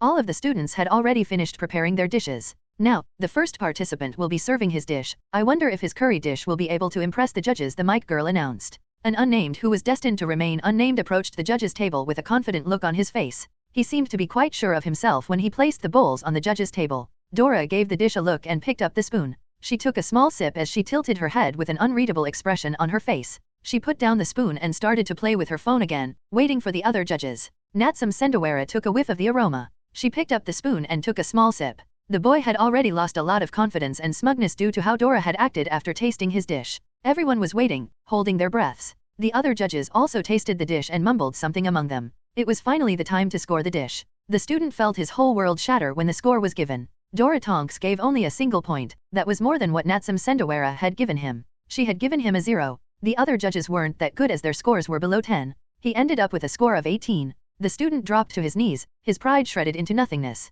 Most of the students and participants inside the venue shuddered in fear. This ruined my palate, Natsum said in a disgusted tone. Don't be so hard on the poor boy. Kid, next time try harder, Dora said in a gentle tone. Your dish was good, but it wasn't anything special, and we are here to choose the best chef among the first years, Dora said from her seat as she kept sitting while she kept playing with her phone. That was just the start of the destruction of the pride of a lot of students. Now that the students are already working, why don't we discuss about us? Ori Sendawara said while staring possessively towards Ishaiki Satoshi. Ishaiki simply smiled but didn't give her a reply. Ishaiki-chan, why don't you agree to belong to me? Ori uttered those words in a melodic and seductive tone. Her fellow judges had to hold themselves back from crying. Ishaiki remained calm and acted professionally. How mean, Ori said with a pout. Stop teasing me and become mine already, Ori whined and continued to pout, but Ishaiki simply smiled. The other judges wanted to curse Ishaiki and Ori but somehow refrained themselves. Dora is here, I can sense her clumsiness, Nat's voice rang throughout Momo's and Luna's minds. Both Momo and Luna giggled inside their minds. The three of them were almost done with their dishes, that is why they could joke around. They had noticed that some students were making some eccentric dishes. Like, Takumai Aldini was making something with pizza dough and his transformed brother was working with tomatoes. The time limit finally ended and it was time to present the dishes. Now everyone, the first contestant will be serving his dish. I wonder what the judges are going to say. The mic girl announced as a boy named Takumai Ishiwatari started to approach the judges' table. Great, the flavor is strong and the chicken slices aren't that hard to chew. It is really a great dish, a judge praised the dish. It is good, another judge complimented the dish. It is my honor to hear such words, the boy said with a somewhat smug look on his face. After hearing such praise, he was sure that he was going to be given high scores. But his world shattered when he got only 24. His eyes almost popped out of his sockets and his jaw was already resting on the floor. Only 24? How can this be? Are you sure that you didn't make a mistake? The boy asked hysterically. Honorable judges, the maximum score each of you can give is 20, the mic girl reminded in a humble tone. We are aware of that. The first judge began to say while looking towards the mic girl, but his eyes shifted towards the boy who had dared to question them. Boy, we are not looking for good chefs here. Anything less than phenomenal is bound to be crushed under the floor. The judge's voice and words were cruel and ripped the boy's pride into nothingness. That was the first victim who fell in front of the cruel scores. Some of the students were already freaking out by now. It was finally Tatsuki now who started to approach the judge's table while giggling like an evil witch. She is playing the role perfectly, Momo mused inside her mind. The girl finally revealed her pungent and disgusting dish to the judges. The judges almost puked due to the smell. It was Ori who decided to give the dish the first try. The other judges were horrified when they saw that. As a judge, it is my duty to try every dish. That was Ori's answer. Ori picked up some ramen while hands were shaking. Ori yelled in glee and started to glomp on the disgusting dish. The other judges were surprised to see such a reaction, so they decided to give it a try too, and they were also surprised. The judges gave her 84 points, surprising the whole venue. Now, try to beat that annoying secretary now, challenged Hisako Arado. There seemed to be something going in between the two of them. Arado presented her dish and it was Ori who decided to give it the first try. As soon as Ori placed the spoon inside her mouth, she felt like she was deep in the ocean and she was swimming with the fish. Hisako Arado got 92 points, the highest so far. Tatsuki now dropped to the ground as she howled like a creepy witch. Yuki Yoshino was the next one who presented her dish. Her dish was a combination of curry, rice, and pineapple. Her score was 86 points. Yuki looked disappointed as she clenched her fists tightly. It was finally Momo's turn to present her dish. Momo approached the judge's table with a confident look on her face. She placed the bowls on their table. Please enjoy my katsu curry, Momo said as she backed away from the table. Image here. The judges were completely entranced by the aroma. All the students were waiting with bated breaths. Ori and the other judges picked up their spoons and took the first bite. All of their worlds exploded, taking them to a completely new world of flavors. The judges couldn't believe that a first-year student was able to prepare something like this. This dish could be easily compared to the dishes of the lower seat holders of the Elite 10. The decision wasn't hard for them, but when the score was finally given, the whole venue was stunned silent. Most couldn't even believe their eyes, and Momo nodded her head with a satisfied look on her face as she headed back to her station. Huo, is this real? N/O/vel/B/jn.C//OM. Impossible. I must be dreaming. Several screams like these rang throughout the hall when the students started to come out shocked and surprised states. They couldn't believe that someone surpassed Nakari Arana's aid and scored a full 100. This was the first time anyone had received 100 points in the preliminary rounds. This incident was sure to be recorded in history. 100 points? I can't believe that someone was able to get 100 points, the mic girl yelled into her mic with a shocked look on her face. Hisako Arado was scowling at the score and clenched her fists tightly. After Momo, a girl named Hao Jiao Miyako approached the judge's table with her Chinese dish. Her Chinese curry dish impressed the judges enough to earn her a score of 88 points. She was currently third on the list of top scores. Isami Aldini was the next one who approached the judge's table to present his dish. His calzone-wrapped curry was a surprise to everyone. The judges tasted the dish and they were immediately assaulted by the flavors of tomatoes. His final score was 87 points and it was clear that Isami Aldini wasn't impressed with himself. Followed by Isami Aldini, his brother, Takumi Aldini approached the judge's table to present his dish. Image here. His pasta curry dish impressed the judges enough to present him with a score of 93 points. Next contestant is. That was all the mic girl could say until she noticed that Nakari Alice was already in front of the judge's table. The mic girl was very displeased. Here, I worked hard on this one, please give it a try, Alice said with a grin as she presented her curry dish, though it didn't long anything similar to a curry. Image here. Someone from the crowd of students blurted out. Where is the curry part in that? After that, Alice went into extreme details about her curry dish. When her explanation was over, most of the students understood that it was more of a chemistry experiment than a curry dish, but the judges were more than impressed with her dish. When the score was presented, Alice swore inside her mind and clicked her tongue. Momo had defeated her. As soon as Momo was given 100 points, she knew that she was going to lose, but she still held hope. I need to practice harder, Alice thought as she gave another look at her score and started to return to her station. The judges have given her a score of 96 points. It was finally Luna's turn as she started to skip towards the judge's table while skipping. The mic girl was happy that she got to announce the name this time and approached the innocent girl. What score are you expecting? The mic girl asked and Luna gave her a brilliant smile. Obviously a 100 that shocked the whole venue and everyone started to scream and moan about her arrogance. Aren't you being too arrogant? The mic girl asked while giving Luna a questioning look. My words are absolute, Luna said with an innocent smile as she placed her dish in front of the judges. I have prepared pudding curry for all of you, please give it a try, Luna said in a cheerful tone. The judges wanted to scoff at her statement, but the aroma entranced them. Ori picked up the cup and took a small bite. Image here. Then the next second, she gulped down the whole serving. The other judges were also the same. Can we have a second serving? Ori almost begged. The whole venue was already silent due to shock. Yeah, sure. Help yourselves, Luna pointed them towards the bucket and the judges started to discuss something among themselves. Ori coughed to get back her bearings. Please keep it safe, we would like to have some dessert after we finish with all the dishes, Ori said with as much dignity as she could muster. Okie dokie, Luna said in a sing-song voice and started to skip back towards her station. She didn't even wait for the score. Once again pandemonium broke throughout the venue of Block B when 100 points were given to another student. This can't be happening. There must be some type of conspiracy going on in here. Utterly ridiculous? I don't believe it. Several students screamed in protest when they noticed that a second student had been awarded 100 points. And the said student has even predicted her score. This was simply unrealistic. 100 points? Someone has been awarded 100 points for the second time? At first, I thought that Luna Lovegood was someone who was simply overconfident, but she was simply confident about her dish, the mic girl yelled excitedly. A lot of students were giving Luna a complicated look, but she wasn't bothered by any of them. She was simply humming some random song with an innocent look on her face while rocking the chair. The whole scene was simply unreal. It took the Tatsuki staff several minutes to calm down all the students so that they could continue with the remaining students. After Luna, it was Tadakuro Megami's turn. Only 2 students were still left after Luna. Tadakuro Megami meekly approached the judges' table. It's okay, Tadakuro-chan, you have grown a lot. You need to hold strong, as Heiki Satoshi said reassuringly. Tadakuro Megami nodded her head and placed the dishes on the judges' table. I have prepared monkfish curry. I have worked very hard on it. Please don't hesitate, Tadakuro Megami said in a shaking tone. Image here. The judges didn't know what to make of her nervousness, but they still decided to give the dish a try. After all, it was their duty as a judge. They have noticed her hard work when she was working on the monkfish. The judges took a small bite and they were immediately impressed by the dish. They had never expected such a dish when they saw her working on the monkfish. The dish was truly impressive. The judges awarded Tadakuro Megami with a total of 88 points. Tadakuro almost cried when she saw her score. She never expected such a high score, and currently, she was the 7th highest. There was only one student left. Tadakuro knew that she had qualified for the main tournament. People from her hometown started to cheer loudly when they reached the same conclusion. The mic girl finally announced Nat's name and Nat started to make her way towards the judges' table. I have prepared spicy Malvani chicken curry. Please give it a try, Nat said with a smile as she placed the dishes on the judges' table. This was the last dish and honestly, they didn't know what to expect, but the aroma of the food said otherwise. All 5 of them swallowed their saliva as they took the bite and they found themselves in a completely different world. No, it was more like a dimension for them. As they kept eating the dish, they found that they no longer wanted to return to the normal world. But the reality was cruel, and as soon as they finished the dish, they found themselves back in the real world. They simply looked at each other and nodded their heads. There was only one thing they could have done now.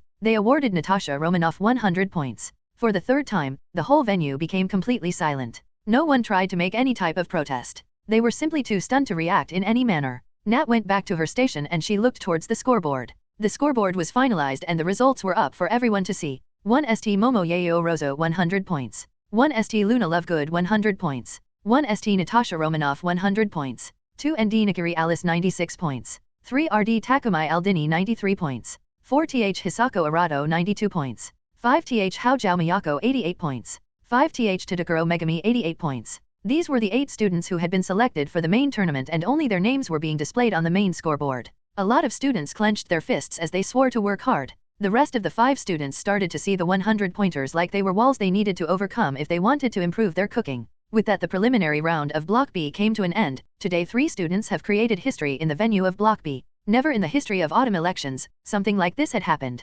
Nobody has been awarded 100 points in the preliminary rounds until today. Block A. I wonder if she is going to give anyone something more than 0. Aurora mused as Natsum Sendawara rewarded another student with 0 points. Dora isn't doing much better though. She is also giving something in between 1 to 5, nothing more than that, Jean muttered. Then the dishes are really bad, Fleur pointed out, and both Aurora and Jean hummed in agreement. Oh, isn't that Alice's bipolar aide? Fleur asked when she noticed that the mic girl had announced Kurikai Baryu's name. Yep, that's the guy. He is somewhat scared of me, Aurora mused, but decided to see the confrontation of Kurikai Baryu with the judges. He was no longer in his violent persona. He placed down the plates on the judges' table with a bored look on his face. The judges frowned at the display. Go on, give it a try, Kurikaiba said in a bored and sleepy tone. Image here. It didn't take the judges too long to notice the strange fragrance. Oh, what do we have here? Dora put down her phone and asked excitedly. Kurikai Baryu didn't give her an answer as he was trying not to fall asleep. The judges ignored him as many chefs had eccentric personalities. They took the first bite and their eyes grew wide in surprise. Ah, finally a notable dish.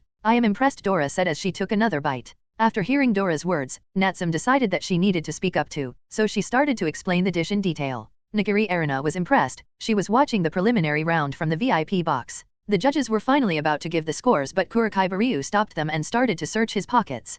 Kurikai Baryu looked around and sighed. He finally found his bandana and tied it around his head. His whole persona changed as he entered his berserk mode. He presented the judges with 5 cognac-filled droppers. He demanded that the judges empty the droppers inside the lobster's head and slurp down its contents. That's indecent. Natsum Sendawara protested, but she noticed slurping sounds from beside her and noticed that Dora was already slurping down the contents of the lobster's head. This is so good, Dora said with a blissful look on her face. Natsum noticed that the other judges were also doing the same. Unable to hold back herself, she gives in to the temptation. After the judges finished eating the dish, they awarded Kurokai Baryu with a total of 93 points, shocking everyone present inside the room. Kurokai Baryu was immediately catapulted to the first position. This wasn't something surprising, at the highest score until this point was only 33. Next, Mido Akumi's name was announced and she had prepared some sort of don curry. The judges awarded her a total of 86 points. The mic girl finally announced Jean's name and she was already making her way towards the judges' table. She gently placed down the plates on the table. I have prepared spicy coconut ramen curry. Please give it a try, Jean said in a polite tone.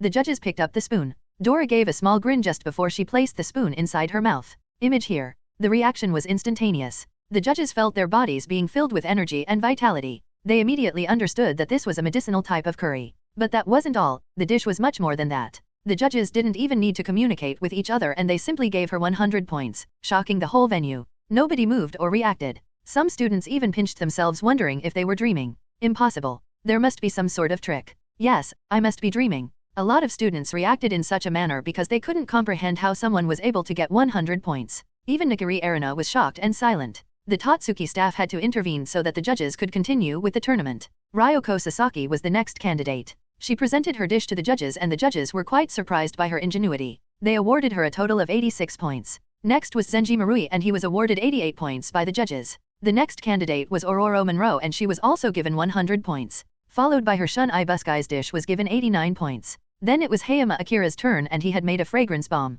He was awarded 94 points. The next candidate was Yuki Hirasoma and after some effort, he was able to recognize Dora. Oh, you are that woman who I had told about attending, Tatsuki Soma yelled when he recognized Dora. Dora cackled after hearing his words. Yes, that time I didn't get to taste your dish so I decided to pay a visit now, Dora chuckled as she picked up the spoon. Yuki Hirasoma had also prepared a fragrance bomb just like Hayama Akira and he was rewarded by 93 points. Finally, it was Fleur's turn and she was also awarded 100 points by the judges. And lastly, Mimasaka Subaru was announced. He was the last to present his dish. The judges awarded him 90 points. With that, the preliminary round of the autumn elections came to an end. These hollows are supposed to be strong. Fuck this shit. Hela almost whined as she ripped apart a Jillian with her bare hands. Both of us are way stronger than a normal Shinigami, so there's that, Unohana retorted as she bisected a nearby hollow. It would have been a lot better if the two of us had fought each other, Hela spat in disgust. You were the one who came to invite me for a massacre, Unohana pointed out and Hela simply groaned. Flashback. Unohana was finishing her paperwork with a gentle smile on her face, but the smile widened when a tall woman dressed in a skin-tight green and black suit entered her room through the window.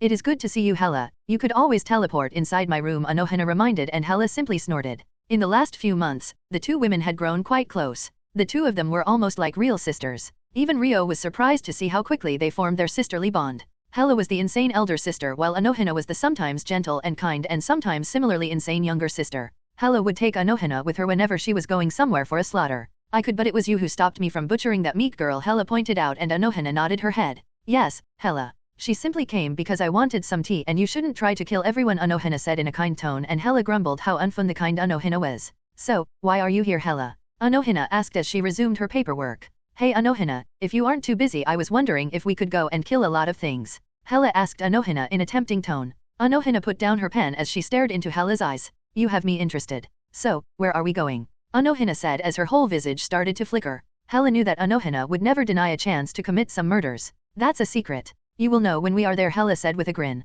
Fine, lead the way, Unohana said as she got up from her seat. Flashback ends. And that is how the two of them had found themselves in the middle of the forest of Minos. After killing everything in their sight for more than an hour, they started to get annoyed. It is the fault of your Shinigami books. I read that the strongest hollows reside inside the forest of Minos. This time Hela whined and started to pout. Nov. L. B //JNN. Once again, neither of us can be compared to a regular Shinigami, Unohana reminded Hela, and once again she groaned. Hey, how about we declare war on Soul Society? It would be glorious. Hela gushed out in an excited tone. Unohana sheathed her blade and her visage changed back into her gentle persona. It was a pretty ridiculous sight as her whole body was covered in the blood of hollows. But a moment later Hela waved her hand and all the blood on Unohana's body disappeared. I want to agree with you, but can we avoid Soul Society? Unohana asked, and Hela tilted her head in confusion. You know you might have to fight Soul Society now that you are with my husband. Hela pointed out, and Unohana's kind smile turned into a cruel grin. I know, that is why I wanted to keep the best of the last. I want to see how they react when I activate the full power of my Bankai, Unohana answered, and Hela nodded her head with a satisfied look on her face.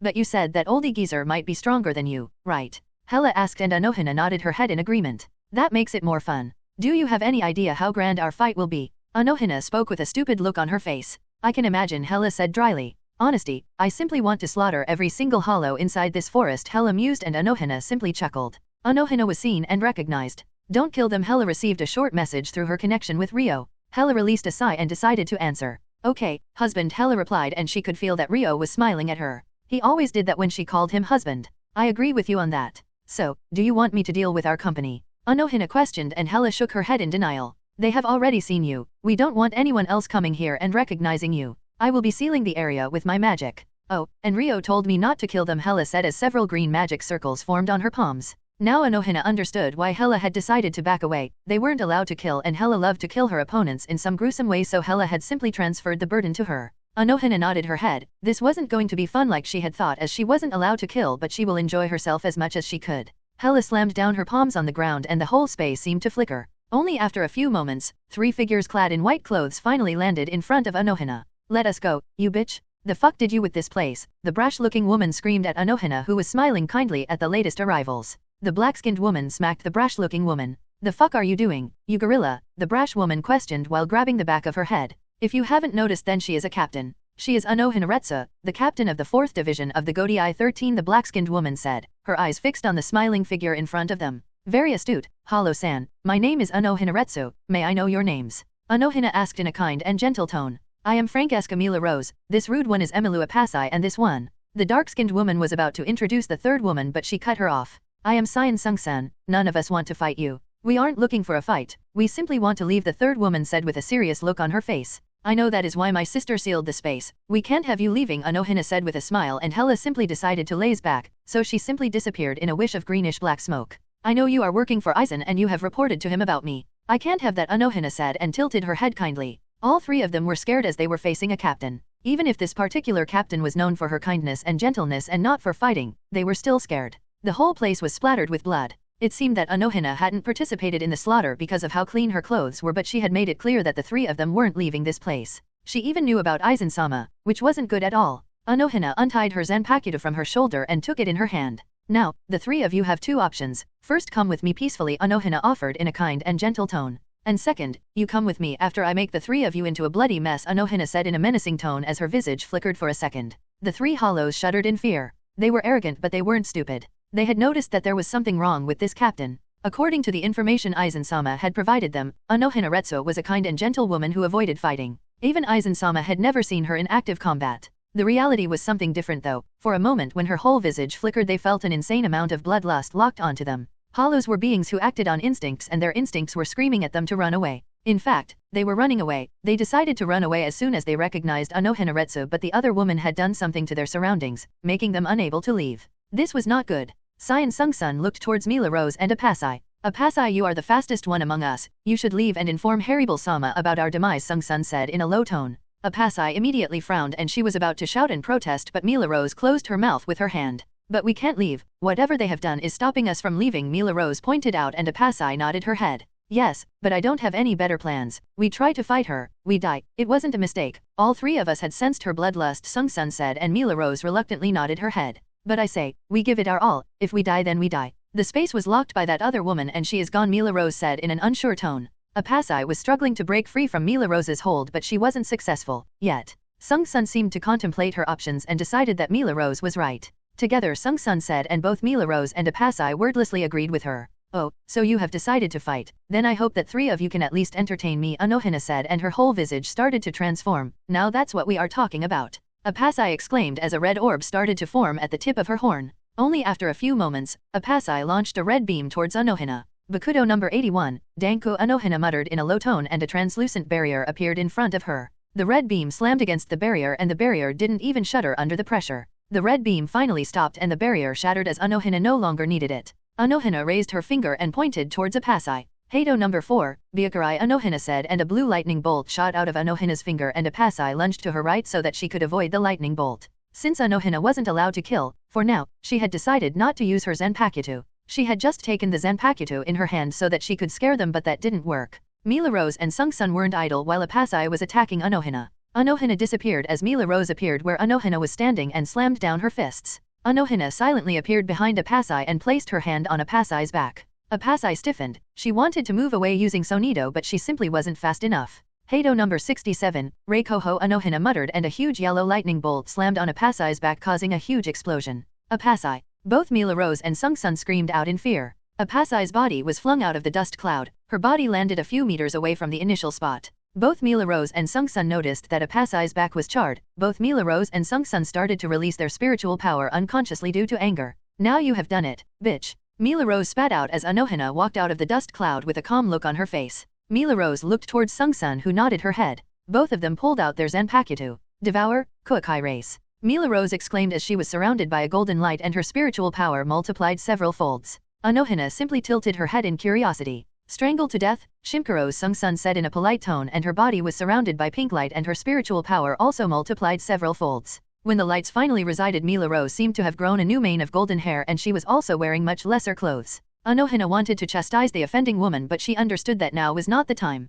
A faint smile appeared on Unohana's face as she noticed that Sung-sun wasn't an exhibitionist like her friend. Her lower body resembled a snake. Unohana had seen Adela more than enough. Your technique was somewhat similar to Shinigami's Zanpakuto release. I wonder how you have achieved that, Unohana contemplated, but she didn't say anything else for now. Mila Rose and Sung-sun nodded their heads and used Sonido to attack Unohana. Unohana easily dodged through their attacks. Sung-sun hurled several snakes towards Unohana. Unohana turned her palm towards the incoming snakes. Heido number 58, Tenran. As soon as Unohana finished speaking, a tornado-like blast erupted from Unohana's palm and blew away the snakes. Most of the Shinigamis needed their Zanpakuto if they wanted to use this Heido, but some of the older and experienced captains like Unohana could use most of the Hados and Bakudos without an external medium. Unohana lowered her head as the broadsword of Mila Rose swung down. Unohana pointed two of her fingers towards Mila Rose. Bakudo number 61, Rikuyukoro, Unohana muttered, and 6 rods made of yellow light slammed against Mila Rose's midsection from all the sides. Mila Rose completely froze and she found that she was unable to move her body. Sung-sun screamed and attacked Unohana in reckless abandon.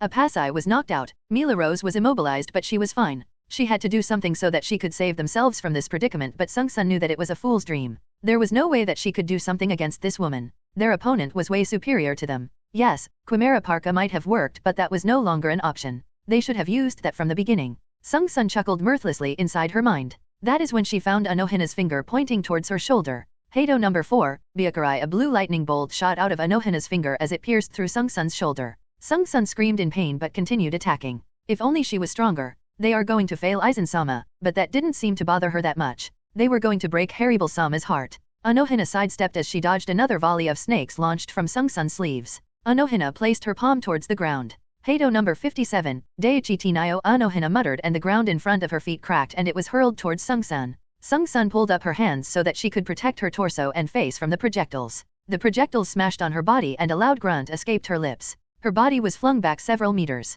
Unohana raised her palm and pointed it towards the beaten form of Sung-sun. Bakudo number 63, Seijo Sabaku, Unohana muttered, and a golden chain wrapped around the form of Sung-sun. After a few moments, Sung-sun started to struggle but it was completely useless. Even though her lower body resembled a snake, she was unable to move it. Give it up, that will be easier for you, Unohana said while approaching Apasai's body. The rude woman was still knocked out. Unohana pointed 2 fingers towards the unconscious woman. Bakudo number 61, Rikuyukoro, Unohana said and bound the unconscious woman. What are you doing? She can't harm you any longer. Sung-sun screamed, worried that Unohana might be going to finish the job. I simply want to heal her, Unohana said as she kneeled beside Apasai. Hela appeared in a wisp of greenish-black smoke. I thought the fight would be more bloody. Damn, you 3 were disappointing, Hela said while shaking her head. Mila Rose was still frozen so she wasn't able to react. Sung-sun gritted her teeth as there was nothing she could do. She needed to use her hands so that she could fire a Siro and she could no longer use her hands. As you remember, Hela, I wasn't allowed to kill so I had to use my non-lethal methods, Unohana said as she kept healing Apasai's back.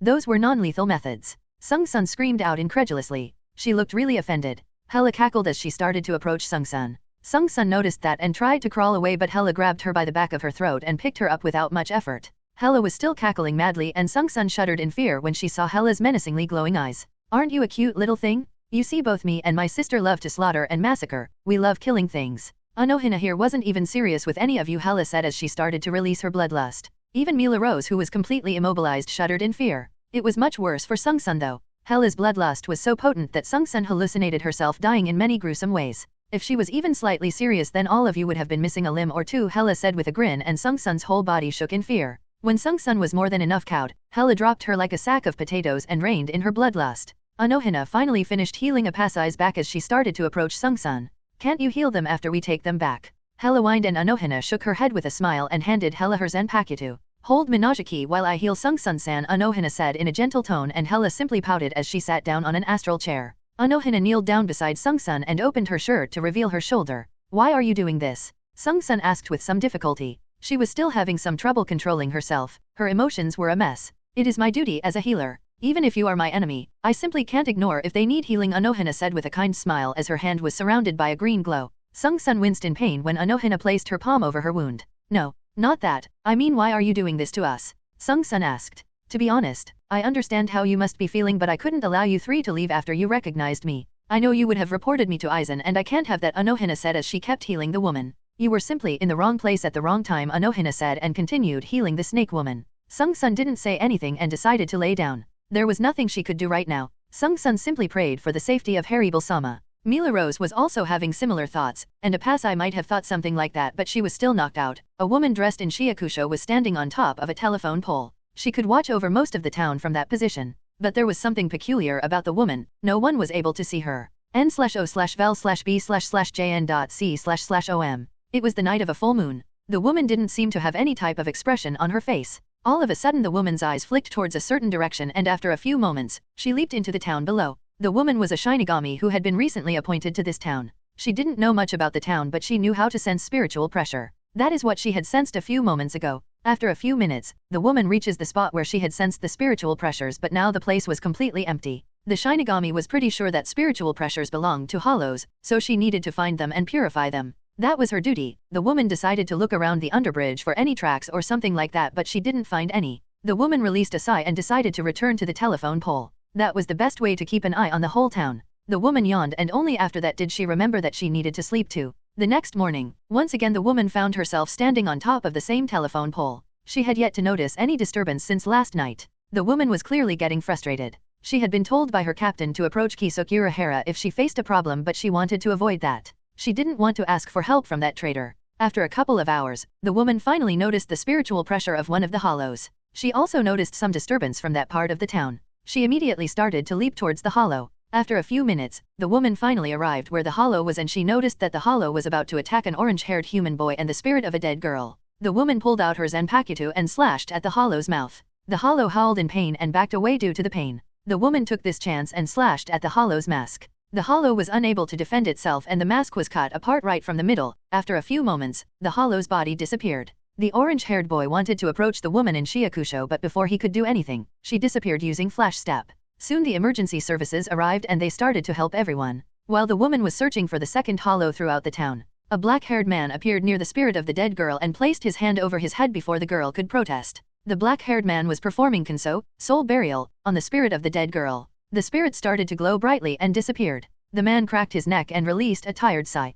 What I did might seem to be cruel, but this was much better than getting your soul devoured by a hollow, the man thought as he disappeared from that spot. Only after a couple of minutes, the woman in shiakusho appeared at the same spot and looked around. Odd, I am sure that I felt someone performing Kenso, the woman spoke out loud, but after looking around for a couple of minutes she decided to give up. I must have imagined it, or it could have been Urahara, the woman thought, and used flash step to disappear from that spot. For now, she had much more important things to deal with, like finding the other hollow. Las noches, Hueco Mundo. A tall dark-skinned woman was standing above Las noches while staring towards the horizon. The woman had aqua-green-colored eyes, thick eyelashes, and short golden blonde hair. Her hair was a complete mess. She also had 3 braided locks. The woman was dressed in a jacket that covered the lower part of her face while bearing a good portion of the lower half of her large breasts. The jacket's sleeves completely enveloped her arms, terminating in black glove-like extensions at her extremities, resembling the appearance of a cat's paw. Most of her face wasn't visible, but it was clear from her eyes that the woman was worried. It has been a day since her fraction had left Las Noches to investigate the disturbance in the forest of Minos. They haven't returned yet. Image here. She wanted to rush towards the forest of Minos so that she could look for her fraction, but Aizen-sama had forbidden her from leaving, so she could only wait for them to return. But it was much harder than she had thought. She was playing around with the idea if she should ignore Aizen-sama's orders and visit the forest of Minos anyway, but she knew that going against Aizen-sama's orders would be fatal for her and her fraction if they were still alive.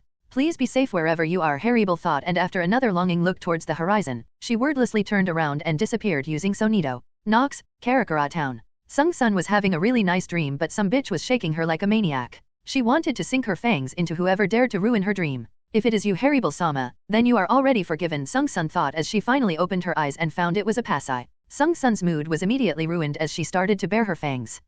You are finally up, you slithering snake. What the fuck happened? Where are we? A Pasai asked frantically. Sung-sun held back the urge to bite the stupid bitch in front of her. She blinked in confusion as she started to look around. Yes, the dumb woman is right. Where the hell are we? Sung-sun thought as she got up from the extremely comfortable bed. Sung-sun felt cold as soon as she got up and found that she was naked as the day she was born, or the day she had evolved. A Pasai was in a similar condition. Mila Rose was nowhere to be seen. Slowly memories started to appear inside her mind and things started to become clear. Unohana Retsu had captured them and then brought them here, wherever this was. Calm down. We were captured by Unohana Retsu, Sung-sun said and stretched her body. She checked her body and all of her injuries were gone. What? How can I calm down? We were captured by enemies. We need to get away. A Pasai screamed hysterically and Sung-sun shot her an annoyed glare. But before Sung-sun could retort, a door unlocked and a very wet and naked Mila Rose walked inside the room. She had some sort of white cloth wrapped around her hair. You don't need to yell a Pasai, we could clearly hear you, Mila Rose said in an annoyed tone. Where were you, Mila Rose?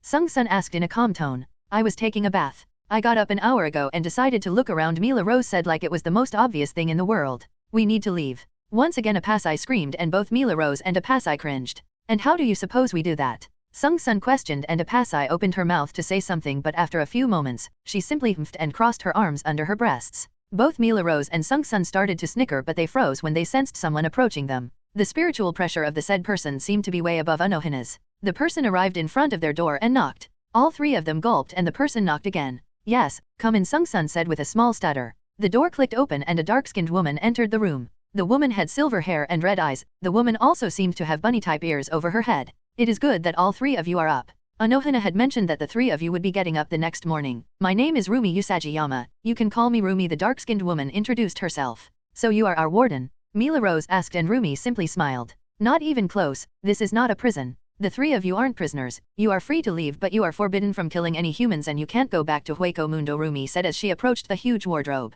The three naked women noticed that Roomi also had some sort of tail behind her back. Roomi opened a wardrobe and revealed several sets of clothes. Here are the clothes, take anything you like, Roomi said with a shrug and the three naked women were already eyeing the odd clothes. Right, you haven't eaten anything so you could join us for breakfast, though I am not sure if the three of you can eat human food. Roomi said with a shrug and started to approach the door. Oh, looks like one of you already knows how to use the bath and shower, she can show the two of you, Roomi said and left the room. The three naked Arankars released a huge sigh when Roomi finally left the room. Roomi had no idea how her spiritual pressure was affecting the three but the three were sweating. The fuck did we get involved into? She is a bigger monster than that Unohana woman, a Pasai exclaimed loudly. Sung-sun and Mila Rose subconsciously nodded their heads. I think we shouldn't keep them waiting, there is also that black-haired woman, Mila Rose pointed out. Agreed, Sung-sun immediately agreed without missing a beat. Show us how to use the bath, Sung-sun said and Mila Rose immediately nodded her head. I used my telekinesis to set up extra plates for our guests when I noticed that the Trace Bestias had decided to have breakfast with us. The three of them cutely roamed around for a few minutes trying to find the way downstairs.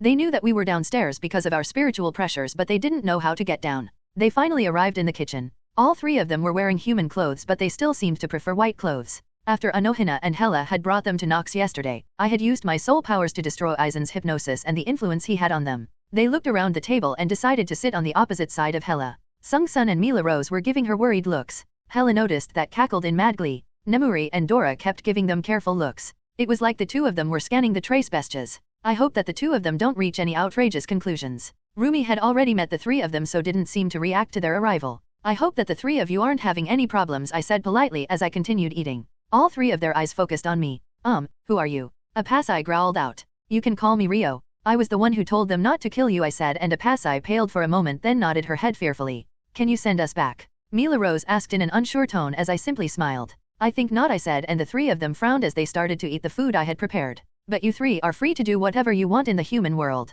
You three are simply forbidden from killing any humans, I said as I finished my food. Except for the three of them, the other girls were done too so I used my telekinesis to place the dishes in the sink. What about returning to Hueco Mundo? Roomi mentioned that we are forbidden from returning on our own, Sung-sun asked and I simply nodded my head. That's because you can't. I have locked the three of you in the human world, I said leaned back in my seat. The three of them clearly didn't understand what I was saying but they still nodded their heads. There is something else I wanted to ask, Sung-sun said and I simply gestured to her to continue. What happened to us? For some reason, I am longer loyal to Aizen and I don't understand why I was ever loyal to him, Sung-sun said as she tilted her head in confusion. Both Mila Rose and Apasai nodded their heads in agreement. Do you know about Aizen's Zanpakuto ability? I asked and three of them shook their heads simultaneously. His Zanpakuta's name is Kyoka Suijutsu. His Zanpakuta's ability is perfect hypnosis. He had been using his Zanpakuta's ability to keep the Arankars loyal to him, I said in a relaxed tone. Apasai shot out of her chair as she pointed her finger towards me. How the fuck do we know that you aren't lying to us? Apasai asked accusingly and I simply chuckled.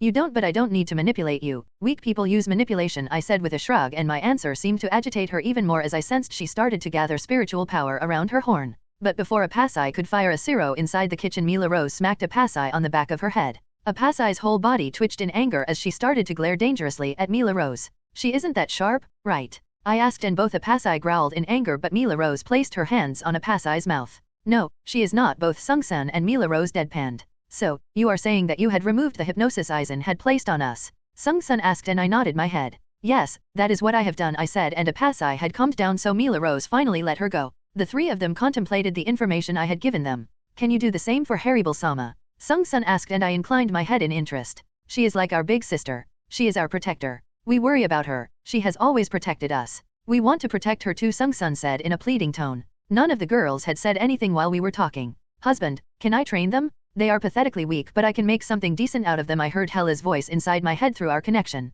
Are you sure? I mean, I haven't seen you ever being interested in training others, I asked in a confused tone. What? I am training Yachiru. Hela tried to defend herself. Really? I asked dryly and I could sense that Hela felt sheepish. Fine. I was simply bored, Hela whined and started to pout mentally. For now, let them be. They are currently scared of you, so you can ask if after they get used to your presence, I said, and Hela seemed to agree. Okay, I think you are right, husband, Hela said and gave me a mental nod. I will think about what I can do, I said, even though I have decided to help Tear Haribal. In the canon her fate was really bad. She didn't even get an ending and her fate was left unknown. The Trace Bestias didn't look satisfied, but they couldn't force me, so they decided to drop the topic for now. For now, Haribal was safe as Aizen won't be getting rid of her. Dora, if you are free, can you show the three of them around the house? I asked, looking towards Dora, who immediately agreed. Sure. I will show them around. You don't have to worry about anything, Dora proclaimed proudly, and Nemuri simply snorted. Dora immediately scowled. Do you want to say anything, you pervert? Dora growled out in anger. At least I am an ultra pervert and I am proud about it. Unlike a certain someone who reads doujins while hiding under the bed while giggling like a sick pervert, Nemuri pointed out in an amused tone, and Dora lit up like a Christmas tree and her hair turned red due to shame.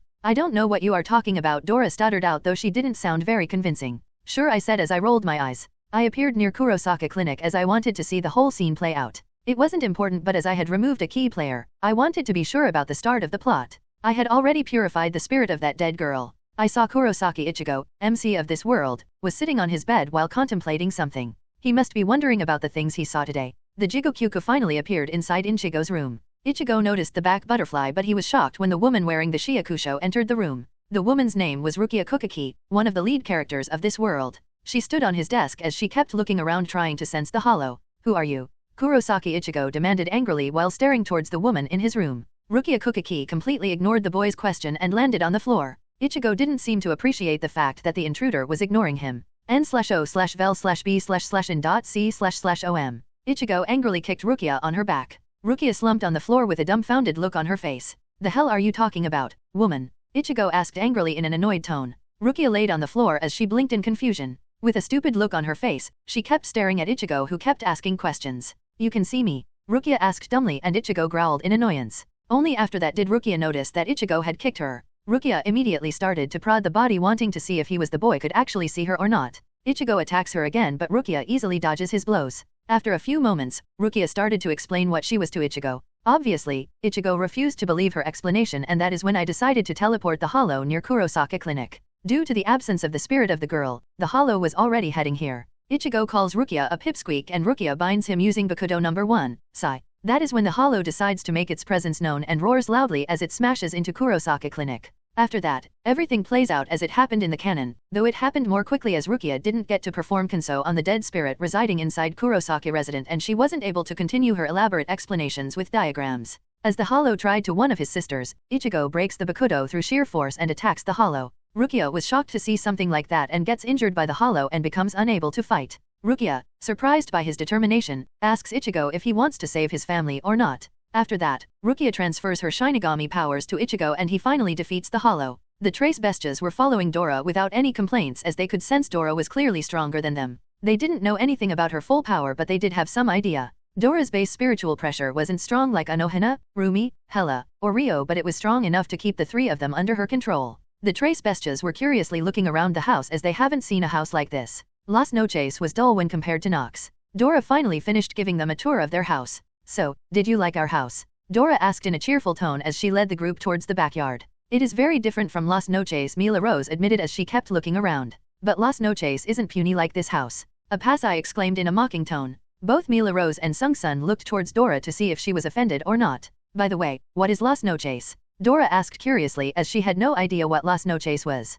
Las Noches is a fortress located in Hueco Mundo. It is also our base of operations, Sung Sun said. She had seen how strong these people were. She was no longer loyal to Aizen. They only followed Aizen because he was strong and he could have helped them, but these guys were stronger than Aizen, so it was an easy choice to make. Oh, we also have a lot of castles and fortresses, but castles and fortresses need more maintenance. Hence, a much smaller house, but it is more than enough for us, Dora explained as they arrived near the pool. Dora led the group towards the seats and tripped. Fortunately, Dora was able to balance herself before she could plant her face on the ground. She released a relieved sigh and plopped down a chair. The trace bestias gave her odd looks but didn't make any comments. What's inside that forest? My instincts are screaming at me not to enter that forest no matter what, Sung Sun said while looking towards the forest with fear in her voice. Even Apasai and Mila Rose agreed with her. That's good that. I also feel the same. There are very vicious animals living inside that forest. Stay away from there, Dora whispered in a fearful tone as she also shuddered. The trace bestias gulped in fear. They honestly didn't want to know what was inside the forest. Luna's pets lived inside the forest. Dora was always scared of Adela and Dora always gave the scaly beast a wide berth.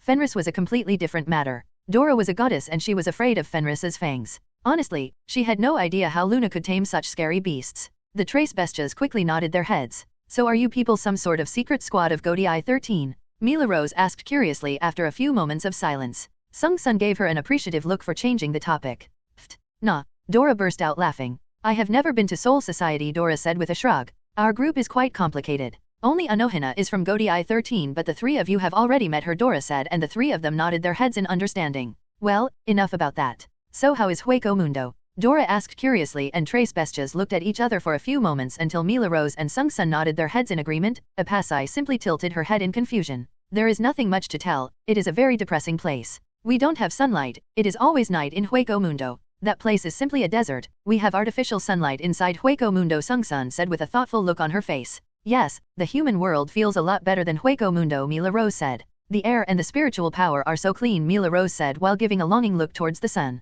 I wish Haribel-sama was with us too, Sung Sun said with a disheartened look on her face. Both Apasai and Mila Rose nodded their heads sadly. You said she used to protect the three of you, right? Dora asked curiously and once again the trace bestias nodded their heads. Yes, she is like our big sister. When we were weak she took the three of us under her wings and protected us, Mila Rose said, and Dora could understand that this Haribel woman was very important to the three of them. Haribel-sama would be heartbroken thinking that we have died, Apasai said and looked down at her feet. Don't worry, everything will be fine, Dora said in a reassuring tone with a bright smile on her face. The trace bestias nodded their heads solemnly. Urahara shop, Karakura town. All of a sudden the things became a lot more complicated, Ryukin Ishida said while looking towards the sleeping woman on the bed. Yeah, tell me about it. Kurosaki Ishine deadpanned and started to rub his temples. What are you going to tell your son, Ishine? Yoriyuki asked and he released a huge sigh. I don't know, a part of me wants me to tell him the whole truth, but I know that telling him the whole truth will be problematic, Ishine said and started to rub his face. You do have a point there, Kisuk, Urahara said while rubbing his chin.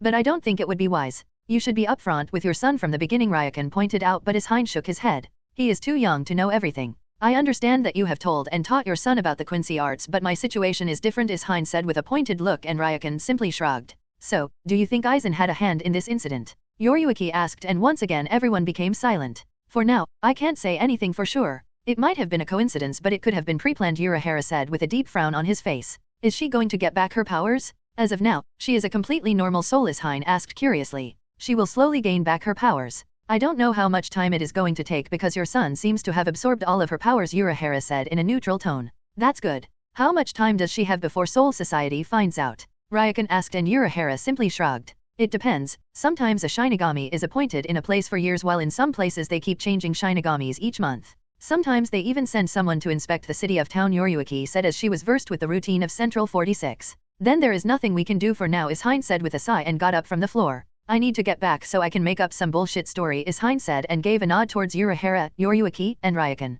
After that, he disappeared using flash step. Ryukin also followed his example and got up from the floor. I will be leaving too, he said and disappeared too. Ha, I think I am getting too old for this shit, Urahara said and tilted his head to cover the top part of his face. Oh, don't be like that. By the way, did you find anything in that blank space? Yuchi chastised and asked in a serious tone. I know that there are several people living there, but no matter how much I try, I can find an entry point. It is like that the whole place is hidden by some sort of external force, Urahara said and released a frustrated sigh. It has been a few months since Yuchi had taken him to the place she had found. The place where Luna's or Hela's house was supposed to be. After conducting multiple experiments and tests, Urahara wasn't able to find anything. N/O/vel/b/jn.c//om. He was sure that there were several people living there. He had counted 11 spiritual pressures at a time, but he had failed to find anything more than that. As a scientist and researcher, he was naturally curious and he wanted to unravel the mystery. So, what now? Yuchi asked and Urahara simply shrugged. No idea. I can't make any viable plans as long as I don't know about all the elements involved, and we have a lot of variable parties now that we know about the existence of other mythologies, Urahara said with a thoughtful look on his face. Fine, I understand. I will try to get another meeting with Rio or Luna. I don't know how useful that is going to be since it has been more than half a year, but Rio hasn't made another appearance, Yuchi pointed out and Urahara nodded his head. Luna keeps leaving gifts and milk bottles for me regularly, but she also hasn't made a second appearance, Yuchi said and Urahara released a defeated sigh. Why is the world filled with eccentric people? Yuchi asked inside her mind and released a defeated sigh. You must be kidding me. Kurosaki Ichigo almost whined when Kukiki Rukia mentioned his new duties as a Shinigami. I can assure you that I am not kidding, Kukiki Rukia said in a cool tone. After she woke up, she wasn't happy that she was helped by none other than Urahara. It took her some time to come to terms with everything. After that, she decided to attend Ichigo's school with the help of Urahara, who provided her a Jigai so she could mingle with humans. I refuse, Ichigo exclaimed, refusing the duty. Rukia was unimpressed by his refusal. Unfortunately, you can't refuse, Rukia said in a condescending tone. I will still refuse. I don't want to fight a hollow, and I mean ever, Ichigo protested vehemently. Then it can't be helped, Rukia muttered while putting on some sort of strange gloves. Ichigo gave her a confused look, but he didn't get to be confused for too long as Rukia pushed out Ichigo's soul from his using Gokon Tekao. What the hell did you do to me, you crazy woman? Ichigo demanded, but Rukia promptly ignored Ichigo along with his downed body. Don't ignore me, Ichigo exclaimed, obviously affronted, and Rukia simply snorted. Follow me, Rukia said, and she started to leave without looking back. Ichigo didn't want to follow Rukia, but he didn't know how to get back into his body, so he decided to follow Rukia. Both of them promptly left the school premises. Where are we going? Ichigo asked in an irritated tone, and Rukia pulled out her Denrai hollow locator. There was a plus sign on the screen. There is a hollow near the park. We need to deal with it, Rukia said, and Ichigo released a defeated sigh as he continued to follow Rukia. Only after a few minutes, Ichigo was engaged in combat while Rukia was watching the fight from some distance. As she had lost all of her powers temporarily, she had no way to combat a hollow. Unfortunately, if she had her powers, then she would have noticed someone else in the vicinity. It was a young boy around Ichigo's age. It was a bespectacled teenager. The teenager pushed up his glasses and he kept looking at the duo with clear disdain in his eyes. The young boy clearly despised Shinigamis and their kind. For now, he decided from afar, there was no need to confront them now. So he kept watching the duo and their escapades for the time being. Even after watching the duo for a couple of weeks, he wasn't impressed. Currently, the duo was looking for Hollow, which he had destroyed a couple of hours ago. He snorted in disdain. It was the duty of Shinigamis, but here he was, doing their duty for them. Enough was enough. He finally decided to confront them. The two of them seemed to be having an argument as they were unable to find the Hollow. Are you two perhaps breaking up? All of a sudden the boy asked. Ichigo and Rukia paused, completely shocked that someone was able to see Ichigo. Who are you? Ichigo demanded as the bespectacled boy came into their view while wearing his uniform. You already know me, don't you, Kurosaki Ichigo? The boy asked in a mocking tone. You are that boy from school, Ichigo exclaimed when he recognized the boy. He had bumped with the boy in school today. I am glad that you remember me, the boy said dryly. A hollow has appeared, the boy said while looking in another direction. Rukia wanted to scoff at the statement, but she froze when her hollow locator started to beep. Ichigo also noticed that. Where is the hollow going to appear? Ichigo asked hurriedly. The bespectacled boy snorted in disdain. The hollow is going to appear down that street. You should be ashamed of calling yourself a Shinigami, the bespectacled boy said, and Ichigo blustered at the comment but froze when the hollow did appear down the street. The bespectacled boy raised his hands and a bow made of Reishi appeared in his hands. He pulled back the string and launched an arrow at the hollow before either Rukia or Ichigo could say anything. The arrow pierced right through the head of the hollow. Moments later the hollow was completely disintegrated. Rukia noticed that the hollow purification order from Soul Society had disappeared. Who the hell are you? Ichigo demanded angrily. Rukia remained completely silent. She had yet to say anything, she simply wanted to witness the altercation for now. My name is Urahara Ishida and I am a Quincy. The bespectacled boy introduced himself as he turned around. I also hate Shinigamis, especially you, Urahara said as he disappeared. Ichigo kept standing there, contemplating the words Urahara had said before leaving. He also failed to notice the look on Rukia's face as he was deep in his thoughts. What was his name? It was Urahara something. Ichigo wondered as he walked through the halls of his school with a frown on his face. He knew that Urahara was from his school and that is why he wanted to give the boy a piece of his mind as Ichigo wasn't happy that the bespectacled boy had mocked his skills. Now where are you, Urahara? Ichigo asked himself as released a sigh. Are you perhaps looking for Ishida-san? All of a sudden an orange-haired girl named Orium Inu appeared in front of him and asked. Ichigo jumps back in surprise but he decides to feign ignorance. No, I was just talking to myself, Ichigo said, and Orium simply tilted her head in confusion. Ah, you must be looking for Urahara Ishida, right? Orium asked in a cheerful tone and Ichigo reluctantly nodded his head. Yes, I have been looking for him, Ichigo said in an unsure tone and Orium beamed at him. Don't worry, I can take you to him. He is in the Handiworks Club with me, Orium said in a cheerful tone as she started to lead him towards her club. The duo soon arrived in front of the Handiworks Club as Ichigo started to stare intently towards Urahara. He saw how quickly Urahara fixed the stuffed toy. Orium noticed how Ichigo was staring at Urahara and decided to ask him about it. Did something happen between you and Ishida-san? Orium asked innocently and tilted her head in confusion. No, it's nothing like that. Ichigo was taken aback by the sudden question but he was able to squeak out an answer. Orium narrowed her eyes and kept staring at Ichigo who started to sweat but after a few moments, Orium shrugged and decided to accept his answer. She knew that Ichigo was hiding something from her but she didn't press the matter. Urahara suddenly froze on his way to the roof when he noticed Kurosaki Ichigo's spiritual pressure approaching him. Urahara snorted and started to climb another set of stairs. He noticed that Ichigo was following him now. Are you going to follow me all the way back home? Urahara asked as he stopped. Ichigo came into view. When did you notice? Ichigo asked and Urahara simply sneered. Since you and Orium-san had arrived outside our club's door, Urahara's sneer intensified. Congratulations. Ichigo congratulated him in a mocking tone. You are constantly leaking Ryatsu. Even a mockery will be able to notice you, Urahara said in a cold tone as he pushed up his glasses. Ichigo looked like someone had kicked his puppy. I can't understand how someone can be so atrocious with basic skills. You failed to notice me even though I have high Ryatsu, Urahara pointed out in a condescending tone. Ichigo had the decency to look embarrassed. It is hard for me to remember faces. Ichigo tried to make an excuse to hide his inability but Urahara simply scoffed. Ha, I am not talking about that. You have an unusually high amount of Ryatsu even before you became a Shinigami, which happened somewhere in the middle of the last month. I even knew that Kukaki Rukia was a Shinigami, Urahara said, shocking Ichigo. n/o/vel/b/n.c//om. All of a sudden several blue ribbons appeared around Ichigo and Urahara. Ichigo was taken aback by the sight but before he could do anything, Urahara appeared in front of Ichigo using Hirenkyaku, flying screen step. Ichigo instinctively backstepped. Urahara grabbed a red ribbon in front of Ichigo and pulled the ribbon in front of Ichigo. This is your Riraku, spirit ribbons. The Riraku of Shinigamis are different from the others, Urahara said and let go of the ribbon and it fades away. Kurosaki Ichigo, how about a challenge? A duel between the two of us? I want to demonstrate the difference between our strength and it will also show you why Shinigamis are unnecessary in this world, Urahara proposed and Ichigo stood where he was with a dumb look on his face. Ichigo found himself unable to answer for a few seconds until a dismissive look appeared on his face. I refuse, Ichigo declared and Urahara was surprised that Ichigo decided to refuse his proposal. Urahara tilted his head in confusion and Ichigo noticed that. Why would I have to do such a stupid thing? It is pointless, Ichigo said and once again shrugged dismissively. Whatever grudge you hold against Shinigamis has nothing to do with me, Ichigo pointed out and decided to leave. Are you perhaps afraid? Urahara asked slowly and Ichigo burst out laughing. Urahara's eyebrow twitched as his cheap shot didn't work. Ichigo continues to walk away and Urahara decides to give it a last try. Ah, I understand. You are just a substitute Shinigami. You cannot lift your finger without Kukaki Rukia's permission, Urahara said and Ichigo stopped. Urahara had to stop himself from grinning as his plan worked. Ichigo turned around and looked straight into Urahara's eyes. Fine. I accept your challenge, Ichigo said and he pulled Kon from his bag. Only after a few moments, Ichigo was in his Shinigami form while his body was being housed by the faux soul. Both decided to leave the school as they couldn't have the duel inside the school. Both of them arrived in an empty alley. So, how are we going to do this? Ichigo asked with a confused look on his face. Urahara pulls out some sort of coin from his shirt pocket. This is a hollow bait, we will be using this. This thing attracts hollows, Urahara says and promptly crushes the hollow bait. How can you put so many innocent lives at risk? Ichigo demanded angrily when Urahara crushes the bait and Urahara simply shrugged.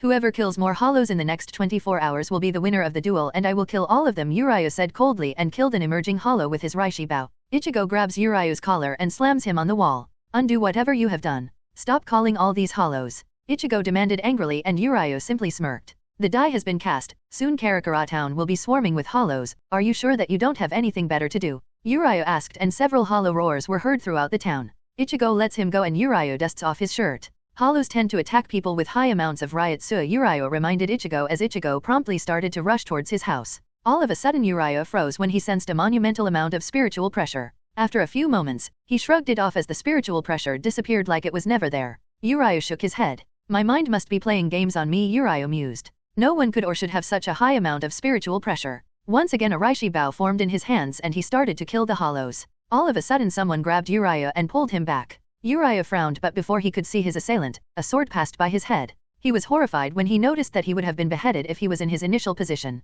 Urahara finally got a look at the person who had saved him and the person who had tried to kill him. The person who had saved him was a man wearing a green shiakusho without an undershirt. He also had a hat on top of his head, and the person who had tried to kill him was a tall woman dressed in a black and green skin-tight armor. The woman licked her lips as released her spiritual pressure. This was the same spiritual pressure he had felt a couple of minutes ago. It's nice to meet you, Hela-san, the man in green shiakusho said with a small bow, and the woman started to cackle in mad glee. Why did you not answer my phone calls? Apologize now, Rukia demanded as she continued to give stink eye to Urahara. Urahara simply chuckled nervously. Ha ha ha. I was busy with something important. Urahara gave a weak excuse as she chuckled sheepishly while rubbing the back of his head. Rukia's glare intensified. It was clear that Rukia didn't seem to buy Urahara's excuse and she was clearly unimpressed with his behavior. Urahara finally released a sigh when he saw that his act didn't work. Sorry, Urahara muttered weakly and hung down his head. Yoriyuki was sitting at the windowsill as she continued to watch the conversation with an amused look in her eyes. Fine. Rukia finally decided to drop the matter and sat down on the opposite side of Kisuke Urahara. Tessai entered the room with a tray in his hands. He placed the tray on the table and Urahara picked up one cup while Tessai extended the other cup towards Rukia. Rukia accepted the cup with a small smile on her face. What can you tell me about Quincy? Rukia asked and took a small sip. Urahara remained completely silent for a minute. It has been quite some time since anyone had asked me about Quincy's, Urahara mused as he continued sipping his tea. It was a tribe scattered throughout the world. They specialized in destroying hollows, Urahara muttered, and Rukia tilted her head in understanding. Quincy's were rendered extinct 200 years ago, that is why I used past tense, Urahara said in a neutral tone. Rukia was shocked by the revelation. How did they come to be? Rukia asked curiously and Urahara gave her a small nod to acknowledge her question. They were humans like Kurosaki Ichigo. At the beginning they could see spirits just like him, so, with time they discovered the existence of hollows and they started to train in order to destroy hollows, Urahara said, and he gave Rukia a calculative look. Their mission was to destroy hollows just like Shinigamis, but they differed on whether or not hollows should be killed. As you know, Shinigamis purify the hollows and send them to Soul Society, Urahara said, and Rukia nodded her head as she reached a conclusion. Whereas Quincy's destroyed hollows, completely killing the souls. I kind of understand and agree with their logic, as hollows get to enjoy the peace of Soul Society even after killing so many, Urahara said and looked straight into Rukia's eyes. Rukia didn't know how to react to Urahara's statement. Quincy's believed that by destroying hollows they were avenging their loved ones, and that belief is why Quincy's were destroyed, Urahara said coldly as he also finished his tea. Rukia was about to ask something but she was interrupted when her hollow locator started to beep. Rukia lets out an irritated growl as she pulls out her hollow locator only to find that the hollow was killed. Looks like Ichigo is doing a good job, Rukia mused excitedly, but once again another hollow appeared on the screen. This one was also destroyed only after a couple of seconds. Rukia frowned in confusion. Urahara solemnly shook his head and stared outside the window. Both Yoriyuki and Tessai had similar looks on their faces. What is wrong with this thing? Rukia exclaimed hysterically as several hollows started to appear inside the city. What the hell is WR? That was all Rukia was able to say before all of them felt a massive amount of spiritual pressure. They felt like their whole being was going to be crushed by the spiritual pressure. The next second, the spiritual pressure was gone. Kat Yoriyuki's head shot towards Urahara, who had a horrified look on his face. Urahara also gave her a look and both of them nodded their heads. Urahara shot up from his position and grabbed his cane and used flash step to disappear. Only Urahara and Yoriyuki were able to sense that the spiritual pressure was heading towards the location of Ishida Urayu. The two of them were quite familiar with his Ryatsu. Rukia simply plopped down on the ground with a terrified look on her face. Her whole body was trembling in fear.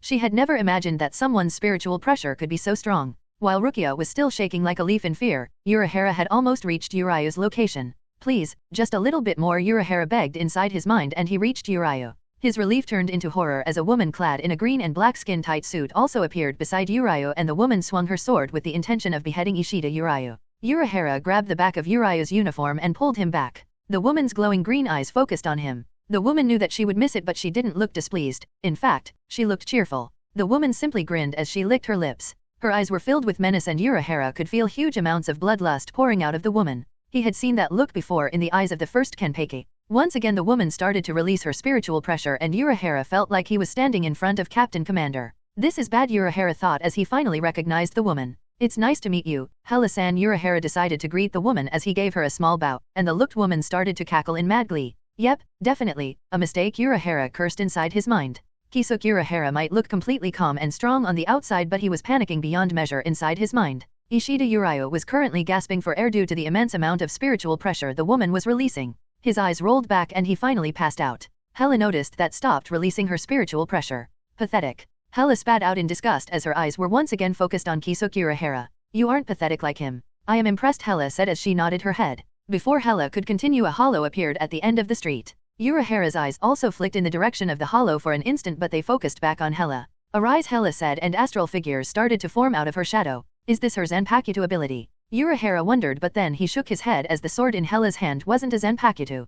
Kill all the hollows appearing in this city, Hela commanded the soldiers and they spread out after giving her a nod. Since Hela's astral army was a part of her death powers, her army also had the ability of purifying a hollow. Urahara was shocked beyond belief when one of the astral figures killed the hollow down the street. She had her own army. Urahara gasped inside his mind. He hasn't seen this in the visions. Now, they will take care of the hollows in this city while I take care of you, Hela said excitedly as her bloodlust started to increase. Don't kill any of them. You can kill the hollows and you can beat the shit of them but don't kill anyone. Hela clicked her tongue as she heard her husband's voice inside her head through her connection. She was really excited as she was going to kill all of them but no, she had to change her plans. What's your name? You know my name but I don't know yours. Hela asked in a displeased tone. Urahara wondered why Hela was suddenly displeased. Can I refuse your offer? Urahara asked in a hopeful tone. He simply wanted to get away from this woman. Hela was unimpressed by his refusal. Since you don't want to tell me your name, you can die nameless, Hela said as the sword in her hand disintegrated. Urahara was immediately on alert. He knew that he wasn't going to get away so easily but it was worth trying.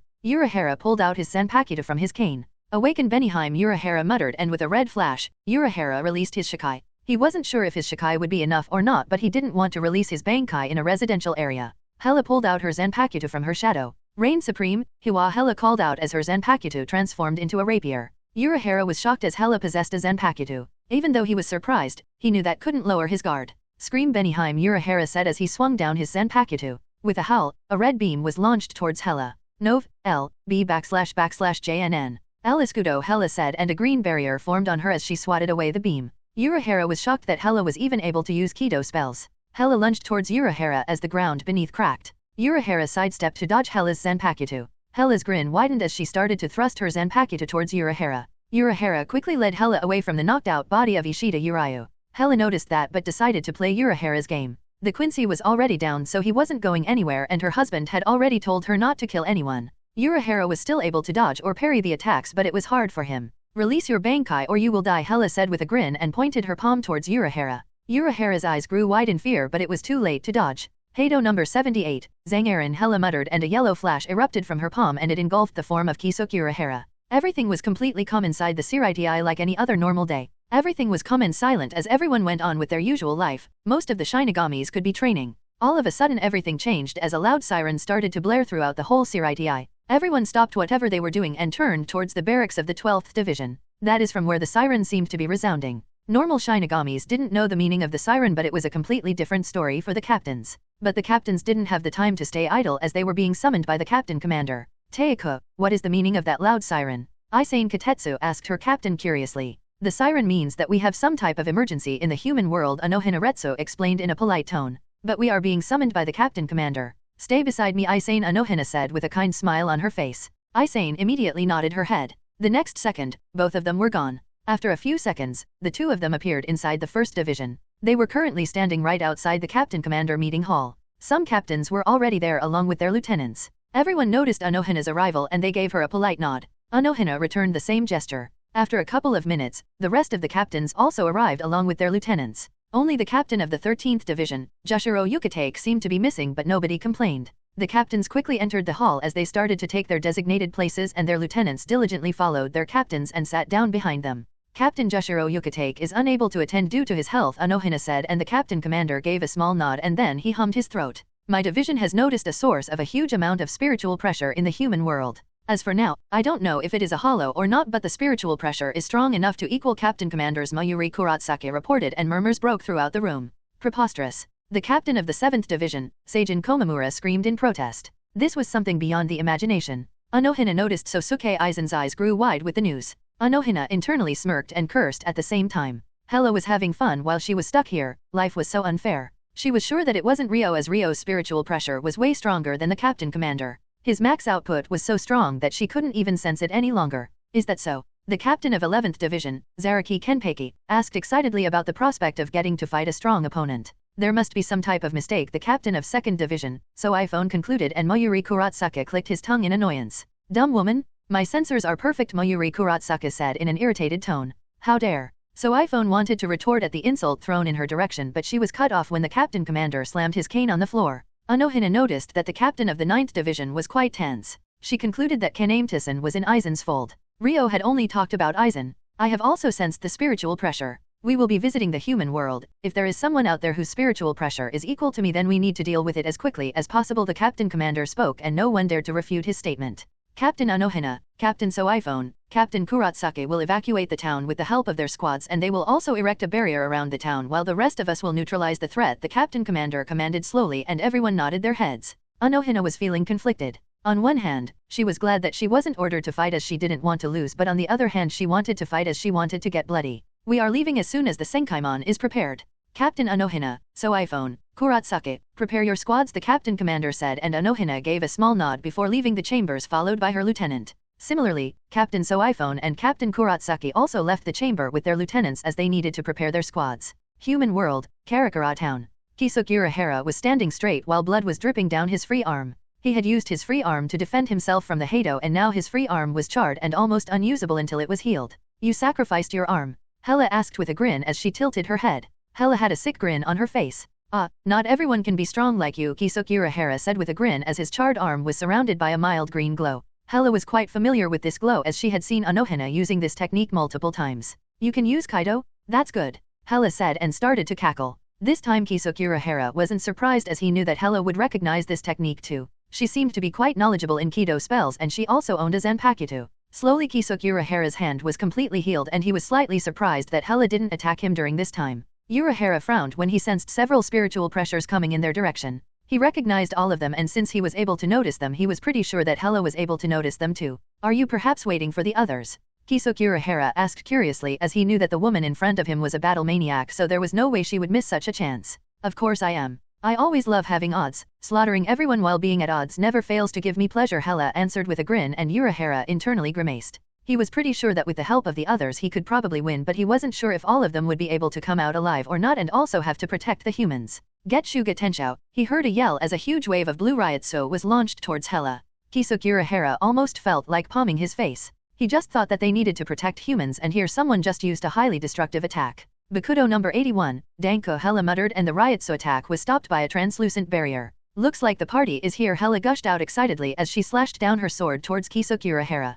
Urahara immediately moved away using flash step as he noticed that Hela was trying to replicate Getsuga Tenshou. It wasn't perfect, but the result was more than enough as a deep gash formed down the road. This isn't strong enough, Hela muttered, and the group of reinforcement finally arrived. Holy arrow! Ryukin Ishida exclaimed as she fired an arrow towards Hela. Hela simply tilted her head to dodge the arrow, but to her surprise, the arrow exploded, engulfing her whole body when the arrow was passing by the head. How strong is she? Hirako Shinji asked hurriedly. She is strong. I don't know how strong exactly, as was just playing around with Miki, Urahara answered, and Hela walked out of the dust cloud completely unharmed. This seemed to surprise Ryukin Ishida, as he had thought that his arrow would at least leave a scratch. That wasn't nice, but I am glad that you are thinking out of the box. All of you are going to need it, Hela said with a maniacal grin on her face. Why the fuck do we have to fight an insane bitch? A blonde midget exclaimed rudely. The girl's name was Hiyori Saragaki. Before anyone could even flinch, Hela appeared beside the girl. The girl only noticed Hela's presence when Hela's palm connected with the girl's cheek. Tooth flew out of the girl's mouth as her body slammed on the ground, creating a spider web on the ground.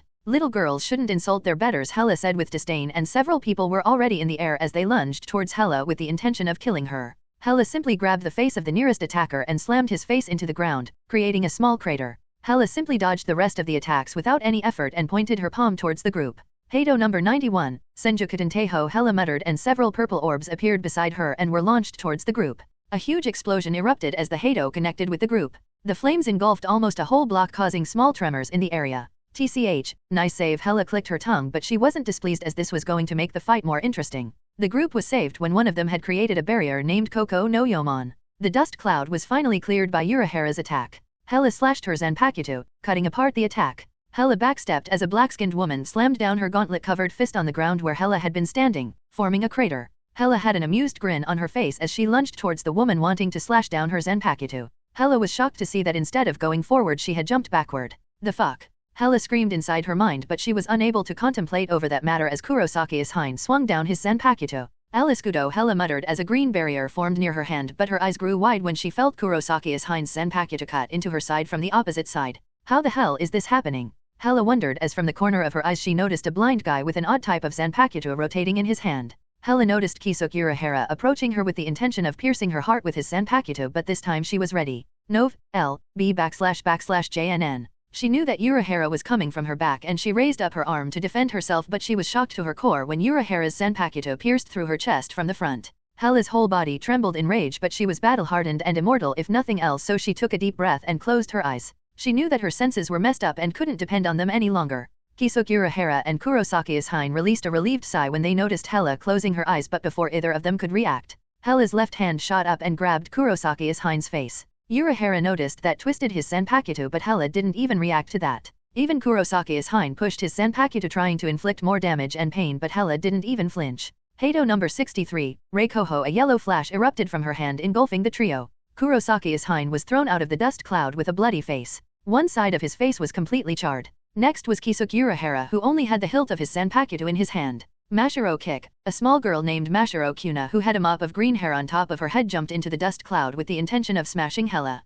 A hand came out into the view from the dust cloud and grabbed the girl's leg. Hela swung down her Zanpakuto and before anyone else could react the girl's leg was separated from her body. The girl screamed out in pain and Hela threw away the severed leg as it was thrash. Hela still had Urahara's Zanpakuto-san's hilt embedded inside her chest. Ryukin Ishida wanted to fire an arrow but found himself unable to move his hands. He finally noticed that Hela was no longer where she previously was. Ryukin slowly turned his head and found Hela was grabbing her release arm with a massive grin on her face. He almost had an idea what was coming, but nothing could have prepared him for the pain when his arm was ripped off from his body. Ryukin Ishida grabbed his shoulder and dropped to the ground howling in pain. Hela sidestepped as a girl named Lisa named Yadomaro passed by her side with a polearm. Hela wanted to get rid of the woman but found herself unable to do that because she had to dodge another attack. Hela twisted her body as she dodged a giant metal club and thrusted her Zanpakuto towards her attacker. No. Several screams were heard, but it was too late for Love Aikawa as he found Hela's Zanpakuto embedded in his chest. Hela pulled out her Zanpakuto with a vicious grin on her face. Love Aikawa spat out a mouthful of blood as he plopped down on the ground.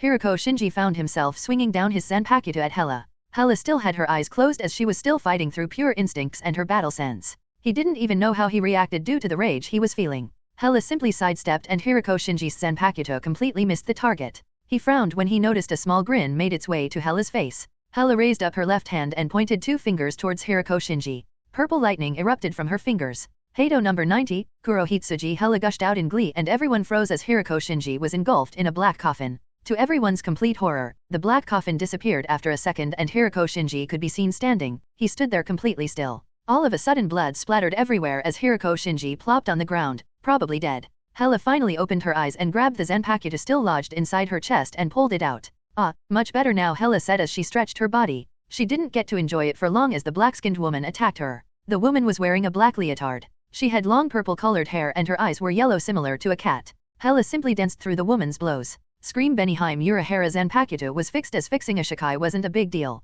Hela once again swatted away the attack using Eliskudo. Hela tilted her whole body to dodge a golden whip, but she used her free hand to grab the whip and pull the user towards her. She was careful not to grab the tip of the whip. She knew its weakness due to her Zanpakuto. Rajuro Odoribashi throws away his Zanpakuto to save himself, but it didn't help as Hela's fingers pointed towards him. Hato number 32, Okazen. Hela muttered and Rajuro Odoribashi was engulfed in a yellow flash. Hela flash stepped behind Lisa Yadomaro and swung down her Zanpakuto. Lisa didn't even know what happened, but blood splattered everyone around her as she dropped to the ground. All of a sudden Hela froze when she found herself surrounded by a translucent yellow barrier. She immediately recognized the barrier as Hakujo Sogai. Hela's eyes focused on the fat man in green clothes. Ryabai no Yomon. The man went through some hand seals as some white sheets came flying towards Hela. Hela wasn't impressed by the display. She simply placed her palm on the surface of the first barrier. Koko no Yomon. The man went through another round of hand seals and another barrier appeared beside Hela. Hato number 99, Goria Tenmitsu. Hela exclaimed much to everyone's horror as the whole ground ruptured and the ground started to rise up in pillars, destroying everything in their path. Finally, 5 light purple dragons formed up in the air. Hado number 99, Goryeo Tenmitsu was a forbidden Hado because it drew energy from the ley lines. Well, at least the original one did that, but Ryo had modified the Hado spell to draw energy from the user. Both Ryo and Hela were more than strong enough to use this Hado from their own energy. Don't do it. Both Ryuka Nishida and Kisoku Urahara screamed in protest, and Hela simply grinned as the 5 dragons descended and collided with the ground. A huge explosion erupted, engulfing more than 1/3 of Karakura town. When the explosion finally subsided, almost half of the Karakura town was in ruins. Thousands of people had died in the blink of an eye, but at least none of her attackers were dead. All of them were still breathing, even if barely. They would have died if a tall man with a mustache hadn't intervened. He had arrived just before the explosion and erected a barrier to protect them. The barrier did break before the explosion ended, but it held up long enough to save their lives. Hela stood in the middle of the crater with a grin on her face. She had noticed that the whole group was making a hasty escape, but she didn't care anymore as they weren't important anymore. Everyone among the group was either tired or they already had one foot inside their graves. Fighting them won't be fun any longer, and she had a lot of fun today. Well, it could have been more fun if she was allowed to kill. Alas, she wasn't allowed to kill, so she decided to leave for now. Hela released a content sigh and disappeared in a wisp of greenish-black smoke. Senkaimon, Siriti. The Senkaimon is ready, the captain of the 12th Division, Mayuri Kurotsuki exclaimed when the Senkaimon finished powering up for their journey. The captain commander gave a small hum as he acknowledged the statement. The captain commander knocked his cane on the ground, gathering everyone's attention. Open the Senkaimon, the captain commander commanded, and the gate slowly opened as he was the first one to enter the Senkaimon. N/O/vel/B/C//OM. After a few minutes, all of them found themselves right in the middle of Karakura town. The captain of the 6th Division, Kukaki Byakuya, seemed to be really tense. His sister Kukaki Rukia had been appointed to Karakura town. Half of the town was in ruins. Right in the middle, there was a giant crater. So Suke Aizen had a neutral look on his face, but he was seething in rage inside his mind. All of his plans were blown into smithereens with the presence of this new powerhouse. He knew that one of the resident Quincy's had issued a duel against his obsession Kurosaki Ichigo. He wasn't able to watch the duel for long as he was being summoned by the captain commander. The Quincy had used a hollow bait for the duel. Aizen had planned to send a Jillian to see Ichigo's development, but it looked like something or someone had dashed his impeccable plans. How did I miss such a strong hollow? Aizen questioned himself. He was pretty sure that it was a hollow because he had been peeping on Karakura town, and he would have known if there was a variable living in his playground. Everyone was looking at the destruction with solemn looks on their faces. Captain Unohana was already leading her squad to rescue and help anyone she could. Captain Mayuri Kurotsuki was already inspecting the crater. Captain Soiphone had already sent away her squad to look around the city for more information. For now, Aizen simply decided to wait as he could still feel the Ryutsu of Kurosaki Ichigo. He didn't know if Rukia had survived or not, but the chances were high since Ichigo on the other part of the town. Hela appeared inside the house as she went straight towards the bath, and then is when she noticed several other strong spiritual pressures appeared inside the city. Hela immediately forgot about taking a bath. They are Shinigamis, right? Hela asked her husband through the connection. Yes, they arrived in the human world only a few moments ago. If you are going back, then take Roomi with you. She has been whining. She received an answer, and honestly, she wasn't satisfied with the answer. Hela released a sigh as she understood Roomi's plight. It has been some time since Roomi had a decent fight, so she decided to take Roomi with her. Hela disappeared in a wisp of greenish-black smoke and appeared inside the training room. Looks like you are already ready, Hela pointed out when she noticed that Roomi was already in her armor. N/O/vel/B/C/in.C//OM. Yes, I was about to leave. Are you coming too? Roomi asked, and Hela simply nodded. If you are ready, then let's go, Hela urged, and Roomi approached Hela. Hela placed her arm over Roomi's shoulder, and both of them disappeared in a wisp of greenish-black smoke. Back at the crater, the captain commander opened his eyes slightly as he carefully saw the destruction. He landed inside the crater, surprising everyone with his sudden move. He hummed when he felt the power radiating from the crater. He was sure that the crater was made by some sort of Kido spells, but he has never encountered such a spell. It felt like the Hado number 99, but he was pretty sure that this wasn't Hado number 99. All of a sudden the captain commander froze and looked up to see two women standing in the air.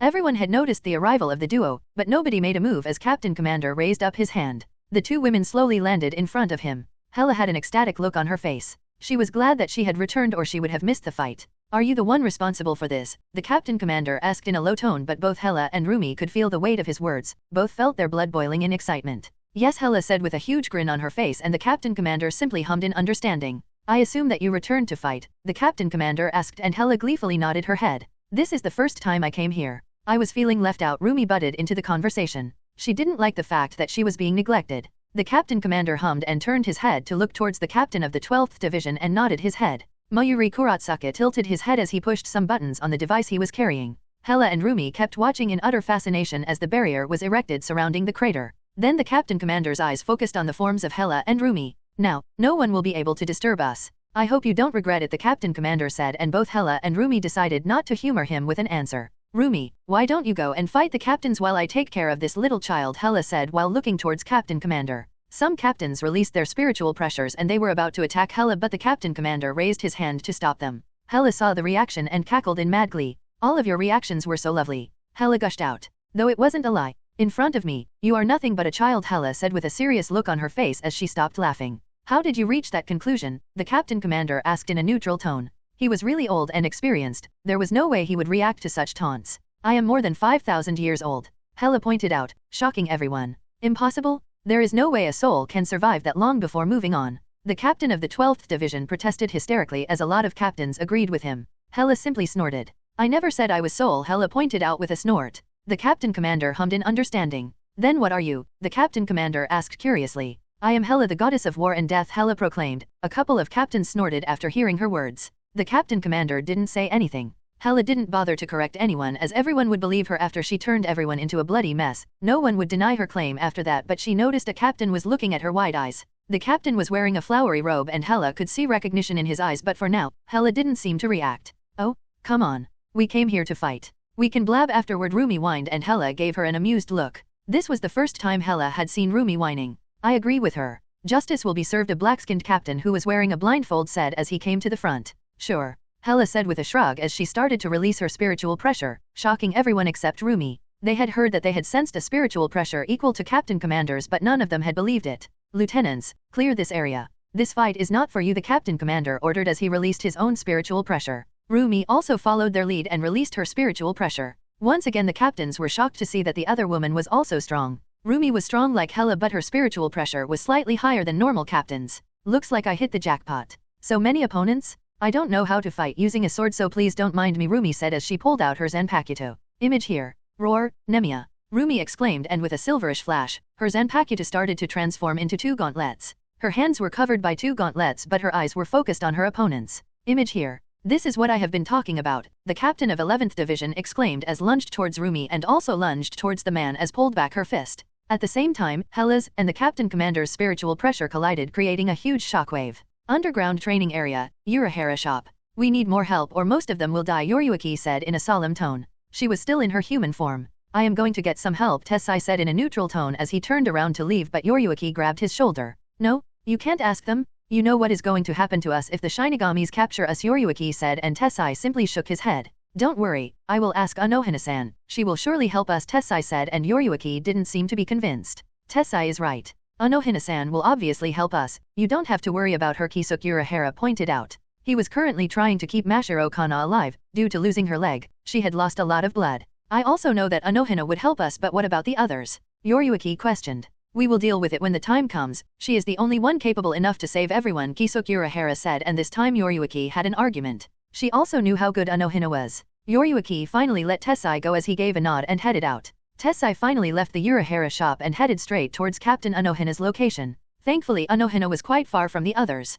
As Tessai approached Captain Unohana, several Shinigamis appeared in front of him with their Zanpakutos pointed towards him. Who are you? One of them questioned, but Unohana herself appeared behind the group. Let him come, Unohana said softly, and the Shinigamis reluctantly retreated back. Tessai approached Unohana and bowed down his head.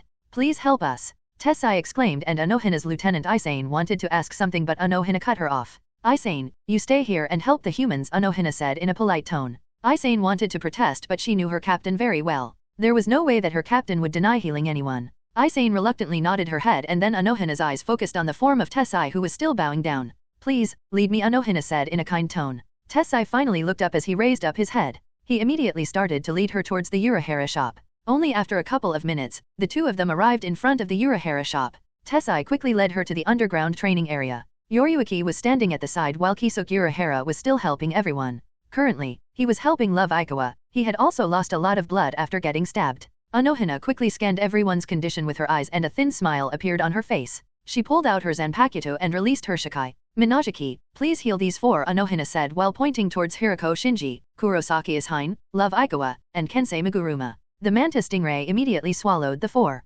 Urahara-san, do you have their limbs? Unohana asked, looking towards Ryukin Ishida and Masahiro Kana. Kisuke Urahara quickly pointed her towards the severed limbs. Unohana quickly inspected the limbs and grimaced. Forgive me Urahara-san, but I won't be able to help him, Unohana said while pointing towards Ryukin Ishida. Kisuke Urahara could only solemnly nod his head. He knew that if Unohana couldn't do it, then there was no one who could do it. Unohana quickly grabbed Mashiro Kana's leg as she went to help her. This is what I have been talking about, the captain of the 11th Division exclaimed as he lunged towards Roomi, and Roomi also lunged towards the man as she pulled back her fist. At the same time, Hela's and the captain commander's spiritual pressure collided, creating a huge shockwave. Roomi's gauntlet-clad fist collided against Kenpei Kizaraki's Zanpakuto. Kenpei Kizaraki's eyes grew wide as his Zanpakuto was shattered. Roomi's fist continued moving forward as it landed on Kenpei Kizaraki's right shoulder. Kenpei Kizaraki stood there completely still as his right shoulder along with his whole right arm was obliterated into nothingness. Blood splattered on the ground from his missing shoulder. Everyone who saw the scene found themselves frozen due to shock. Ken-chan, a loud scream was heard from where the lieutenants were. Kenpei Kizaraki stood there completely frozen, his brain still unable to register what happened. My disappointment is immeasurable, Roomi said while shaking her head and as her fist smashed into Kenpei Kizaraki's face. A sick crunch was heard as Zaraki's body was flung away like a cannonball. Scatter, Senbonzakura, the captain of the 6th Division, Kukuki Byakuya said as his Zanpakuto literally scattered into pink sakura petals. Is that supposed to do anything? Roomi asked in a mocking tone but lowered her head to dodge several petals. At first, she didn't know what those petals meant, but she noticed their edge when the pretty boy sent the petals after her. Ah, so they are blades, Roomi mused as she dodged another volley of sakura petals. Roomi lunged towards Kukuki Byakuya, but she lowered her whole body when a long blade passed by her upper body. From the corner of her eyes, Roomi noticed a white-haired man responsible for the blade. She clicked her tongue and her ears twitched when she heard an odd noise. It wasn't anything harmful, but it was annoying. Roomi's eyes focused towards the direction from where the sound originated. She noticed the black-skinned man who was spouting about justice was responsible for the noise. Currently, the man seemed to be fumbling with his Zanpakuto. Roomi concluded that she needed to change her approach. She was fighting 9 opponents. Lunging around wasn't going to work. Roomi thought as she backflipped to dodge another volley of sakura petals. Yair, this looks really troublesome, the captain of the 8th Division, Shunsui Kirako muttered as he pulled out his Zanpakuto. Indeed, he heard someone whisper into his ear. His eyes grew wide as he noticed that Roomi was gone from her original spot. He swung around his Zanpakuto, but he stopped when an elbow crashed into his ribs. He spat out a mouthful of blood and plopped on the ground. Once again Roomi flash stepped away as once again she had to dodge the long-ass Zanpakuto. Roomi froze when the captain of the 2nd Division, So iPhone, appeared behind her and stabbed Roomi with her golden finger.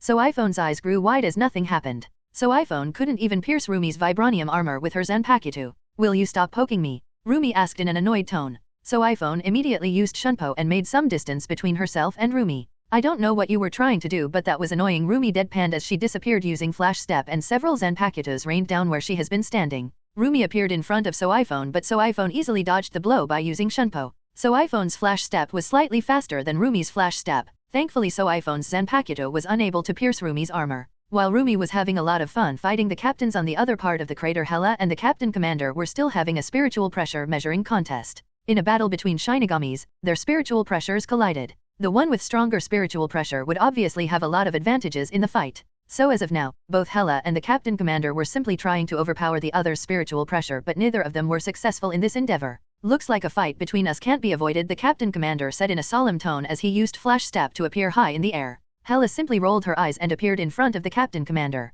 Both of them were standing high up in the air. After learning the Shinigami arts, Hela had learned how to stand in the air. You are a fool if you had thought that you could avoid a fight, Hela said dryly, and the captain commander seemed to hum in agreement. Indeed, the captain commander muttered as he slammed his cane in the air and it started to transform into a Zanpakuto. Hela was surprised by that truck. She had seen Kisuke Urahara pull out his Zanpakuto from his cane, but this was something new. The captain commander pulled out his Zanpakuto from its sheath. Reduce all creation to ash, Ryujin Jaka, the captain commander muttered as huge amounts of flames erupted from his Zanpakuto. Hela could feel the immense heat from the flames, but it didn't bother her. Good. Hela muttered as she pulled out her Zanpakuto too. Reign supreme, Hua, Hela muttered as her Zanpakuto transformed into a rapier. Target the human residences, Hela heard her Zanpakuto's voice inside her mind. Hela snorted, like she would do that. She could handle herself, no need to use tricks. Teimatsu, the captain commander said as he slashed his Zanpakuto towards Hela. Hela was engulfed by a huge inferno of flames. The captain commander had to sidestep to dodge Hela's thrust. The captain commander hummed when he noticed that Hela's left side was completely burnt off, but it was already healing.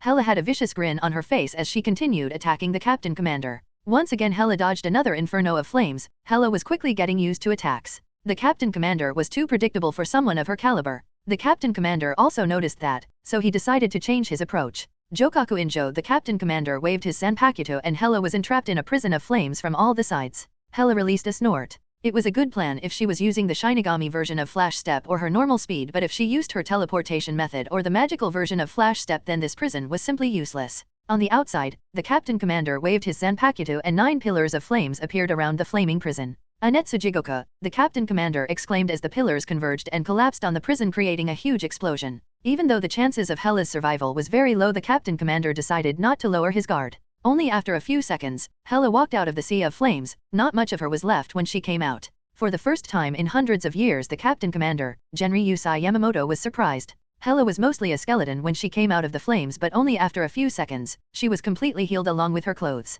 Genryusai Yamamoto kept staring at Hela with wide eyes. That hurt like a bitch, Hela drawled as her Zanpakuto reformed in her hand. It had melted off due to the flames of Ryujinjaka, but she was able to save the hilt. This is the second time my Zanpakuto has melted. I wonder if my husband can make my Zanpakuto melt-proof or something like that, Hela wondered inside her mind. How did you survive? Genryusai Yamamoto asked in a low tone, and Hela simply smirked. I have already said. I am the goddess of death and war. I am immortal, Hela proclaimed. This time Genryusai Yamamoto didn't dismiss the statement. Yes, it was true that it might be her Zanpakuto ability, but that was highly unlikely. Genryusai Yamamoto knew that he couldn't hold back, but he also couldn't use his full power or he would end up destroying the human world. Hela leaned back as she took a stance and disappeared from her position. Moments later, Genryusai Yamamoto also disappeared from his place and huge shockwaves started to erupt from various places. The shockwaves were created when Hela's and Genryusai Yamamoto's Zanpakutos collided. Hela's attacks were so fast that the flames of Ryujinjaka were unable to catch up to her. For the first time in 1,000 years, Genryusai Yamamoto could feel danger.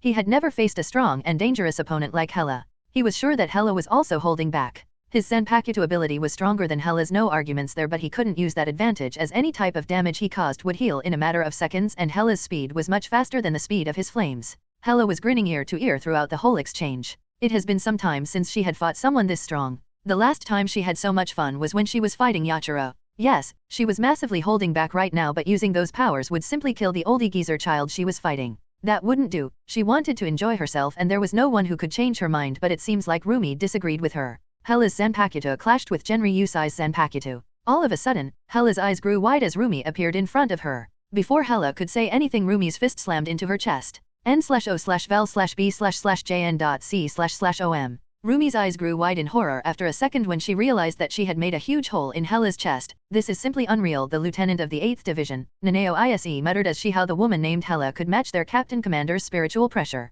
Yes, I never thought that I would see a day like this. The lieutenant of 10th Division, Rangiku Matsumoto, agreed. Go, beat her, Ken-chan. A small pink-haired girl cheered loudly as she saw the captain of the 11th Division lunge towards the black-skinned woman. The little girl was the lieutenant of the 11th Division, Yachiro Kuzujishi. I feel sorry for her. The lieutenant of the 2nd Division, Marikiyo Omada, muttered while munching on some chips. What happened next shocked all of them. They couldn't believe that the black-skinned woman simply destroyed Kenpei Kizariki's Zanpakuto arm along with his Zanpakuto. Ken-chan. Everyone's eyes snapped towards the lieutenant of the 11th Division, who had a worried look on her face. They saw how the black-skinned woman smashed away Kenpei Kizariki. I am going to save him, the lieutenant of the 11th Division declared and jumped towards where Kenpei Kizariki's body had landed. Wait, Yachiro-chan, let us help too, Rangiku Matsumoto exclaimed as she joined Yachiro. Nanao didn't say anything and she simply joined the two. Impossible. The lieutenant of the 3rd Division, Izurukira, muttered at the sight. Don't worry, my captain will take care of her. The lieutenant of the 6th Division, Renji Abarai, said in an arrogant tone when he saw his captain release his shikai. You don't say. The lieutenant of the 9th Division, Shohei Hisagi, deadpanned when the black-skinned woman easily dodged Captain Byakuya's attacks. Renji Abarai simply gritted his teeth, unable to retort to the statement. Looks like the fight is getting more interesting. The lieutenant of the 7th Division, Tetsuzuman Iba, gushed out as more captains started to join the fight. Nimue, stop being useless and record everything. All of a sudden the group heard the voice of the captain of the 12th Division, Mayuri Kuratsake. Yes, father. The lieutenant of the 12th Division, Nimue Kuratsake, gave a bow and pulled out something out of her wrist, and pointed towards the battlefield. No one said anything as they have heard a lot about the odd duo. Once again all of them were surprised when they saw how easily the black-skinned woman dealt with Captain Shunsui Kiraku. Yes, this must be a dream, one of the lieutenants muttered, but no one paid him any attention as everyone was busy watching the fight. After a few minutes, the 3 female lieutenants finally returned with the captain of the 11th Division, Kenpei Kizariki. Yachiro was carrying the huge body of Kenpei Kizariki over her shoulder. The sight was quite comical, but no one paid her any mind as everyone was busy watching the fight. Nanao, should we get your captain too?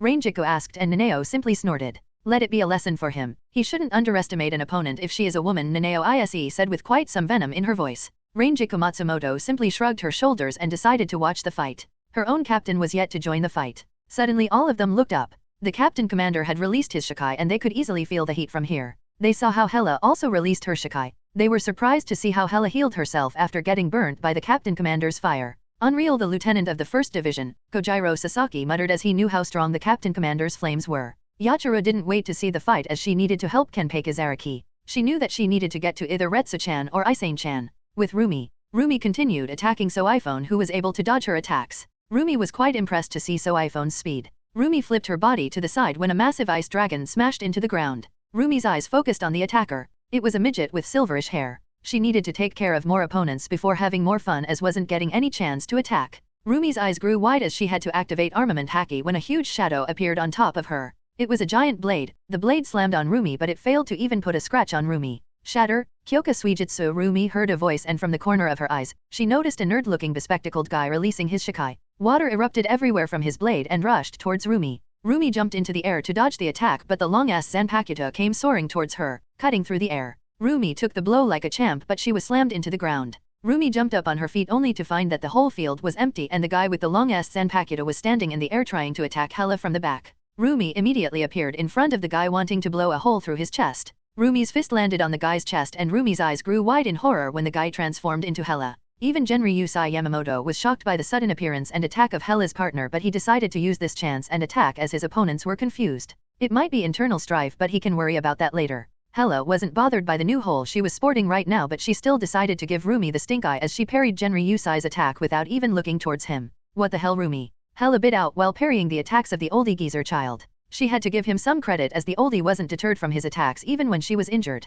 I don't know what happened, but all of a sudden I found a guy trying to attack you from the back and I decided to help you, but when I hit him, you appeared in his place. Roomi gushed out hurriedly. Roomi wanted to give her side of the story to Hela as she thought that Hela would be mad at her. But Hela wasn't mad at her as she knew that Roomi would never attack her like that. Looks like someone is playing mind games with you. Hela scowled as her eyes focused on the form of a nerd-looking bespectacled guy on the ground who was looking at her with shock etched on his face. Hello, everyone. As we wrap up this video, I want to share a quick note. I have a Patreon account. If you'd like to support me and enjoy on-demand audiobooks, you can become a Patreon member. Alternatively, you can check out my Google Drive link, which has 500+ novel audiobooks available through my Ko-fi or Patreon shop. I appreciate your support.